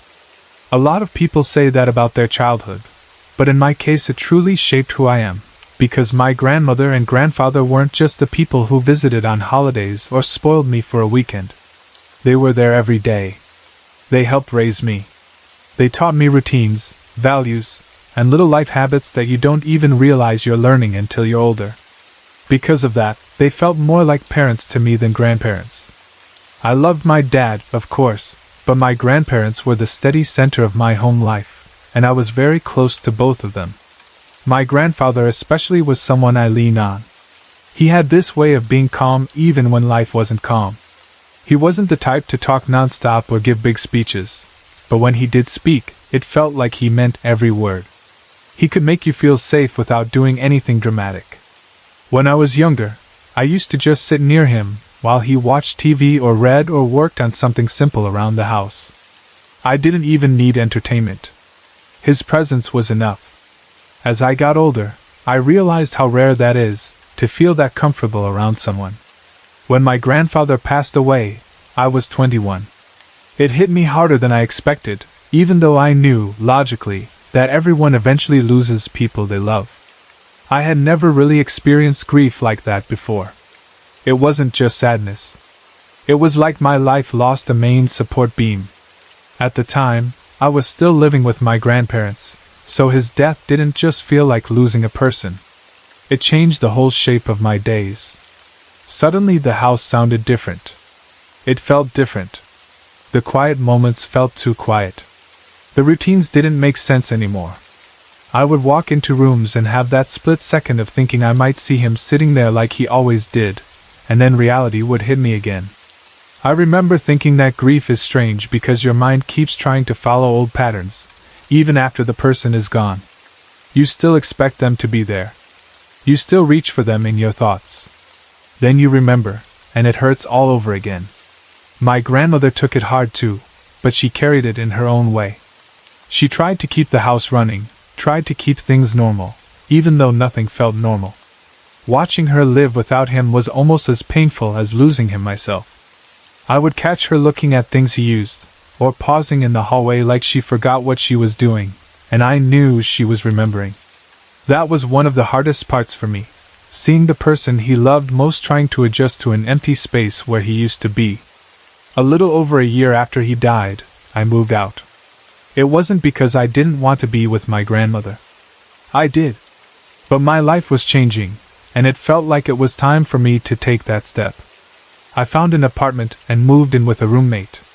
She was nice and we got along, and the place was fine, nothing fancy, just a normal apartment where you start learning what it means to pay bills, share space, and create your own version of home. My roommate had a boyfriend who lived about an hour away. Because of that, she spent many weekends out of town. Sometimes she'd leave on Friday and come back late Sunday. Other times she'd stay longer. I didn't mind it too much, because I liked having quiet time, and I also didn't like going out every weekend anyway. When she was gone, I would take care of her pets. She had a dog and a cat.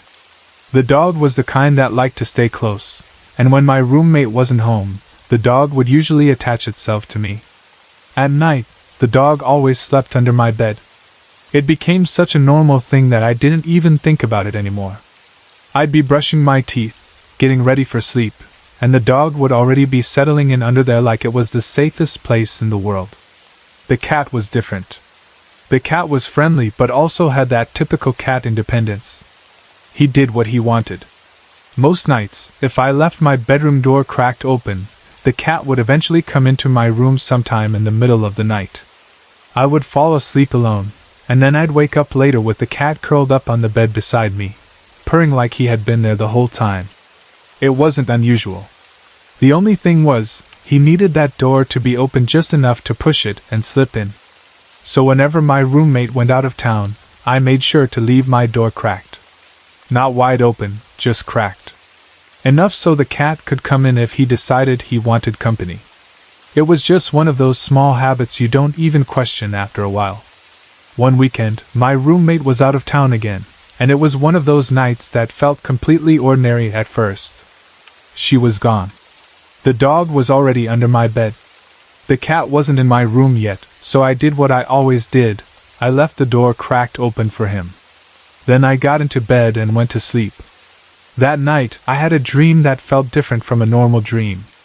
It didn't feel random or messy, and it didn't have that jumpy, dream logic, where scenes keep changing for no reason. It felt clear and steady, like I was actually standing somewhere. In the dream, I was standing in the living room of my grandmother's house. Not a made-up version of it, but the real house the way I remembered it. The furniture was where it always was. The feeling of the room was familiar in a way I can't fully explain. Even the lighting felt right, like the soft, warm light that house always seemed to have in the evening. At first, I just stood there, looking around, feeling that mix of comfort and sadness that always came with thinking about that home after my grandfather died. Then I heard something coming from the kitchen. It sounded like pouring water. That might sound like a small detail, but in the dream it stood out because it sounded unusually pure and crisp. It wasn't the dull sound of water from a faucet. It was like water being poured carefully from one container into another, smooth and clean, almost musical. That sound pulled me toward the kitchen, like I needed to see what it was. So I walked into the kitchen. And there he was. My grandfather was standing at the counter as if nothing had ever happened to him. As if he had never died. He looked solid, real, normal, like the grandfather I remembered from everyday life, not sick, not weak, not faded. He was holding a silver jug, and he was pouring water from it into a vase. The jug looked old-fashioned in a simple, beautiful way.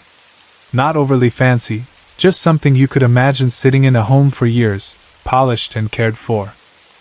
On the counter near the vase, there were flowers. He was putting them into the vase after pouring the water, arranging them the way someone does when they want it to look nice for the person they love. The flowers looked like they might have been blue hyacinths, but the color wasn't exactly blue the way you see in some pictures. They looked purple, soft purple, rich and deep. They were beautiful, and they made the whole kitchen feel alive. For a second, I couldn't move. It was like my mind didn't know what to do with what I was seeing. Then the emotion hit me all at once. I ran to him, and I started crying. Not polite crying, not quiet tears, but the kind of crying that comes from a place you can't control. It felt like everything I had held in since his death suddenly broke open. I threw my arms around him, and he hugged me back like he always did, strong and steady. In the dream, I said, "I'm so sorry, I thought you were gone." It came out of me like a confession. Like I had failed him by accepting that he was dead. Like I was apologizing for believing I would never see him again. It sounds strange when I write it now, but in that moment, it was the purest thing I could say. I was so relieved and so overwhelmed that my words didn't come out perfectly. I just needed him to know how much I missed him. He looked at me with this calm expression, the same calm he always had, and he said, "I know. I still am gone. I just came to leave these flowers for your grandmother." When he said that, I stopped crying, not because I suddenly wasn't emotional, but because the way he said it felt like truth. It wasn't cruel. It wasn't scary. It was gentle and honest. Like he was explaining something I needed to understand. I remember stepping back slightly in the dream, still looking at him, still trying to take in every detail of his face and his voice, because part of me was afraid that if I blinked, it would end. Then I asked him something I had wanted to ask since the day he died. I didn't even think about how to word it. I just looked at him and said, "How is it? Is it wonderful?" I meant heaven. I didn't say the word in the dream, but that's what I was asking. I was asking him what it was like where he was now. I was asking if he was okay. If he was happy. If it was peaceful. If everything we hope for is real. He told me that it was more beautiful than I could imagine. He didn't give me a long description. He didn't paint a huge picture with complicated words. He just said it in a way that made me believe him. Like the beauty of it couldn't be fully explained to someone still living, but he wanted me to know it was good. Better than good. Better than anything I could create in my mind. After that, he left. It wasn't like he walked out the door while I watched his back disappear. It was more like the moment ended. Like his purpose was complete. Flowers for my grandmother, a message for me, and then the connection closed. 1 second he was there, and the next it was like the dream moved on without him. When I woke up, I was lying in my bed in my apartment. It took me a second to remember where I was, because the dream felt so real that my body still felt like it had been in my grandmother's kitchen. My eyes opened slowly, and I was aware of the room again, the ceiling, the darkness, the quiet. Then I noticed the dog was under my bed, just like always. I could hear the dog's calm breathing down there. And then I noticed the cat was sleeping beside me. That part wasn't strange by itself. The cat often came in during the night. What was strange was my bedroom door. It was closed. Not mostly closed. Not pushed halfway. Fully closed. I stared at it for a moment, trying to understand. Because I knew I had left it cracked open. I always did, because the cat needed it open to get inside. I remember doing it that night. It was part of my routine. And if I had accidentally closed it after, I would have remembered, because then I would have thought, the cat won't be able to get in. But it was closed, and the cat was in my bed. That meant either the door had been closed after the cat came in, or it had been closed, and somehow the cat still got in, which made no sense. I got up and looked at the door closely. It wasn't latched in any special way, but it was fully shut like someone had quietly pulled it closed. I stood there feeling a chill run through me, not a scary chill like a horror movie, but a shocked chill, because suddenly the dream didn't feel like just a dream anymore. The closed door made it feel like something had happened in the real world too. When my roommate came home, I told her about it. I told her the whole thing, how I dreamed I was in my grandmother's house, how I heard the water pouring, how I saw my grandfather, the silver jug, the vase, the purple flowers, the hug, the conversation, everything. I told her how real it felt, and how emotional it was, and how I woke up feeling like I had actually been with him. Then I told her about the door. She looked at me and immediately said something that stuck with me. She said, "Taylor doesn't close doors. He doesn't know that trick. He opens them, but he never closes them." Taylor was the cat. According to her, he could push doors open if they were cracked, but he didn't pull them shut behind him. He just didn't do that. She said she had never seen him close a door. If he wanted out, he would open it. If he wanted in, he would push it. But he didn't close doors. Hearing her say that made my skin prickle again, because it matched what I already knew. Cats can do some surprising things, but closing a door fully is different. It's not impossible, but it isn't normal, especially if you know the animal and their habits. And the way the door was shut didn't look like it had swung shut on its own. It looked placed. It looked quiet and careful. My roommate and I just stood there for a minute talking it through, trying to make it make sense. We considered simple explanations. Maybe there was a draft. Maybe the door slowly drifted shut. Maybe I had closed it in my sleep. But the more we talked, the less those explanations felt right. The cat was in my room, asleep on the bed with me, the dog was under the bed, and I was sure I had left the door cracked. I kept coming back to the same feeling. The dream was not ordinary, and the door being closed felt like an extra detail that made it harder to dismiss. In the end, we were both convinced that my grandfather had really visited me in my sleep. Not in a creepy way, not in a way that made me fear him, but in a way that felt loving and purposeful. The flowers in the dream mattered. They weren't random. He said he came to leave them for my grandmother, like he still cared for her and wanted to comfort her. And he answered my question about heaven in the simplest, kindest way, telling me it was more beautiful than I could imagine. After that, I told a few people at work, because it made me feel happy and I wanted to share that happiness. I wasn't trying to convince anyone of anything. I was just relieved. I felt like I had been given a gift. I felt like I got to see my grandfather again, even if it was only for a short time, and even if it happened through a dream. The reactions were mixed. Some people smiled and said it sounded comforting, like maybe it was his way of letting me know he was okay. A couple people told me they had experienced something similar after losing someone, and that made me feel less alone. But other people reacted like I expected they might. Some looked skeptical. Some laughed a little, like it was a sweet story but not real. Some said it was probably just grief, that my mind created the dream because I missed him. A few people warned me not to take it too seriously. I understood those reactions, but they didn't change how I felt. I was genuinely happy about it. The dream didn't leave me feeling scared. It left me feeling calm. It left me feeling like I had gotten an answer I didn't even realize I needed so badly, that he was still himself, that he still cared about my grandmother, and that where he was now was beautiful. Whether someone else believed it or not, it felt like a blessing to me that I got to talk to my grandfather again, to hear his voice, and to wake up with that sense of peace instead of only sadness. From the day we moved into this house, strange things started happening. At first I tried to treat it like new house stuff. The way an older place creaks or makes noises while you're still learning how it sounds at night. But it didn't stay in the category of normal. It became patterns, repeated moments, and experiences that didn't make sense no matter how many times we tried to explain them away. My son turned 2 years old the day we moved in. That's one of the reasons the timeline is so clear in my mind.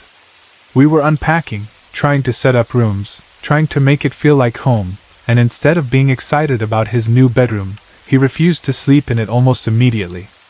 At 2 years old he didn't have a lot of words for complicated things, but he kept saying he didn't like the eye pops in his room. We asked him again and again what he meant, because eye pops could have meant anything. He didn't talk about monsters or nightmares the way kids usually do. He seemed very specific.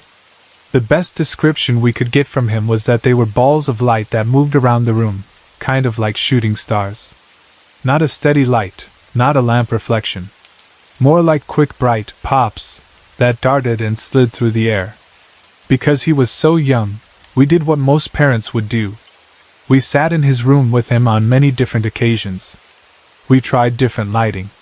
We tried leaving the hallway light on. We tried closing curtains. We tried opening curtains. We tried to see if cars passing outside could create reflections or flashes. We tried to figure out whether it was something from a toy, a smoke detector, sunlight bouncing off something, anything. But no matter what we did, he still didn't want to sleep in there, and he still said those eye pops bothered him. Around that same time, I had decorated his room with Noah's Ark items, the kind of cute kid decor you anchor on the wall.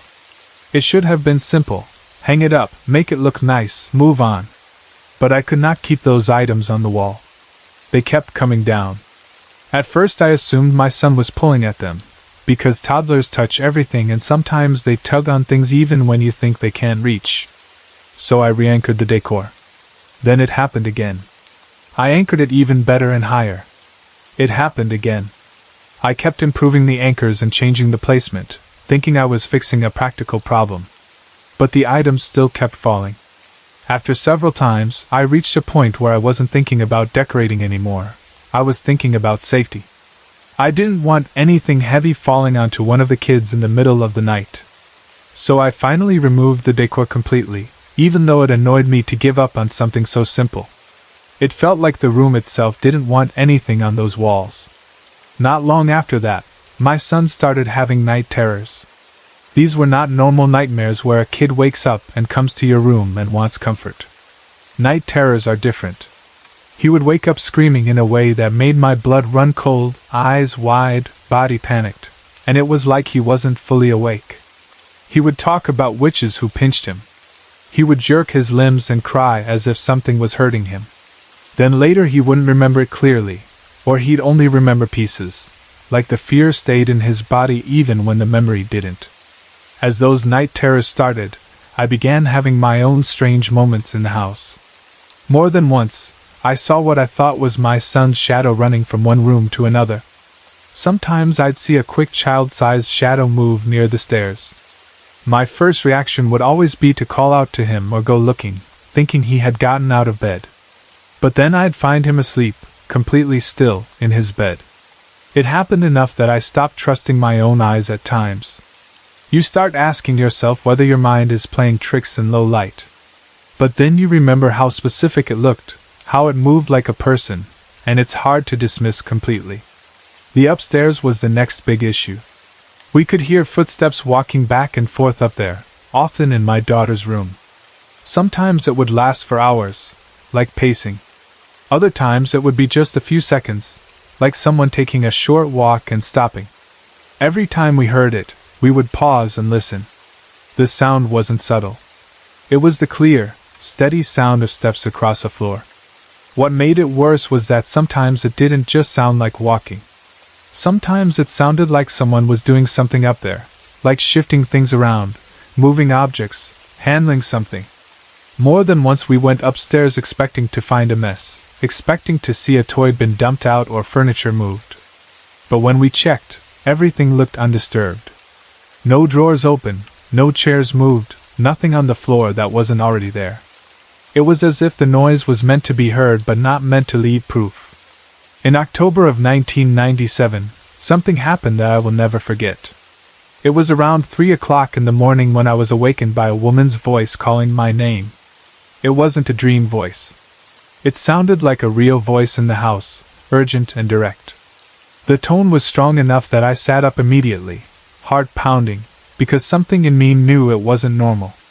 As soon as I was awake, I went to check on the kids.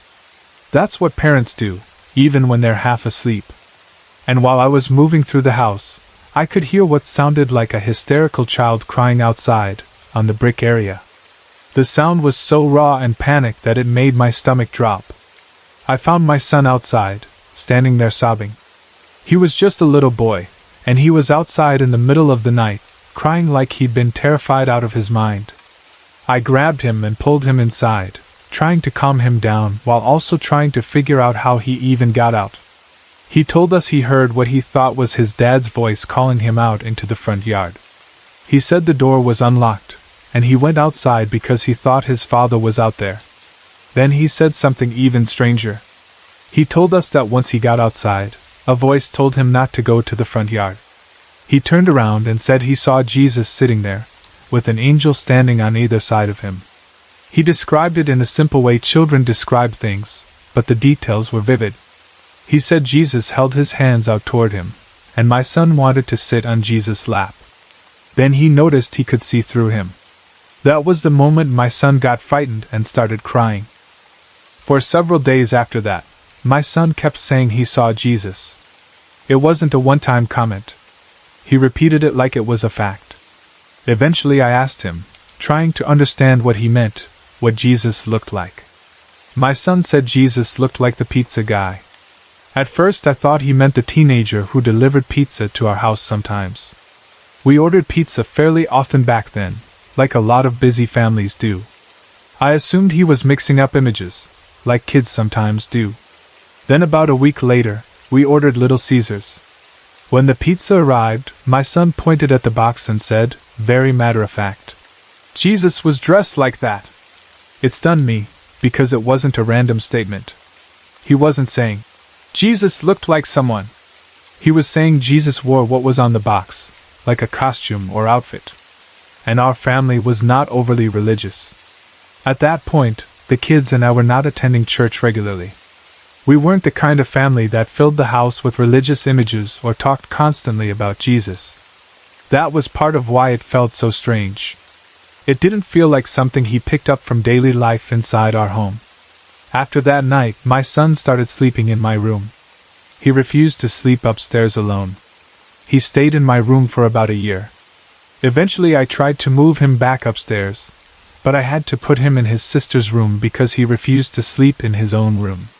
He didn't want to be able to see into his room from where he slept, like even the sideline bothered him. Over the years, the house didn't calm down. From 1996 through 2007, what we witnessed was a mix of strange sounds, strange movement, and things that felt like they were mimicking the children. We would see shadowy figures shaped like humans. Sometimes it was at night. Sometimes it was in broad daylight, which was almost worse, because daylight takes away the easy excuse of, it was dark. There were times when movement happened in empty rooms, like a quick shift in the corner of your vision, and you'd turn expecting to see a child running through, but the kids would be outside or at school. There was also a very specific thing that happened in our dining room area that still makes no sense to me. We would hear and feel what seemed like someone jumping from the stairs into the middle of the dining room floor. When my son was younger, and sometimes my daughter, they would stand on the third step up and jump into the middle of the dining room floor like kids sometimes do for fun. When they did it, it created a distinct vibration. The floor would thump, and the duct below would vibrate. It was a specific sound and sensation. The strange part is that this same jump sensation happened when the children were not home. I can tell the difference between the vibration of the furnace kicking on and the vibration of a body landing. The furnace has its own pattern. This was a sudden heavy thump, like someone jumped and landed hard. It was not uncommon when the kids were younger for whatever was in the house to mimic the children's activity, even when they weren't there. That was one of the most unsettling parts. It felt like the house could replay our lives like an echo. The basement was another place where odd things happened. My son had a train set down there, and it was the kind you switch on and the train runs around the track. One day he was walking toward it. He was only about halfway to the train set when it turned on by itself, and the train started going around. He went hysterical, the kind of hysterical fear where a child's whole body shakes. And then the train turned off. He refused to keep it after that. He demanded it be packed up and sold, and even though it seemed extreme, we did it because his fear was real. It wasn't a child being dramatic. It was a child reacting to something that made him feel unsafe in his own home. My daughter had her own experiences, too. When she was around 3, there were several times she thought there was a little girl in her room. She described her as wearing a long white nightgown-style dress. What struck me was the way my daughter spoke to her. It wasn't like a 3-year-old talking to another 3-year-old. It sounded mature, like she was having a serious conversation with someone older. She would speak calmly, as if she was responding to things being said to her. I never saw the little girl myself in that way, but the way my daughter behaved in those moments made me uneasy. There were also times when I personally felt things. I have felt and seen shadows crawl across my bed. It is hard to explain how terrifying that is when you're trying to fall asleep. You're lying there, lights out, and you see a darker shape move across the bedding like something passing over you. My son has also felt things grab his hands and feet while he was settling into bed, like a tug or a grip that had no normal source. In 2000, I had one of the experiences that made me truly think we might be dealing with something that could be mistaken for a real intruder. I was waiting for my husband to come home. My son was sitting next to me. I heard the back door unlock. I heard it open. Then I heard footsteps across the kitchen floor, moving with purpose like someone had entered the house. My entire body went cold. I wasn't thinking, ghost, in that moment. I was thinking, someone is in my house. Then I saw the reflection of a male figure in the den window. You could see that window's reflection if you were sitting on the north wall of the living room, and that's where I was. I was terrified. I remember trying to figure out how to get to the phone to call the police without moving in a way that would confront whoever it was, and without putting my son in danger. I was literally planning in my head how to protect my child. Then, seconds later, my husband pulled up outside. We checked the house top to bottom. We checked every room, closets, corners, doors. No one was in the house. Nothing was out of place. No window open. No sign of a break-in. Nothing. Days later, my sister stood in the same area in a way that I could see her reflection in the den window. It was like a test. We realized that if I saw a reflection of someone in that window, they would have had to be standing in the doorway of the living room, directly in front of my son and me. There was no way a real person could have been there without us seeing them directly, not just in reflection. That realization made my skin crawl. Because it meant I had seen something that looked like a man, moved like a man, and appeared exactly where a real person could not have been without being obvious. Other strange things happened that felt almost like tricks. I once had a ring that had been given to me fall off outside while I was moving rocks. I was working in the yard, and I felt it slip off, and I remember looking for it. It was gone. Later, that ring turned up inside the house, in my daughter's room. It wasn't in the doorway, not near where I had been coming in and out. It was inside, in her space, in a place that made no sense. In the second week of October 2006, I experienced something that still makes me uncomfortable because it felt like a message, but I couldn't understand what it meant. I was sitting in the living room writing to my dearest friend about an upcoming event. My daughter was sitting beside me. I was writing with a blue ink pen. At one point I turned my left hand over, the hand I write with, and on the palm was a large cross, with a smaller cross on both sides. Under the crosses was a curved line, like an arc, as if the crosses were sitting on a hill. To the lower right, it almost looked like the outline of a head and shoulders of a body looking at the crosses. It looked like it had been done with a lead pencil, not ink. But I hadn't drawn anything on my hand, and it would not come off when I tried to wipe it.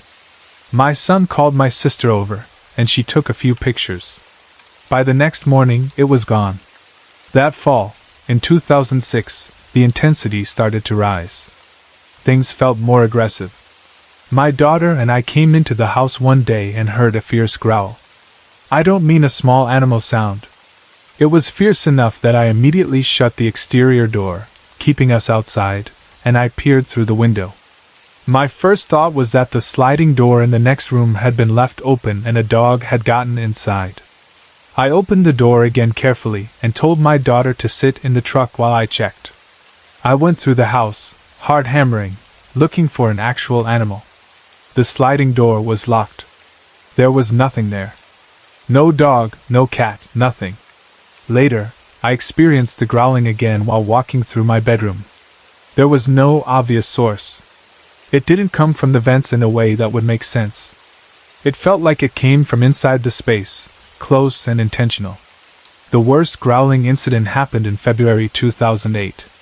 My son Christopher, who we sometimes call Cub, was upstairs in his room when I heard the most horrific scream from him. It was pure terror. He came running down the stairs, and the stairway door was halfway shut. As he approached the middle step, he decided to jump, because he felt something was after him. When he jumped, his foot went through the hollow wood door, breaking his small toe. He didn't even stop to react to the injury like a normal person would, because he was still panicking. He ran through the dining room and into the kitchen, where he fell. Then he crawled toward me, still screaming. By that time, I had the phone in my hands and I was preparing to get all of us into the truck, because I honestly believed someone might be in the house. Christopher could barely speak. When I got him calmed down enough to tell me what happened, he said he had felt a negative presence in his room. Then he felt a sensation on his ear, and he heard a fierce growl. He didn't know that his sister and I had heard growling before. We had kept it from him because he had already been frightened by past occurrences, and we thought not telling him was the best way to protect him. I regret that in some ways now, because it made him feel alone in what he experienced. But at the time, I truly thought keeping it quiet would keep him calmer. After that night, and still today, he will not go into his upstairs room after dusk, usually not even with another person. And he is not a small boy. He is in high school now. His fear is not childish. It's like his body remembers something that his mind can't fully explain. There was a period around 2006 and 2007 when the guest bedroom became a focus, but only during a specific situation. We had a teen placed with us through social services. During that time, my father came to the house to help with remodeling on 2 different occasions. No one else was there with him. Later, when I arrived home, he commented that the teen had been restless in her room for the last 2 days he had been there, and he thought it was odd that she never came out of the room. I told him the teen had been removed 2 weeks prior and placed in residential housing. He went quiet. He was absolutely the only one in the house on those occasions, and he had been reacting as if someone was in that room. While the teen was living with us, she had a habit of leaving her fan in the window, turned on, and leaving for the night. I would always check that window and fan. On 2 occasions I cracked the door to check and found the fan turned off, only to go back later and hear it running. It happened enough that it felt like someone was turning it on and off. One time, I heard the fan running and went to enter her room to turn it off. The door had no lock. I turned the knob, and I could hear the latch moving like it should, but the door would not open. It was as if someone slightly stronger than me was pushing against the door from the inside. I pushed harder. It still wouldn't open. That was a very helpless feeling, because you know the door should open, and it just doesn't. I asked my son if he knew any reason she wouldn't want me to come in. He said no. I assumed something must have fallen behind the door and blocked it.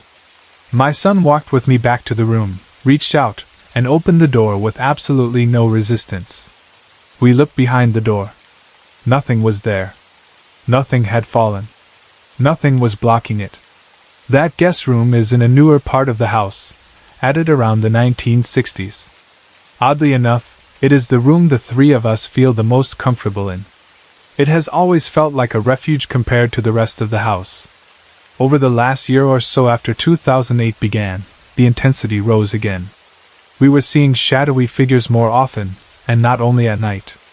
Sometimes we saw them in the daytime, in a hallway, in the reflection on the glossy living room floor, or in the dining room mirror. It started to affect my son's comfort level in a bigger way. There were days he didn't even want to stay home alone during daylight hours. He would see a gray shadow passing behind him or beside him, especially after the growling incident. During this period, my son once stayed home alone while I was at class. He called my phone, but he knows I don't answer until break. He sounded distressed and said he had a severe headache. About 30 minutes later he called again and left a message. It was his voice, and the message said, "I found a bottle of something and I took some of them for my headache." I panicked. I tried calling him back over and over. No answer on the house phone. No answer on his cell. I called my mother because she was only 7 miles away and I was about 30 miles away. When she answered, she told me Christopher was with her. She had picked him up about 25 minutes earlier. I asked what he had taken and how much. She had no idea what I was talking about. I told her about the message that had come from his cell phone, in his voice. Both she and my son insisted she had already picked him up before that message time, that he had left his phone at home, and that the only message he had left was one saying he had called from his grandmother's phone to tell me she came and got him. When I listened to the bottle of something message again later, the message had turned into only static. That incident left me feeling like something in the house could imitate voices and create confusion, and I hated that. I hated the idea of being manipulated, especially in a way that involved my child's safety. For years, my sister had been pushing me to let some paranormal investigation friends come into the house. I resisted because I didn't want to stir things up, and I didn't want to turn my home into a project. But after enough experiences, I finally agreed. Unfortunately, the first time they came, they were only there a few hours because a severe thunderstorm rolled in. They had to leave, and it felt like we got no real answers. A few hours after they left, the phone rang. It was a dear friend calling. Minutes later, the power went out. I had already prepared candles and lights because storms are normal in our area. I plugged in a traditional corded phone, the kind that can work when power is out, because I expected my friend to call back. I said out loud, "Please call back. Please, please hurry. Call back." And then I heard a male voice, authoritative, sharp, say one word. "No." It was so clear that it felt like it cut through the darkness. My cat reacted too. Her head turned in the direction the voice came from, which was inside the large dining room. That detail matters to me because it wasn't only my imagination if the cat heard it as well. I didn't argue. I didn't try to be brave. I blew out the candles and left immediately. A few days later I was walking through the dining room, talking out loud to my grandfather about having the house blessed. In the same general area, near the table, there was a very hot spot on the floor. It felt wrong, like heat that didn't belong there. I went down into the basement to make sure nothing was overheating. Everything looked fine. About 3 weeks after the investigators came, I scheduled a pastor to bless the house. He came with 2 other members. The days right before the blessing were strange in a different way. The house became noticeably silent, like the air had been emptied. It wasn't peaceful silence. It was an unnatural stillness. You could feel that nothing was there, almost like whatever usually moved through the house had stepped out. My cat seemed to notice it too. Every 2 or 3 hours, she systematically sniffed and searched every single corner of the house, like she was checking that something was truly gone. Then she would hide under the sink. She repeated that pattern for 2 days. When the pastor and the 2 members arrived, they blessed every room and every exterior doorway, except the back sliding door, which he forgot. I didn't realize it at the time either, and I wish I had. The pastor did not cast anything out. He said several times he sensed nothing in the house. Once, when we were in the small room that was Christopher's refuge, he did say he sensed turmoil there, but then he seemed to backtrack and say again that there was nothing. That confused me, because he either sensed something or he didn't, and the quick change in his words made me feel like he didn't want to acknowledge it. We all went through the basement together during the blessing. After the pastor and 1 member left, my grandfather, my kids, and I went back to look at the hot spot area again. My grandfather wanted to check ductwork and wiring, even though the house had been updated. We went down to the basement, to the spot directly beneath where the hot spot had been. On the floor, right there, was a little toy from years ago, a small figure that had come in a Taco Bell kids meal as part of a video game promotion. I thought it had been thrown away years earlier. The toy was named Cinder, and it was a fire character with a little devil tail. The timing of it chilled me. That toy had not been there when the 5 of us had been in the basement earlier. We had walked over that exact spot more than once. There is no way we all missed it. Yet there it was, placed on the floor under the hot spot. We took it out and threw it into the trash immediately. For several days after the blessing, the house remained quiet. The heavy feelings lifted, and for a moment I felt like maybe we finally did something that helped. But then one evening the cat wanted to come in through the sliding door. I had a heavy feeling not to open that door. It felt like dread, like my body warning me. But I opened it anyway because it was my cat, and I wasn't going to leave her outside. Within minutes I heard footsteps in my daughter's room again, walking across the floor like someone pacing. That was when it hit me that the sliding door had not been blessed, and I wondered if that mattered. After that, the house wasn't as disturbed as before, but it also wasn't completely quiet. We still had minor noises, and we still saw shadows now and then. It was like the activity dipped, and then slowly returned. On Saturday, August 3rd, I was sitting in the living room with my computer when I heard a rattling noise from the box fan. I looked up just in time to see 2 small pebbles come shooting through the fan toward me. It startled me so badly I jumped. Pebbles don't normally fly through a fan unless someone put them there or threw them. I checked around. There was no normal explanation. What makes all of this harder is that even people who don't believe in these things have had moments in this house. My father does not believe in paranormal stuff at all, yet even he has had experiences where he was convinced someone else was in the house, only to find out no one was there. My sister has seen shadows too, moments where she thought my kids were home or entering the house, and then found out they weren't anywhere nearby. One incident with my sister almost turned into a tragedy. She was dropping my daughter off, and, out of the corner of her eye, she saw what looked like my daughter walking in front of her car. She turned her head forward, still seeing that figure in her side vision to the left, and she let off the brake. The car edged forward. Then suddenly my daughter was actually in front of the car. The car had moved just enough that my daughter lost her balance a little and leaned on the hood. It terrified both of them. My sister is still adamant that she saw my daughter cross in front of the car the first time, when my daughter had not actually done that. She swears it was clear, not a vague shadow. Later in the year, the paranormal friends came again, in late August, but this time the results turned up nothing. The thought was that maybe Christopher not being there, or my mother being there, changed the energy and stopped whatever usually happens. My relationship with my mother is strained, and that tension always affects the mood in the house. The only thing I noticed during that second attempt was that while we were outside, I felt like I was being watched from the window of Christopher's safe bedroom. The feeling wasn't threatening. It felt innocent, almost curious. But it upset me because that room is his refuge. I didn't want anything to start bothering him there. I am grateful that he has not experienced anything in that room. Around that time, I made a choice I'm not proud of. The day before that second investigation, I bought an Ouija board.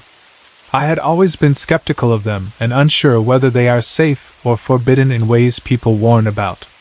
But after years of strange activity, a part of me wanted direct answers. I didn't want to keep guessing. My daughter and I used it twice in the evenings while it was still daylight. I was surprised at how quickly it seemed to work. We asked if anyone was there, and it moved to yes. We asked if they wanted to talk, and it moved to yes. We asked the year, and it answered 2008. We asked the name, and it gave AW, and I believe the next two letters were V and I. Then there were moments where the planchette would stutter, moving in a jerky motion as if it had trouble moving smoothly. At one point we felt a push on it, like extra force, and that scared us. We stopped. A few days later we used it again and got similar answers. We asked if the presence would show itself when investigators came, and it replied yes. But when the investigators came, it didn't. Weeks later, my son found out the board was in the house. He asked to use it. On Saturday, November 8th, he and I tried it. We had a guest staying with us, so we tried to be discreet and started in Christopher's downstairs bedroom, the safe room. We had a long talk about whether it was smart, because I didn't want to change the feeling in the one room that brings him comfort. I was against using the board there, but he insisted. Nothing happened at all in that room. Not even a twitch of the planchette. In a strange way, I felt relieved. I think he did too. Then we moved into the living room and tried again. Within seconds, the board began working. We only used it for a few minutes because our guest was upstairs and we didn't want to be obvious. We asked if anyone was there, and it moved to yes. We asked the name, and it spelled WKI. We asked if those were initials, and it said yes. We asked the age, and it spelled OLD. That answer bothered me, and I couldn't even fully explain why. It just felt unsettling. We put it away, but we still had questions. The next evening, Sunday, we decided to try again, planning to ask a list of questions, but I lost the list before we started. We decided to do it in my bedroom, thinking we might be at it longer. I remember feeling a little dizzy and telling my son that. We asked if anyone was here. The planchette moved to the lower right corner of the board. We asked if they wanted to talk. Yes. Name, WKI again. We asked if those were initials. Yes. Then we asked when the woman was born. It gave 01 and 1901, but then said no when we asked if it was 1901. We tried 1801, it said no. We asked again and the planchette pointed between the 1 and the 2. We asked if she was born in 1802. It answered yes. We asked if she was a child. No. A woman. Yes. A girl. No. We asked her age and it went to 10, then said no when we asked if she was 10. We asked again if she was a child, and it said no. Later I wondered if it had been trying to say 19, because the planchette kept hovering oddly, and the only number near 0 is 9. There were several times when the planchette would point between two letters, or between yes and no, as if it couldn't settle. We asked if she lived in this house. No. Did she live on this land? Yes. Did she know the LaSalles? No. My son asked if she was buried on the land. Yes. He asked if she was buried under the house. No. I asked if she was Native American. No. A settler? Yes. We asked how many were here. It said 2, and later we wondered if it meant just my son and me, or if it meant only 2 presences were present at that moment. We asked if anyone was with her. Yes. A woman? No. A man? Yes. Her husband? No. Her sibling, brother? No. Her child? No. Her friend or lover? Yes. Was he a settler too? No. Did he live in this house? No. Was he Native American? The planchette hovered between yes and no. We asked if he was part Native American and part white. It said yes. We asked whether either of them had growled at my son and frightened him. No. Did you growl at my son? No. Did he? No. We asked if he was older than her. No. Younger. No. Same age. The planchette hovered, leaning more toward no. We asked if there was a child there as well. Yes. Did the child growl at my son? No. Do we upset you? No. Do you like us? Yes. At that point the movement started slowing down a bit, like it was tiring or fading. We asked if it liked Heather. Yes. Did it like my son? Yes. Did it like my daughter? It moved strangely, and then the answer came out as no, then corrected, like it was confused. The back and forth bothered me. We asked if we had seen them. Yes. Were they related to us? No. My son asked, "What is our name?" and it spelled CO, pause, then K. We asked if she died of disease. Yes. When we finished, my son noticed something physical that shook him. His fingers were cold from the middle knuckle to the fingertips, like the ends of his fingers had been dipped in ice. He is not someone who gets cold easily, and he seemed genuinely confused and uneasy by it. After all that, we still continued to see shadows the way we always had. I often caught them out of the corner of my eye, or as reflections on the glossy living room floor. Once I saw a shadow reflected in the dining room mirror moving across the kitchen cabinets, like something passing by without making a sound. One night my daughter and I were in the kitchen unloading the dishwasher when a plastic piece from the chopper fell, rolled toward the kitchen window in the direction the floor slopes, and then, before it could hit anything, it changed direction and rolled back toward us. My daughter and I just stared at each other. We both knew how gravity works. It wasn't a tiny wobble. It rolled one way and then rolled back like someone had nudged it. Around 2 a.m. one night, I was awake in bed doing work on my computer when I heard many footsteps in my daughter's room upstairs. It wasn't one step. It was multiple steps pacing. My first thought was that someone had climbed onto the low roof and came through her window, even though I hadn't heard anything on the roof. I even wondered if some teenagers were playing a prank, maybe friends trying to be funny, even though none of her friends seemed like that type. But I had to check. I went upstairs and found my daughter asleep, windows locked, room normal. I searched the whole room anyway, just to force myself to stop imagining intruders. Of course there was no one. In early December, I was sitting in the living room with my computer on my lap when I suddenly smelled a strong floral perfume smell. I recognized it immediately because it's a scent I own, Crabtree and Evelyn. I hadn't worn it in months, and it was stored nowhere near the living room. The smell got stronger and stronger. After about half an hour it was so strong it stung my eyes and made them water. I got up and washed my face, and the watering stopped, but the smell didn't leave the living room. It just hung there like it had been poured into the air. A friend suggested I contact my spirit guide, which I didn't even understand. I spent hours reading online, trying to figure out what that meant. Eventually I decided to try a half-hearted attempt one night, while lying in bed. I did some of the imagery suggestions I found, but I refused to turn it into a ritual. No candles. No setup. I didn't want to invite anything or make it bigger. I just tried to concentrate.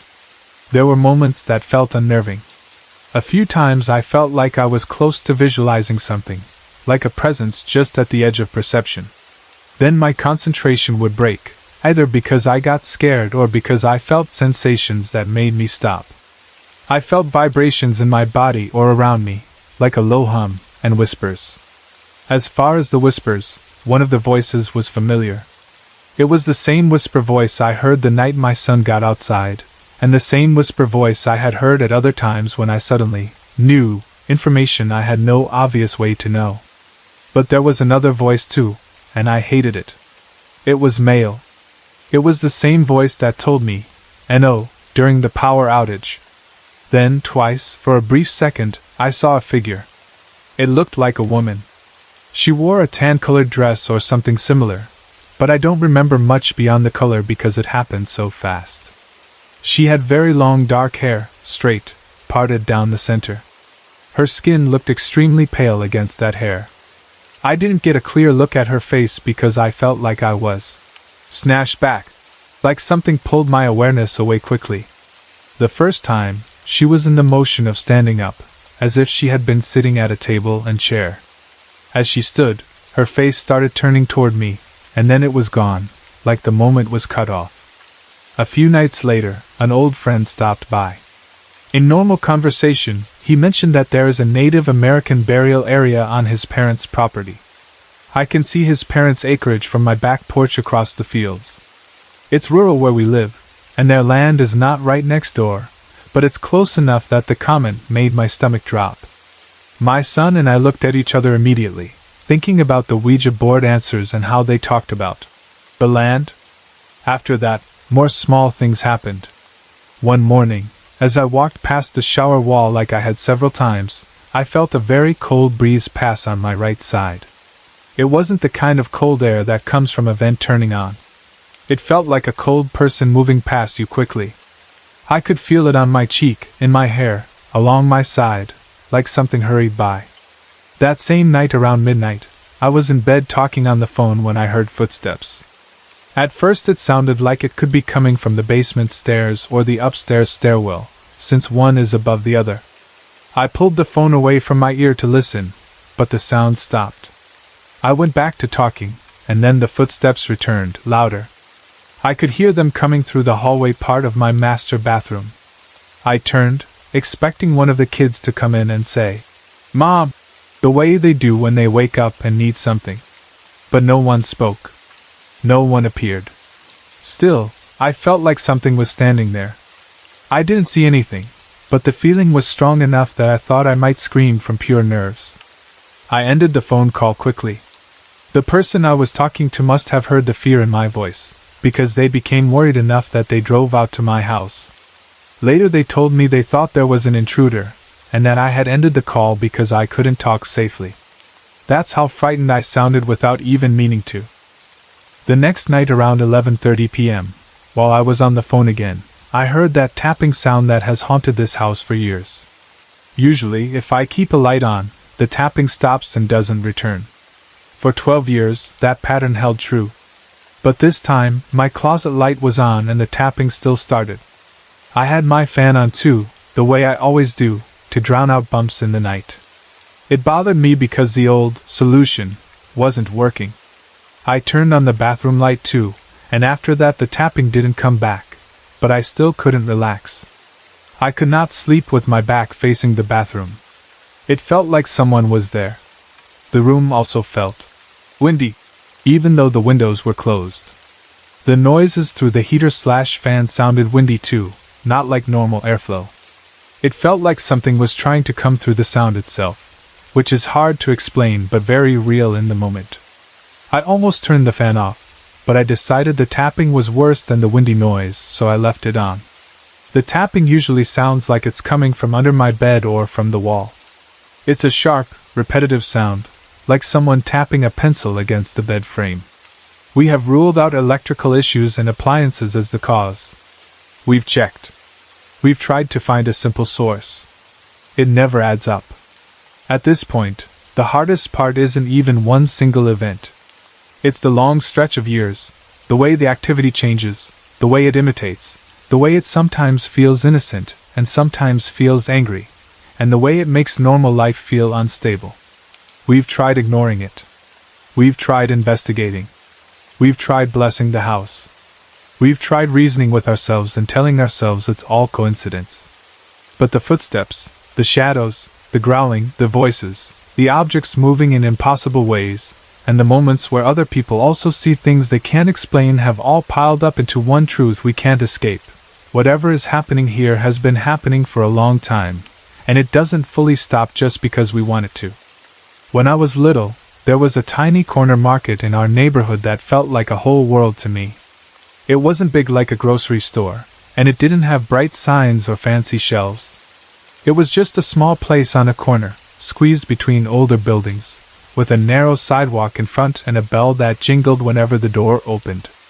The man who owned it was Mr. Graham, and he was the kindest person I had ever known.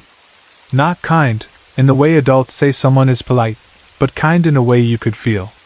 His smile was real. His eyes were always warm. When he talked to you, You felt like you mattered, even if you were just a kid with 2 coins in your hand and no idea what you wanted to buy. He didn't have much money, everyone could tell that.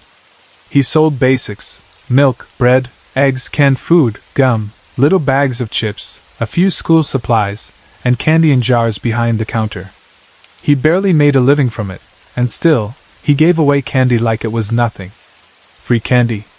Not once in a while. All the time. If you came in after school, he'd ask how your day went, and before you could even answer properly, he'd already be reaching into the jar like it was the most natural thing in the world. If you were sad, he'd hand you something sweet without making you explain. If you were happy, he'd treat you like you were celebrating. If you were shy, he'd slide a piece of candy across the counter like it was a secret deal between friends. It did exactly what you would expect it to do to a bunch of kids. It made us want to live in his store.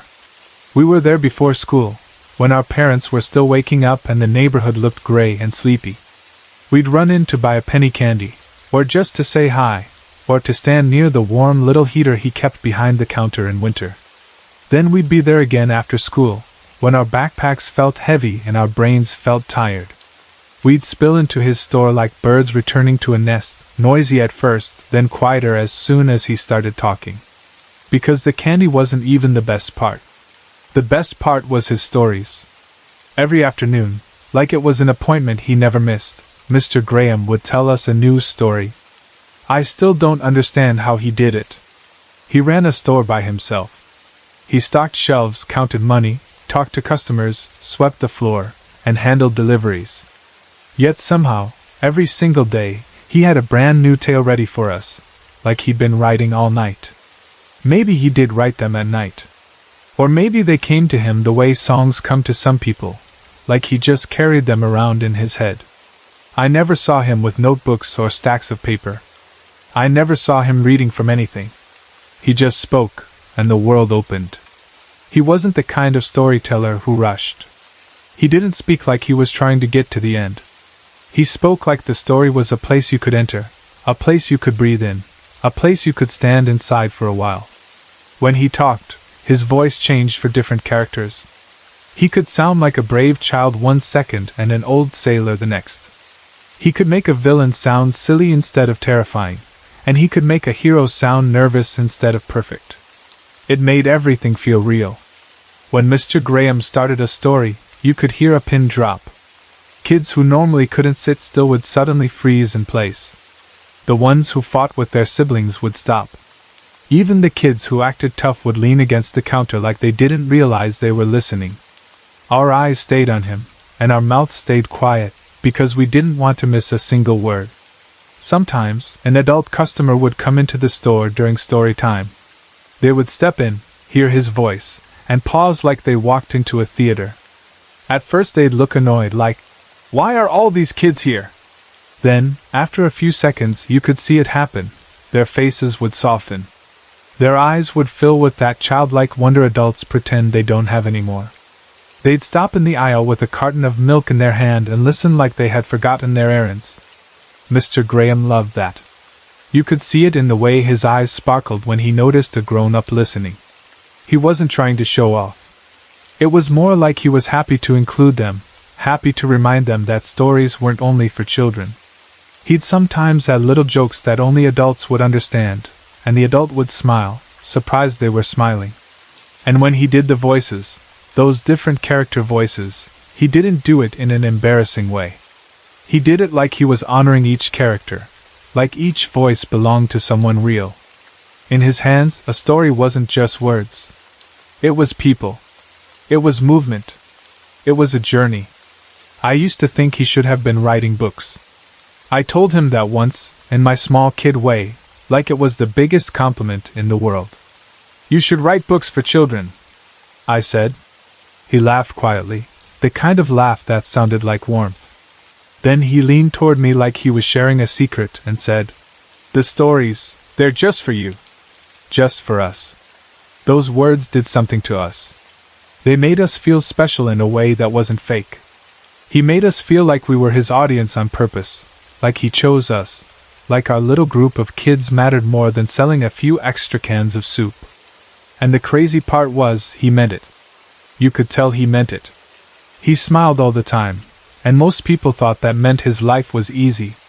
But even as a kid, I felt something else underneath his constant smile. Not bitterness. Not anger. Just something missing. Sometimes, in a quiet moment when no one was talking, I'd catch a look on his face that didn't match the smile. It would appear for half a second and then vanish. A longing. A faraway sadness. Like he missed someone so badly it was always with him, even when he was laughing. Mr. Graham didn't dress like other store owners. His clothes were worn. The knees of his pants were threadbare, the fabric thin and soft from years of use. His shirts were button-down shirts that had turned a little yellow with age, but they were always ironed perfectly. There were clean, sharp creases in the sleeves. The collar always sat straight.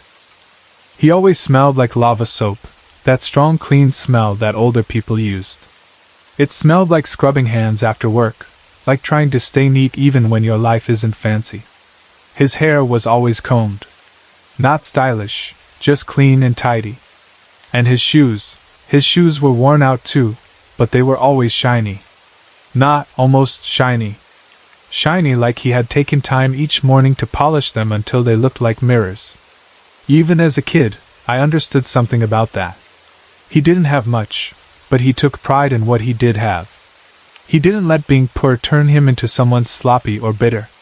He carried himself like a gentleman, even behind a dusty counter in a tiny store. And in a way, he really was rich. He had something most people don't. He had happiness that came from giving. He had joy that came from stories. He had love that came from the kids who ran into his store every afternoon like it was the safest place in the world. Later, when I got older, I learned his wife had died a few years before he opened the store. They had never had children of their own. Maybe that's why he connected to us the way he did. Maybe the kids from the nearby elementary school were the closest thing he would ever have to a family. He talked about his wife sometimes, not in long speeches, but in small moments. He'd mention how she used to arrange flowers in a vase. He'd mention how she liked certain songs. He'd say, "My wife would have loved that." When someone told him a funny story, he didn't say it like he was trying to make people feel sorry for him. He said it like she still belonged in the room with him, like her name still fit naturally in his mouth. I think he missed her every day. Then one afternoon, everything changed. It was after school, like always.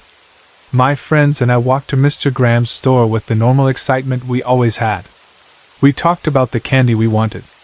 We argued over who had the best story from yesterday. We joked about how Mr. Graham would probably make a dragon talk like a funny old man again.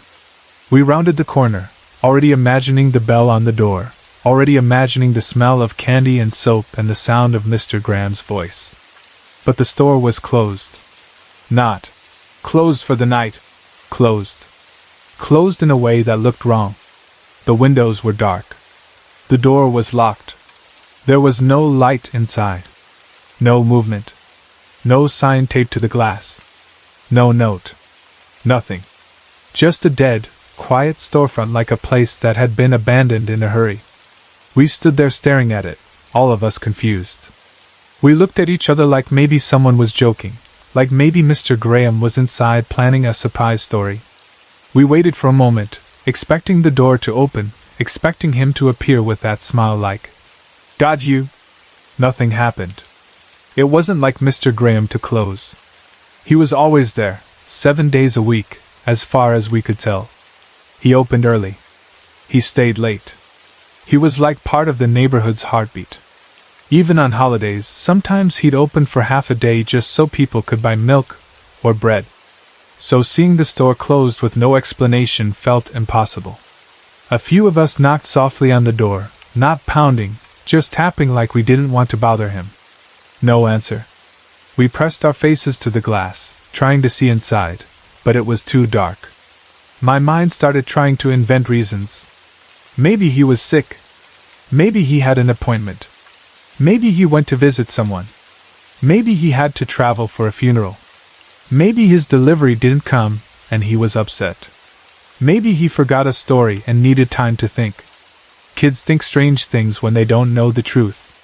We waited longer than we should have, standing there with our backpacks, shifting our feet, staring at that locked door like we could unlock it with hope. Still nothing. Eventually, we had to go home. Walking away felt wrong, like leaving someone behind. I kept turning around, staring back at the store, expecting to see him inside, expecting the light to turn on. The whole walk home felt heavy. That evening, my mother told me the truth. She sat me down in that serious way parents do when they need to deliver bad news. Her face looked different, softer and sad. My stomach tightened even before she spoke. She told me she had heard that Mr. Graham had died. I remember the moment like it's frozen in glass. The words didn't make sense at first. Mr. Graham died. Felt like saying, the sky fell. It didn't fit into reality. My mother said she had talked to Mr. Graham's landlady at the local grocery mart. The landlady had told her the awful news. Mr. Graham had a heart attack, and he died quickly. Quickly. That word made it worse, because it meant there was no time. No time for him to call anyone. No time for us to see him. No time for anyone to run to his store and say goodbye. One day he was there, smiling and telling stories, and the next day he was gone. I couldn't believe it. I kept shaking my head like I could shake the truth away. I kept thinking, no, he's just sick. He's just resting. He's just closed for the day. But my mother's face told me it was real. And the hardest part hit me all at once. I didn't get to say goodbye. I thought about the other kids. I thought about how they would feel when their parents told them. I thought about the afternoons that would never happen again. I thought about the sound of Mr. Graham's laughter. I thought about the way he said our names. I thought about the way he winked like he was letting you in on a joke. It felt unfair, like someone had stolen something good from our neighborhood. I cried like there was no tomorrow. I cried in a way that embarrassed me later, the kind of crying that makes your throat hurt.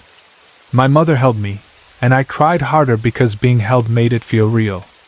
All those story afternoons were gone. Mr. Graham's voice, forever silent. His tiny kingdom of wonder, gone like it never existed. For the first time, I understood that adults disappear, and when they do, childhood changes with them. That night, I promised myself I would never forget him. I didn't know how to honor him, because I was just a kid, but I wanted to do something. I wanted to keep his kindness alive somehow. I didn't know how to put it into words, but I felt like a person like him shouldn't be erased.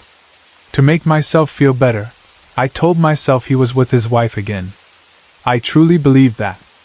I remembered the way his face changed when he mentioned her, that longing behind the smile. If there was any comfort in death, it was the idea that he wasn't lonely anymore. I imagined them reunited, and that softened the pain a little. Time passed. The store never reopened. At first, I thought someone else would take it over. Maybe a cousin. Maybe a friend. Maybe the landlady would find a new owner. I waited for weeks, expecting to see lights again, expecting to smell candy again. But it stayed closed. Then it stayed closed longer. After a while, the neighborhood kept moving like neighborhoods always do. New families moved in. Older people moved out. Kids grew up. Cars got faster. Stores got bigger. And eventually, a large mall appeared around the corner, the kind of place with bright parking lots and big signs and chain stores. Once the mall showed up, a tiny corner market like Mr. Graham's became outdated overnight. People stopped needing it. The world moved on as if it had never depended on that little store. Mr. Graham's shop became something else, an empty building. Boarded up windows. Faded paint. Dust and silence. The kind of place people stopped noticing. I lived about 10 blocks from it. Even when I didn't need to go that way, sometimes I'd walk past just to look. It hurt to see it like that. The boarded up windows made my chest feel heavy. That place had been bright and happy once. It had been full of kids and laughter and stories. Seeing it dark and dead felt like seeing a friend abandoned. For a while, I secretly hoped another store owner would open it again and be kind like Mr. Graham. But I also knew that was impossible. You can open a store, sure, but you can't recreate a person. You can't replace a soul like that. As the years went by, no one bought the place. The building grew more run down. Parts of it sagged. The paint peeled. The boards on the windows looked older and grayer. And as the area changed, it became less safe. People who didn't have homes started sleeping nearby in the shadows. You'd see them sometimes, hunched in doorways or tucked behind dumpsters. The corner felt rougher, like the good heart had been removed and left a hollow space behind. I stopped walking that way. Not only because it made me sad, but because it didn't feel safe anymore. Childhood places don't always age well, and I didn't want to see it become something ugly. Then one day, when I was a teenager, I made a decision I still remember clearly. Nostalgia does that to you sometimes. It comes over you like a wave and suddenly you feel pulled towards something from your past. You can't always explain why. You just feel the need to go back and look, as if seeing the place will bring the feeling back. That evening, I decided to walk past Mr. Graham's old store again. The sun had just gone down. The sky still held some light, but the street was turning dark. The highway noise was still there, constant and distant, like it always had been. I told myself I wasn't afraid. This was my neighborhood. I knew these streets. I knew how to walk with my head up. I knew how to avoid trouble. Still, I could feel my heart beating faster as I got closer to the seedier part of town. Even if you pretend you're fearless, your body notices when things aren't as safe. As I drew closer to the old building, I could see that almost nothing had changed. The store still looked like it was rotting in place. The wood boards were still nailed over the windows. The door looked warped. The sidewalk in front was cracked. The building leaned in places like it was tired of standing up. But even with all that, the place still felt special to me. My memory of it was stronger than the decay. Looking at it made something inside me lighten, like my mind could step back into those afternoons for a second. I stood there remembering gumballs and Red Hots, those little cinnamon candies that burned your tongue but you ate them anyway. I remembered the sound of the doorbell. I remembered the jars behind the counter. I remembered the smell of soap and candy. I remembered the way Mr. Graham's eyes sparkled when he started a story. I remembered the way even adults would stop to listen, as if he reminded them of who they used to be. I smiled without meaning to. It was a small smile, quiet and private. I felt grateful all over again. We really had been blessed to have him in our young lives, even if it was only for a little while. I was about to turn away and head back home. I didn't plan to linger. I didn't plan to do anything stupid like try to break in or explore. I just wanted to see it, remember, and leave. Then I saw something that made me stop cold. A muted light. It wasn't bright like a lamp. It wasn't flashing like a car light. It was a soft glow, like candlelight, coming from behind the boarded-up windows. It was faint but real, like someone inside had lit something warm and small. My first thought was that someone had broken in. People did that sometimes with abandoned buildings. Teenagers. Homeless people. Anyone looking for a place to hide. And I immediately thought, that's dangerous. Not only because someone inside could be violent, but because the building looked like it could collapse. It didn't look safe to be inside at all. But the light didn't flicker like a campfire. It didn't move around like a flashlight. It was steady. I stood there, frozen between curiosity and fear. I told myself to leave. I told myself, don't be stupid. But my feet didn't move. Something stronger than logic pulled me closer. I tiptoed up to the window. The boards had cracks between them, small gaps where you could peek inside if you leaned close. I told myself I'd only look for 1 second, just to see if someone was there, and then I'd go. I pressed my face close and peeked through the cracks. What I saw made my stomach flip. Mr. Graham was inside the store. He was sweeping. Not sweeping in a vague, shadowy way. Sweeping like he always used to, with that steady motion, focused and calm, as if he was cleaning up after a long day of customers and kids. The store interior looked disheveled and broken, like the real abandoned store should look, yet he moved through it like it was still his place, like it still mattered. He looked like himself. Not old and sick. Not scary. He looked like the Mr. Graham from my childhood memory, except something about him was different. The light around him wasn't normal. It made his edges look slightly softer, like he didn't belong fully in the physical world. Even so, he looked solid enough that my brain struggled to accept it. Part of me wanted to believe I was hallucinating.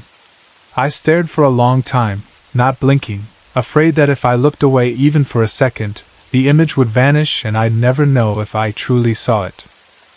My mind tried to explain it. Maybe it was someone who looked like him. Maybe I was remembering so hard that my eyes invented him. Maybe the light created an illusion. But the motion was too real. The posture was too familiar. The way he held the broom was his. Then, without warning, Mr. Graham looked in my direction. I felt my entire body lock up. It was like he could see through the boards. Like he knew someone was watching. My hands pressed against the boards on either side of the window crack, and I leaned in, wide-eyed, not able to move away. I didn't want to run. I didn't want to break the moment. I just stood there, caught. Mr. Graham tilted his head slightly to the right, the same way he used to when he listened to a kid trying to explain something. Then he smiled. Not a creepy smile. Not a strange smile. His real smile. The one that made you feel safe. And then he winked at me. Just like he did when he was alive. That wink broke something in me in the best way. It felt like confirmation. It felt like he knew it was me. It felt like he recognized me, even after all those years. It felt like he was saying, without words, "It's okay. I'm okay." In that moment, I didn't feel fear anymore. I felt relief so strong it made my eyes burn. I felt my throat tighten like I might cry, but I didn't cry. I just stared, taking it in, because I understood something deep down. He wasn't trapped in pain. He wasn't suffering. He wasn't angry. He was, all right. No. More than all right. There was that old twinkle in his eyes, even in that ghostly light. The same merriment. The same warmth. The same gentle spirit that had given away candy like it was love. After he winked, he turned back to his sweeping. He continued his little chore like it mattered, like he was still taking care of his store even though the world had forgotten it. And then, slowly, quietly, without any dramatic effect, he began to fade. He didn't vanish like a horror movie. He simply became less and less present, like mist disappearing when the air warms. His form softened, thinned, and then was gone. The light dimmed with him, and suddenly the inside of the dilapidated store was exactly what it should have been, dark, empty, silent. I stayed there for a few seconds, staring into the darkness through those cracks. My heart was still pounding, but it wasn't pounding from terror anymore. It was pounding from shock and wonder, and something like peace. Then I stepped back from the window. I didn't try to peek again. I didn't try to force it to happen twice. It felt like a gift, and you don't grab at gifts like that. You accept them. I turned and walked away. The street looked the same as it had before. The air was cool. The highway noise was steady. The neighborhood shadows were still there. But inside me, something had changed. I felt lighter, like a weight I didn't realize I was carrying had been lifted. I walked home with a small smile on my face and a calm heart, thinking about that wink, thinking about the way he looked at me like he truly knew me. Thinking about how, for a brief moment, I had seen him again in the place where he had made childhood feel magical. And even though the store stayed boarded up, and even though the world moved on, I knew something I hadn't known before. Mr. Graham's kindness didn't disappear just because his heart stopped. Some part of him was still there, still sweeping, still caring, still smiling, like a gentle goodbye I never got to have, given to me years later when I needed it most. My dad passed away a little over a year ago, and even writing that sentence still feels strange. His death was sudden and completely unexpected, so it has been especially painful for me. It didn't happen in a way where you get time to prepare your heart, or time to say the things you think you'll say. Someday. It was one of those losses that hits like a door slamming in the dark. One minute he was part of my everyday life, and the next minute the world was different, and I was standing in the middle of it trying to understand how something so huge could happen so fast. The shock still hasn't fully worn off. People told me it would soften with time, and in some ways it has. I can get through my days, I can take care of my kids, I can make meals and do laundry and pretend to be normal in public. But inside, the reality still feels unreal sometimes. It's like my mind knows he's gone, but my heart still expects him to be right there, like he always was. 2 years before he died, my husband and I remodeled our house and added on to it. We also built a large apartment over the garage for my parents to live in. It was a big project, the kind of project that takes over your whole life while it's happening. There were plans, inspections, dust, noise, endless decisions about materials and space and where things would go. We did it because it mattered to us. We wanted my parents close, but we also wanted them to have their own space.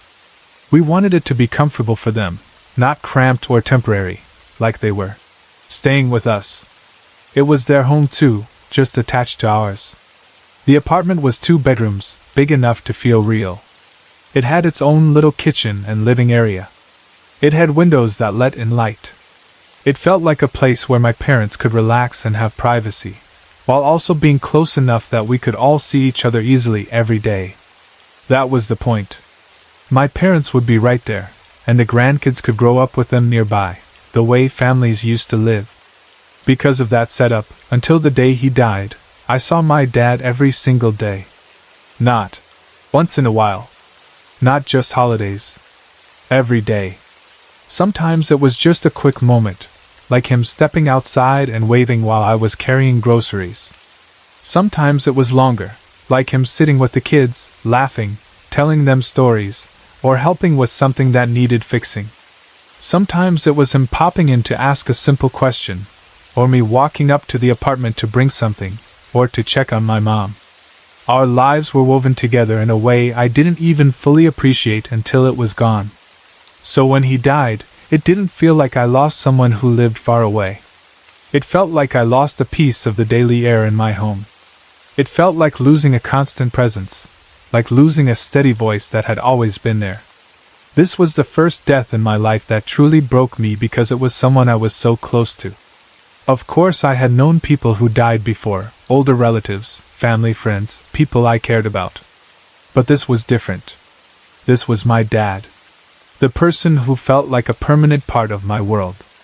And I didn't realize how much I depended on the idea that he would always be there until he wasn't. After he died, the apartment over the garage became one of the strangest things for me emotionally.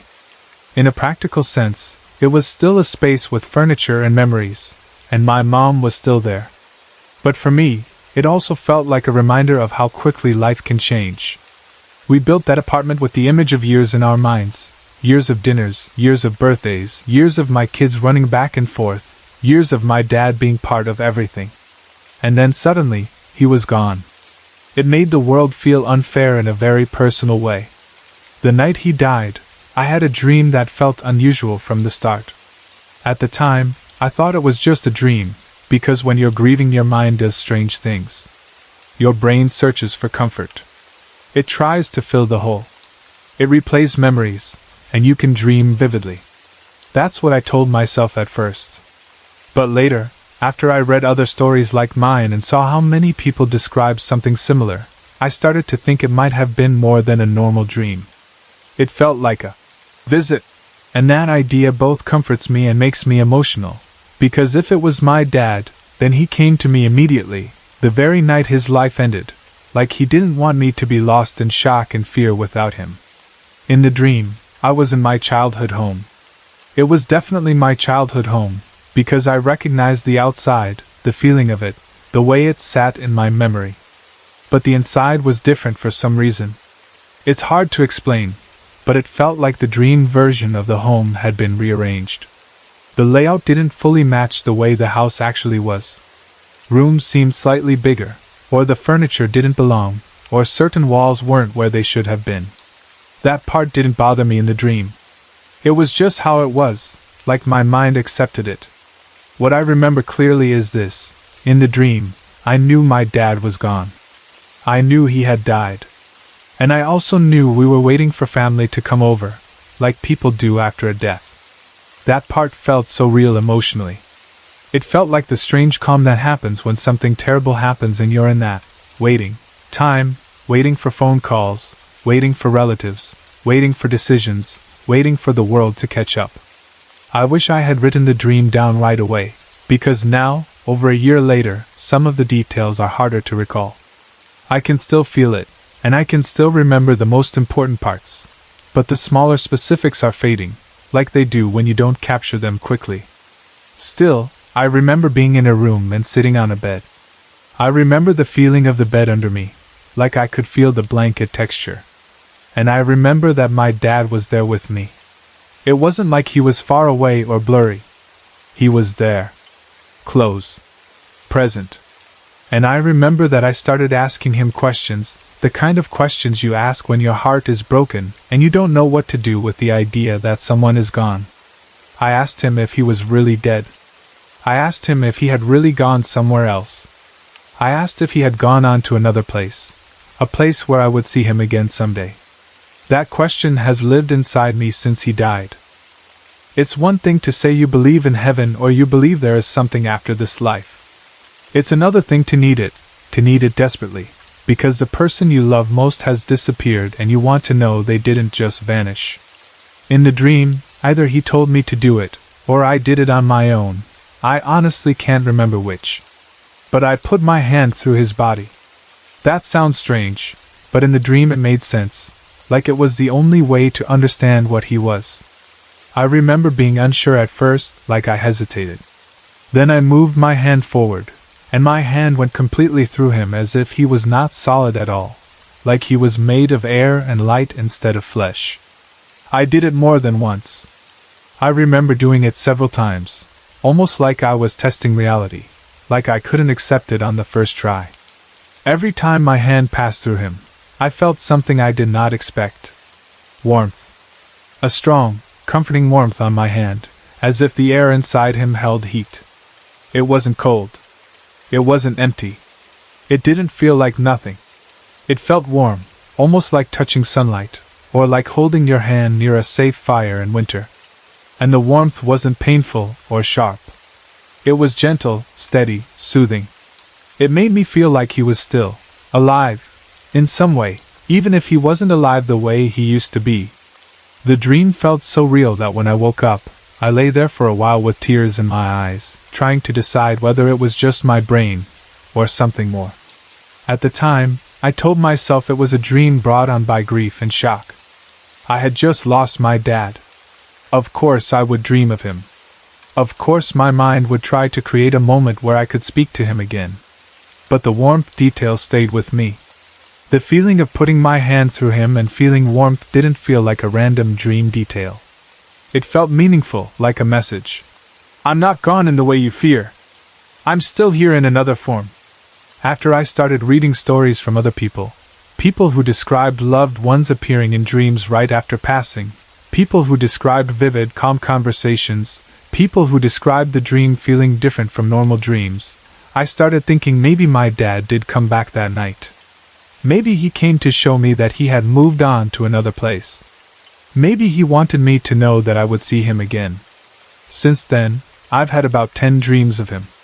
Sometimes more, depending on how you count them. Some dreams are clearly just dreams, random, mixed with daily life, like my brain processing things. But some of them feel different. In some dreams, I know he is gone. In some dreams, I don't. And that difference changes everything. In the dreams where I don't know he's gone, it's almost worse in a way, because it feels like normal life. He's just there, and I talk to him, and I don't feel that sharp ache. Then I wake up and reality hits again. It's like losing him twice. In the dreams where I do know he's gone, I act differently. In those dreams, the first thing I want is to hug him. It's like my whole soul reaches for him. I hug him the way you hug someone when you know time is limited, when you know you might not get another chance. I hold on longer. I press my face into his shoulder. I breathe him in, even though it's a dream, because I know when I wake up he won't be there. In those dreams, there's always this feeling of urgency inside me, like, don't waste this moment. When I wake up from those dreams, it often feels like I was just with him. Not like I imagined him, but like I spent time with him. And that feeling, as painful as it can be afterward, is also comforting. Because it gives me a break from the emptiness. It makes me feel like he hasn't completely disappeared from my life. It makes me feel like our connection still exists. Then last night, something happened that wasn't a dream, and it shocked me because it felt so clear. It was around midnight. I had been up, doing the normal nighttime routine. Checking doors. Turning off lights. The things you do when you have children and you want the house to be calm. My youngest daughter is 2.5, and like many toddlers, she can be unpredictable at night. Sometimes she sleeps straight through, and sometimes she needs you. I usually check on her before I go to bed, just to make sure she's covered and comfortable and safe. So around midnight, I went to check on her. The house was quiet, that deep quiet you get when everyone is asleep and the only sounds are small ones, the fridge humming, a faint heater click, the house settling. I went up near her room, checked on her, and then I started going back down the stairs. And suddenly, out of nowhere, I smelled Vicks VapoRub. Not a faint smell. Not a maybe. A strong, unmistakable Vicks smell, like someone had just opened the jar right there. That menthol smell that hits your nose and your eyes at the same time.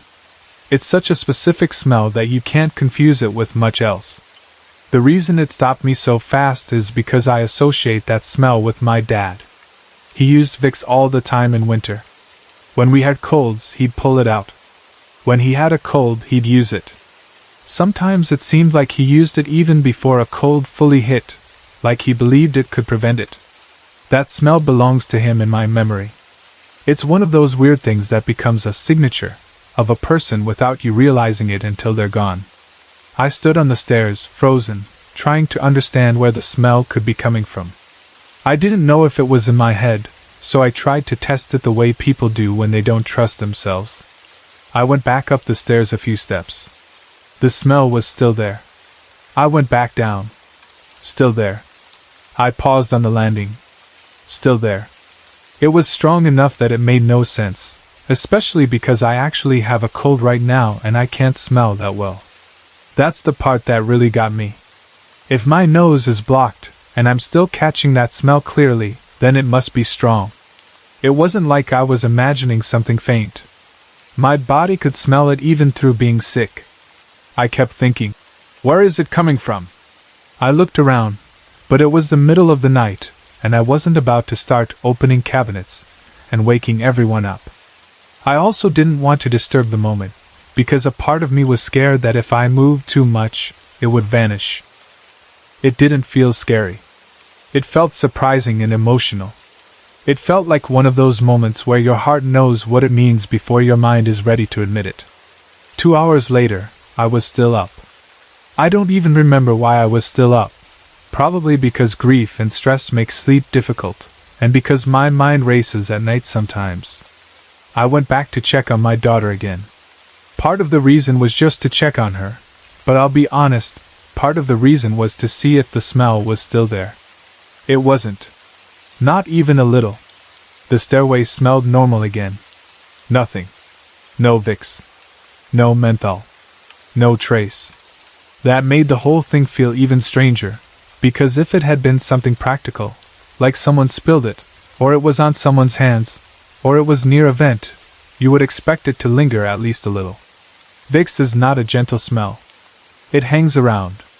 But this was there strongly, and then it was gone completely. After that, I went to bed. I remember laying there feeling tired in my bones, but my mind wouldn't settle. I kept thinking about the smell. I kept thinking about my dad. And I kept thinking about the way grief works, how it can make you desperate for any sign that the person you lost still exists somewhere. Then I fell asleep, and I had a dream about my dad.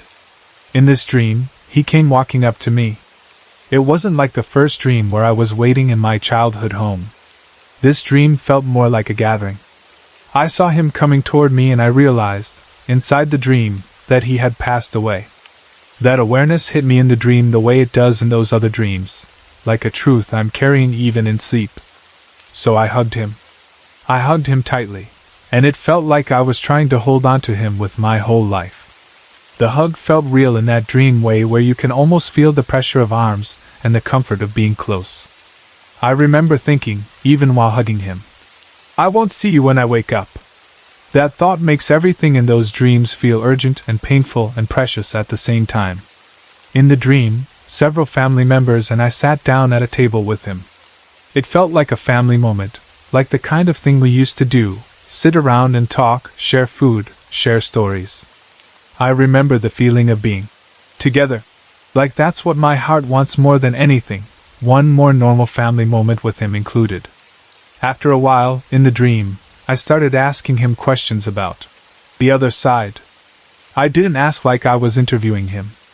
I asked like a daughter asking her father, needing comfort and truth. He answered me. I remember hearing his voice and feeling calm as he spoke. Even though this dream was only about 24 hours ago as I'm typing this, some of his answers are already fading, like my mind can't hold on to them the way I want. That frustrates me so much. It's like waking up with a handful of water. No matter how careful you are, it slips through your fingers. But I do remember the most important part. His answers gave me peace. Not a big dramatic peace where everything suddenly feels okay forever, but a quiet peace, like my chest loosened a little. Like my breathing felt easier. Like for a moment, I felt less terrified of the idea that he's gone. It was the kind of peace that says, he's okay. Even if you still miss him so much it hurts. When I woke up, I had that feeling again, the feeling that I had just been with him. It's hard to describe to someone who hasn't experienced it. It's not like waking up and thinking, that was a nice dream. It's more like waking up with your heart still in the room where you were with them. Like your body still expects them to be close. Like your mind is trying to hold on to the last second of the dream because it feels like losing them all over again when you fully wake. As comforting as these dreams are, they also break me open. Because the comfort is real, but so is the pain of waking up without him. Something else happened this morning that made me sit in shock for a while. My mom was watching my 2.5-year-old today. At some point, my mom told me that my daughter got into the Vicks this morning and was playing with it in my mom's room. She said it like it was one of those normal toddler moments. Kids get into things, you stop them, you clean it up, life goes on. But my mind immediately snapped back to the night before. The smell on the stairs. The sudden, strong Vicks that wasn't there 2 hours later. And now, the next morning, my daughter had somehow gotten into Vicks in my mom's room. The part that made it feel odd is that my daughter hadn't ever gotten into it before. It wasn't like she always plays with it, and this was normal. It was new behavior, and it happened right after the night I smelled it so strongly in the stairway, the same night I dreamed of my dad again. I know there could be normal explanations. Maybe the jar was in an easy spot this morning and my daughter happened to find it.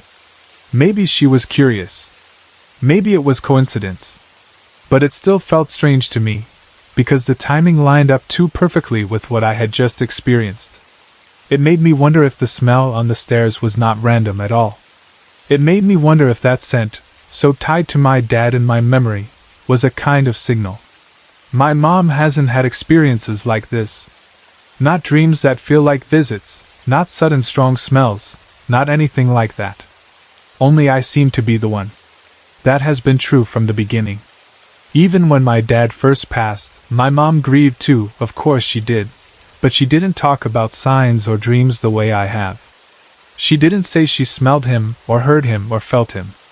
Sometimes that makes me feel lonely, like I'm carrying this grief in a different way than everyone else. Other times it makes me think there might be a reason. I keep coming back to the same thought. Maybe it's because I'm having the hardest time dealing with his passing. I still cry almost every night before I go to bed. Not always huge sobbing, but tears, like a daily release.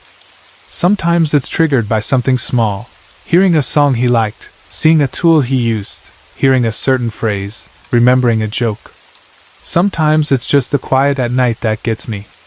When the house is dark and everyone is asleep, there's nothing to distract me. That's when the missing feeling grows loud. And right now, the holidays make it worse. Thanksgiving and Christmas are hard times of the year anyway, even for people who aren't grieving, but when you've lost someone central, the holidays become sharp. Everything is built around family and togetherness and tradition, and every tradition reminds you of who should be there.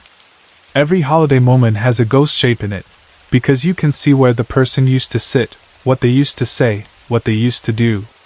Sometimes I feel like I'm still waiting for the shock to fully settle. Like part of me is still standing at the beginning of it, still not believing.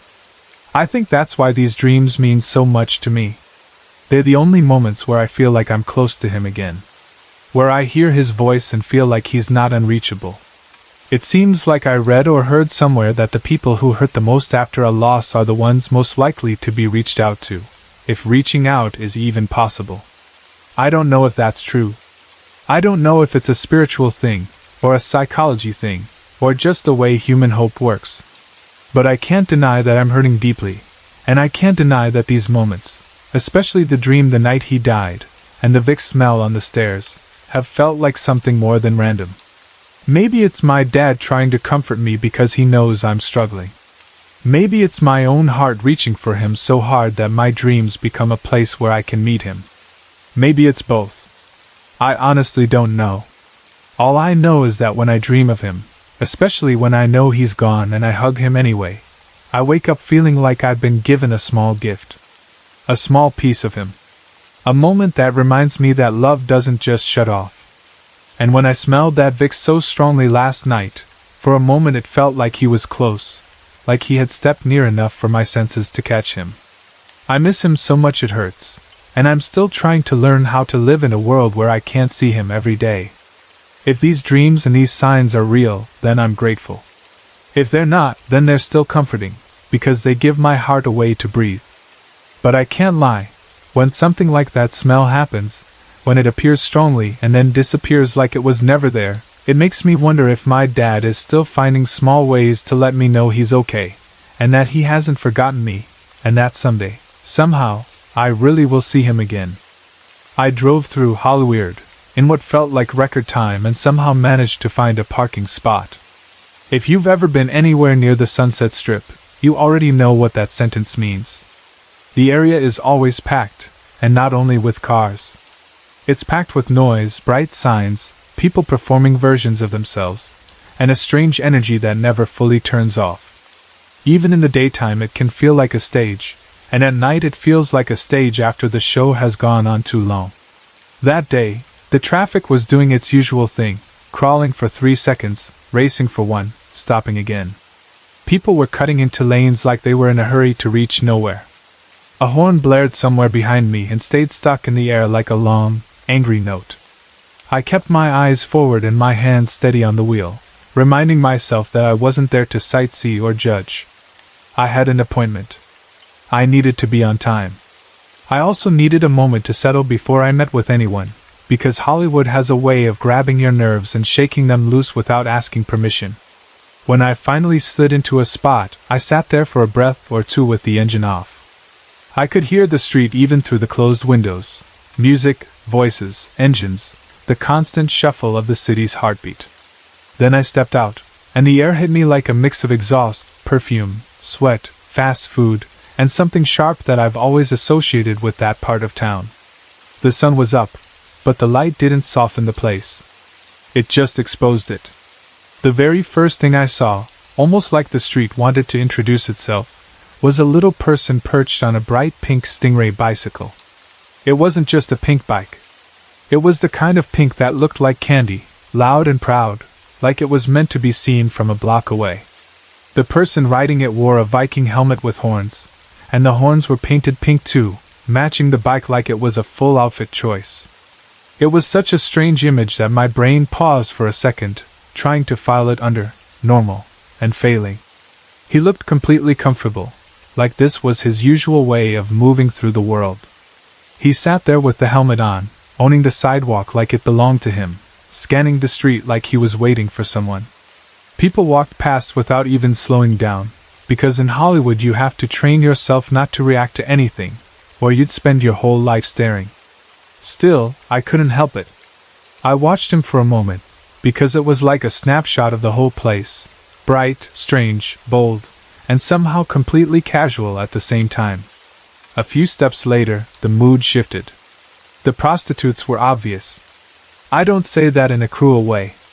I say it as a simple fact of what was in front of me. They moved along the boulevard, drifting in small patterns, scanning cars, scanning faces, looking for the next person who might stop.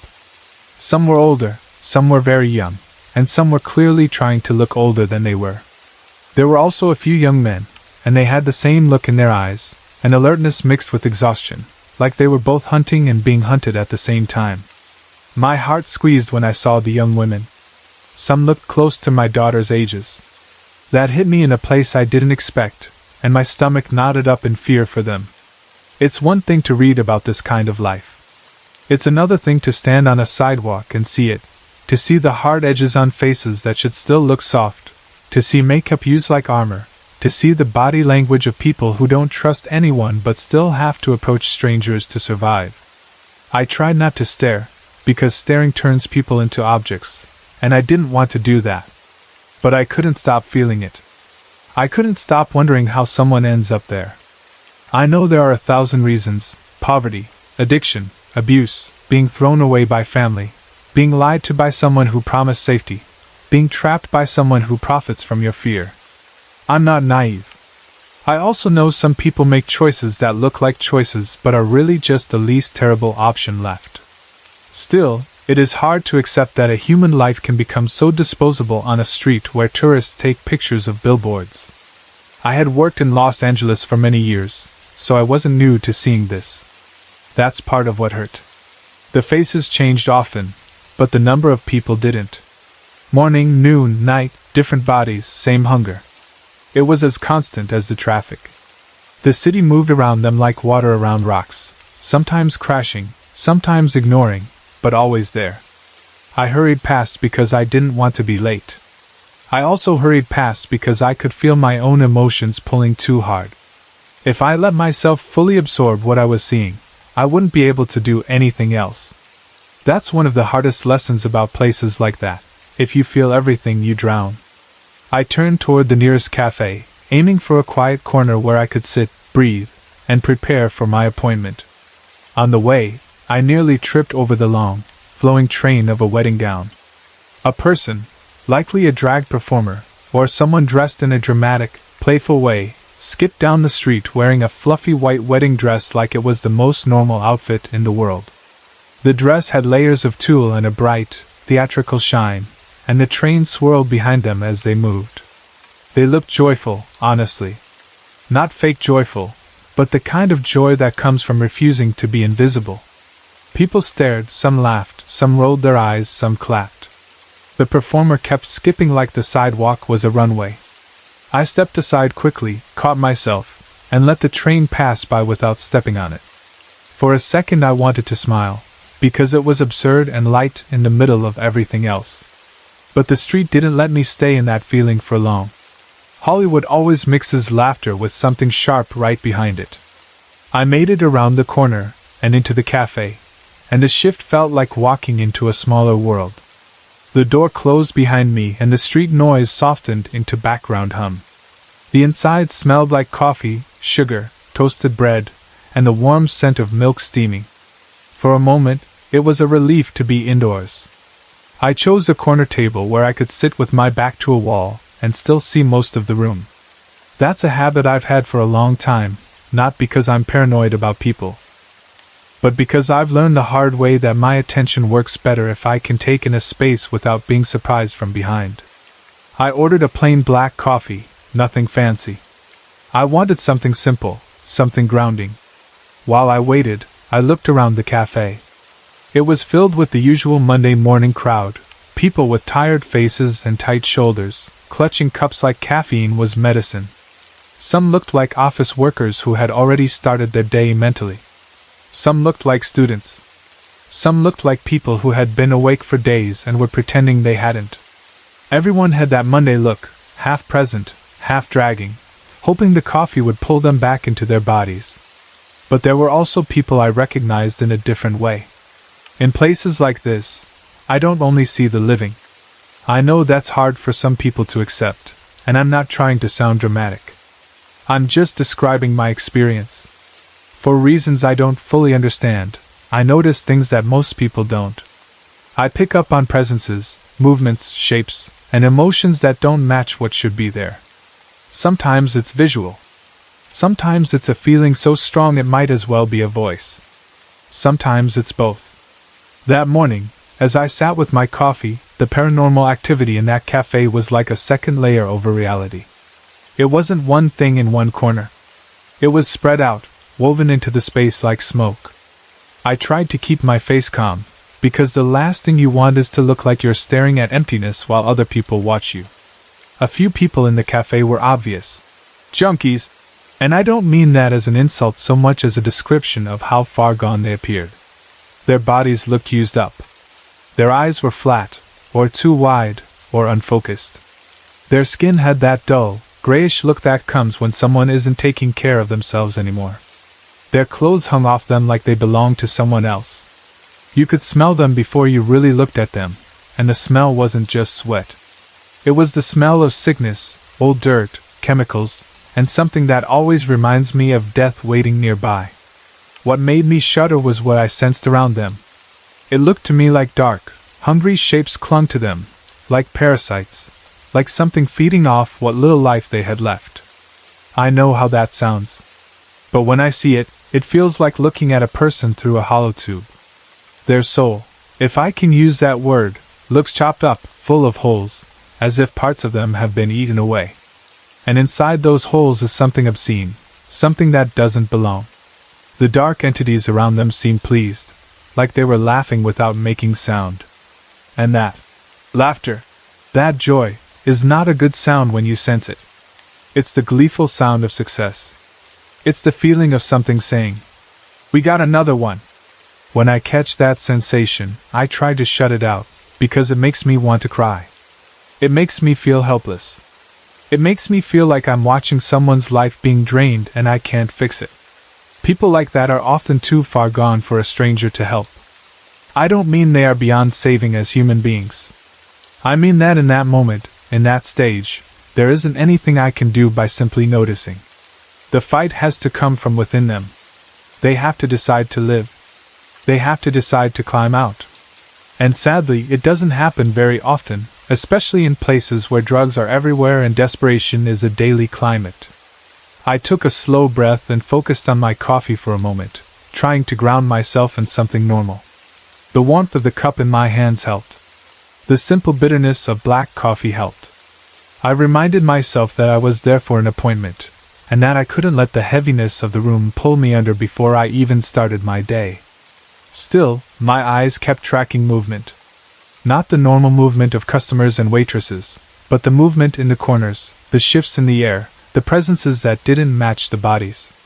Near one table, I saw the ghost of an elderly woman. She looked overly emotional, like her face was frozen in worry and pleading. Her mouth moved as if she was talking, but I couldn't hear her words.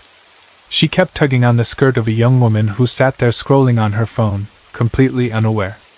The ghost's fingers pulled at the hem like she was desperate to get the young woman's attention, like she was begging her to stop, to turn around, to come home, to remember something. The young woman didn't react at all. She sipped her drink, tapped her screen, and laughed at something on her phone. The ghost tugged harder, and still nothing. It was heartbreaking. It looked like a parent or grandparent who had passed on but couldn't stop worrying, couldn't stop trying to protect someone who couldn't even feel them. In the coffee line, a gentleman wearing a plaid tie stood close to a middle-aged businessman. They looked like they were having some sort of conversation, but their faces didn't match a friendly chat. The businessman's jaw looked tight, like he was annoyed. The man with the plaid tie kept smiling and nodding, but it looked like a forced smile. Then I noticed why. There was another figure, another presence, leaning in close to the man with the plaid tie, whispering into his ear. The whispering ghost's face was near the living man's head in a way that looked intimate and intrusive. The living man didn't seem aware of what was happening, but his body language looked uneasy, like he felt pressure without understanding why. I couldn't hear what the ghost was saying, but I could see the effect. The businessman kept glancing at the Thai man with irritation, like he was dealing with someone distracted or off. The Thai man's eyes kept flicking away, as if he was trying to follow two conversations at once, one with the businessman, one with the thing whispering in his ear. It reminded me of how many people walk around carrying invisible baggage. Some of it is trauma, some of it is memory, and some of it, at least in my experience, feels like actual presences that cling to people like habits. Across the room, behind a decorative partition, I felt another energy. The partition was old-fashioned, more like a piece of set design than something useful. It didn't really block anything, it just broke up the space. Yet the energy behind it felt like someone hiding, like a presence deliberately staying out of sight. It wasn't the same as the elderly woman ghost or the whisperer. This felt cautious, maybe even embarrassed, like it didn't want to be seen by someone like me. I watched that area for a while, waiting to see if it would step out. It didn't. It stayed tucked in that shadow, like it knew I noticed it and didn't want to give me more. I let my gaze drift away, because staring at something that doesn't want to be seen can provoke reactions. I've learned that some entities will push back if you fix your attention on them. Some get angry. Some get excited. Some try to get closer. I didn't want any of that before my appointment. Then something bright caught my eye, a burst of purple in the lower part of the room. A purple tutu. At first I thought it was a piece of clothing on a chair, like someone dropped a costume accessory. But then I realized the purple was attached to a person, except the person wasn't alive. A woman, probably in her 40s, was sitting at a table nearby with paperwork. She looked stressed, like she was organizing documents, perhaps for work, perhaps for court, perhaps for something personal. At some point, she dropped a portion of the papers, and they slid off her lap and scattered on the floor. She sighed and leaned down to gather them, trying to put them back in order. Sitting on the floor beside her was a spirit. The spirit looked like a heavy-set man in his 50s, at least in the form he chose to show. He was very hairy, wearing a sleeveless purple leotard, and over it was that tutu, vibrant purple, thick tulle, expensive-looking in a way that made it feel custom-made. It was not the kind of tutu you buy cheaply. It looked like a performance costume designed for someone with his body type. The image was so unexpected that I almost laughed, not out loud, but inside. Not because it was funny in a mocking way. It was just so surreal. A ghost man in a purple tutu sitting calmly on a cafe floor next to a stressed-out living woman, as if he belonged there. I watched him carefully, trying to understand why he was there. Some spirits look lost. Some look sad. Some look confused. This one looked content. Like he had personality. Like he had chosen to appear that way on purpose. Was he attached to the woman? Was he someone she knew? A family member? A friend? Or was he simply a presence drawn to the energy of the place, hanging around where people gathered? I couldn't tell. He didn't touch her. He didn't pull at her like the elderly woman had pulled at the young woman's skirt. He simply sat there, watching the papers fall and scatter.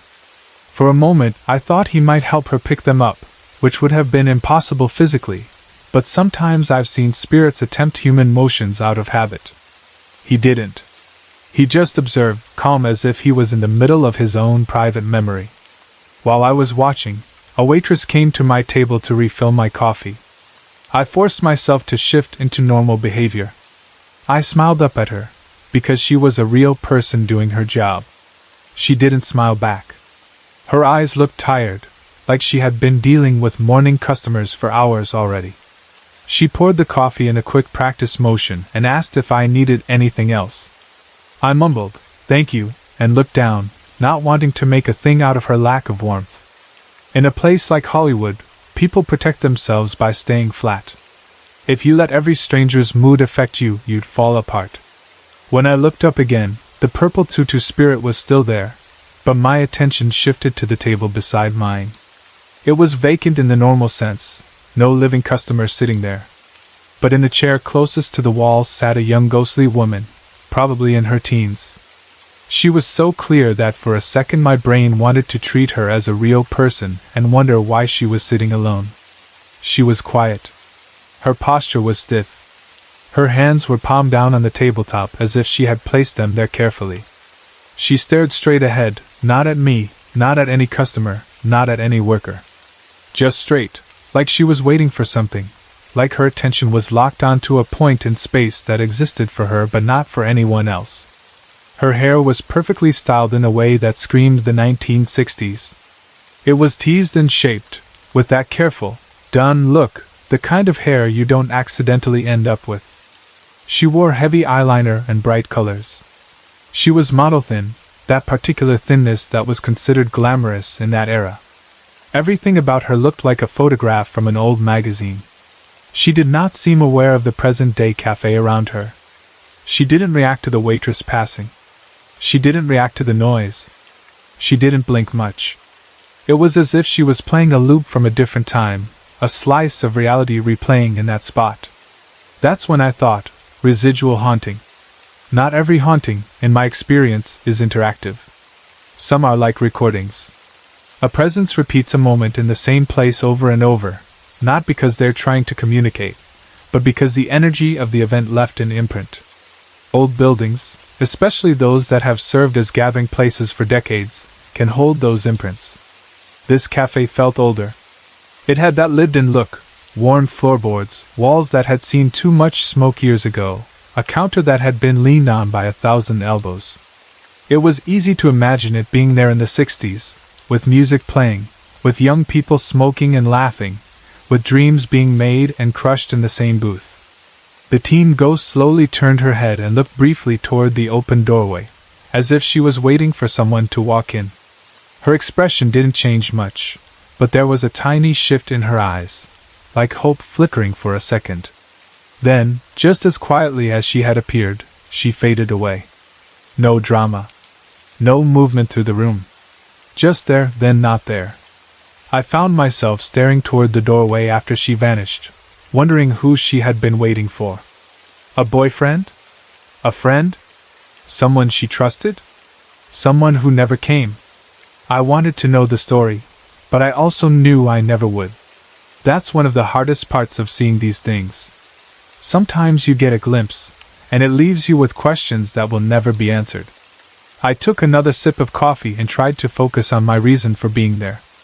I reminded myself that my appointment would arrive soon. I checked the time. I had made it with enough minutes to breathe, which was good, because the room was mentally noisy even when it sounded calm. My senses kept picking up little things, a flicker of movement near the ceiling that looked like a drifting shape, then nothing. A cold spot that moved past my left shoulder like someone walking by. A brief feeling of sadness near the door, like someone had once said goodbye there, and it still lingered. None of it was strong enough to grab me the way the voices and demonic energy sometimes do, but it was present, like the cafe had layers. I tried to sit quietly, but my eyes kept returning to the people who looked drained. The ones with their souls full of holes. The ones the dark entities clung to. It made my chest tight. I could sense the internal clock ticking down inside them. Not like a literal sound, but like a feeling that time was running out. The bad ones, the dark entities, came and went around them like predators circling. And the outcome was visible even without my extra sense: gaunt bodies, bloody knuckles, bruised faces, skin that looked too tight, teeth that looked damaged, eyes that didn't seem fully present. Sometimes in life you want to rescue people. You want to step in and do something. But places like that teach you limits. You can't save someone who doesn't want to be saved. You can't fix addiction with one kind sentence. You can't repair a whole life in a coffee shop. That reality is heavy. I forced myself to look away because if I stared too long, my feelings would take over. I've learned that even compassion can become a trap if you let it flood you constantly. I found myself thinking again about the street outside, the prostitutes, the performer in the wedding gown, the little person on the pink bike, and it hit me how the whole area was like a mirror. People show their extremes there. Desire, hunger, loneliness, ambition, pain, comedy, desperation, everything is on display. It's not like quiet neighborhoods where everyone hides behind curtains. In Hollywood, people are forced into visibility, either by choice or by need. Maybe that's why the paranormal layer feels so thick there. So many emotions. So many intense moments. So many lives passing through. So much history built on dreams and disappointment. My coffee cup was nearly empty again. I didn't want more caffeine, but I wanted something to do with my hands. I stirred what little coffee was left, even though it didn't need stirring, just to have a small motion to calm myself. I took a deep breath and tried to relax my shoulders. Then I saw my appointment walk through the entrance. He came in with a purposeful walk, scanning the room the way people do when they're looking for someone. His eyes landed on me, and he smiled politely. I raised my hand slightly, signaling my table. He walked over, slid into the chair across from me, and we shook hands. As he sat down, I did what I often do automatically. I looked at the space behind him. And there, standing just a bit back, was a ghost, smiling. It was not the teen girl from the 60s. This was a different presence, more alert, more aware. The smile looked personal, like the ghost knew exactly what was happening, like it knew my appointment had arrived and it knew I could see. For a split second, I felt that familiar pause in my chest, the moment when you decide how to behave when you see something that no one else seems to see. Do you ignore it? Do you react? Do you acknowledge it silently? Sometimes acknowledging is enough to encourage them to push closer. But the smile behind my appointment didn't feel threatening. It felt almost amused, like it enjoyed being a quiet observer of human conversations. The energy behind it was light compared to the dark entities I had sensed earlier. It didn't have that sick, hungry pull. It didn't feel demonic. It felt present, curious, maybe even pleased. So I smiled back. Not a big dramatic smile. Just a small, calm smile, the kind you give when you're letting someone know you notice them. The ghost's smile widened slightly, like a silent agreement had been made.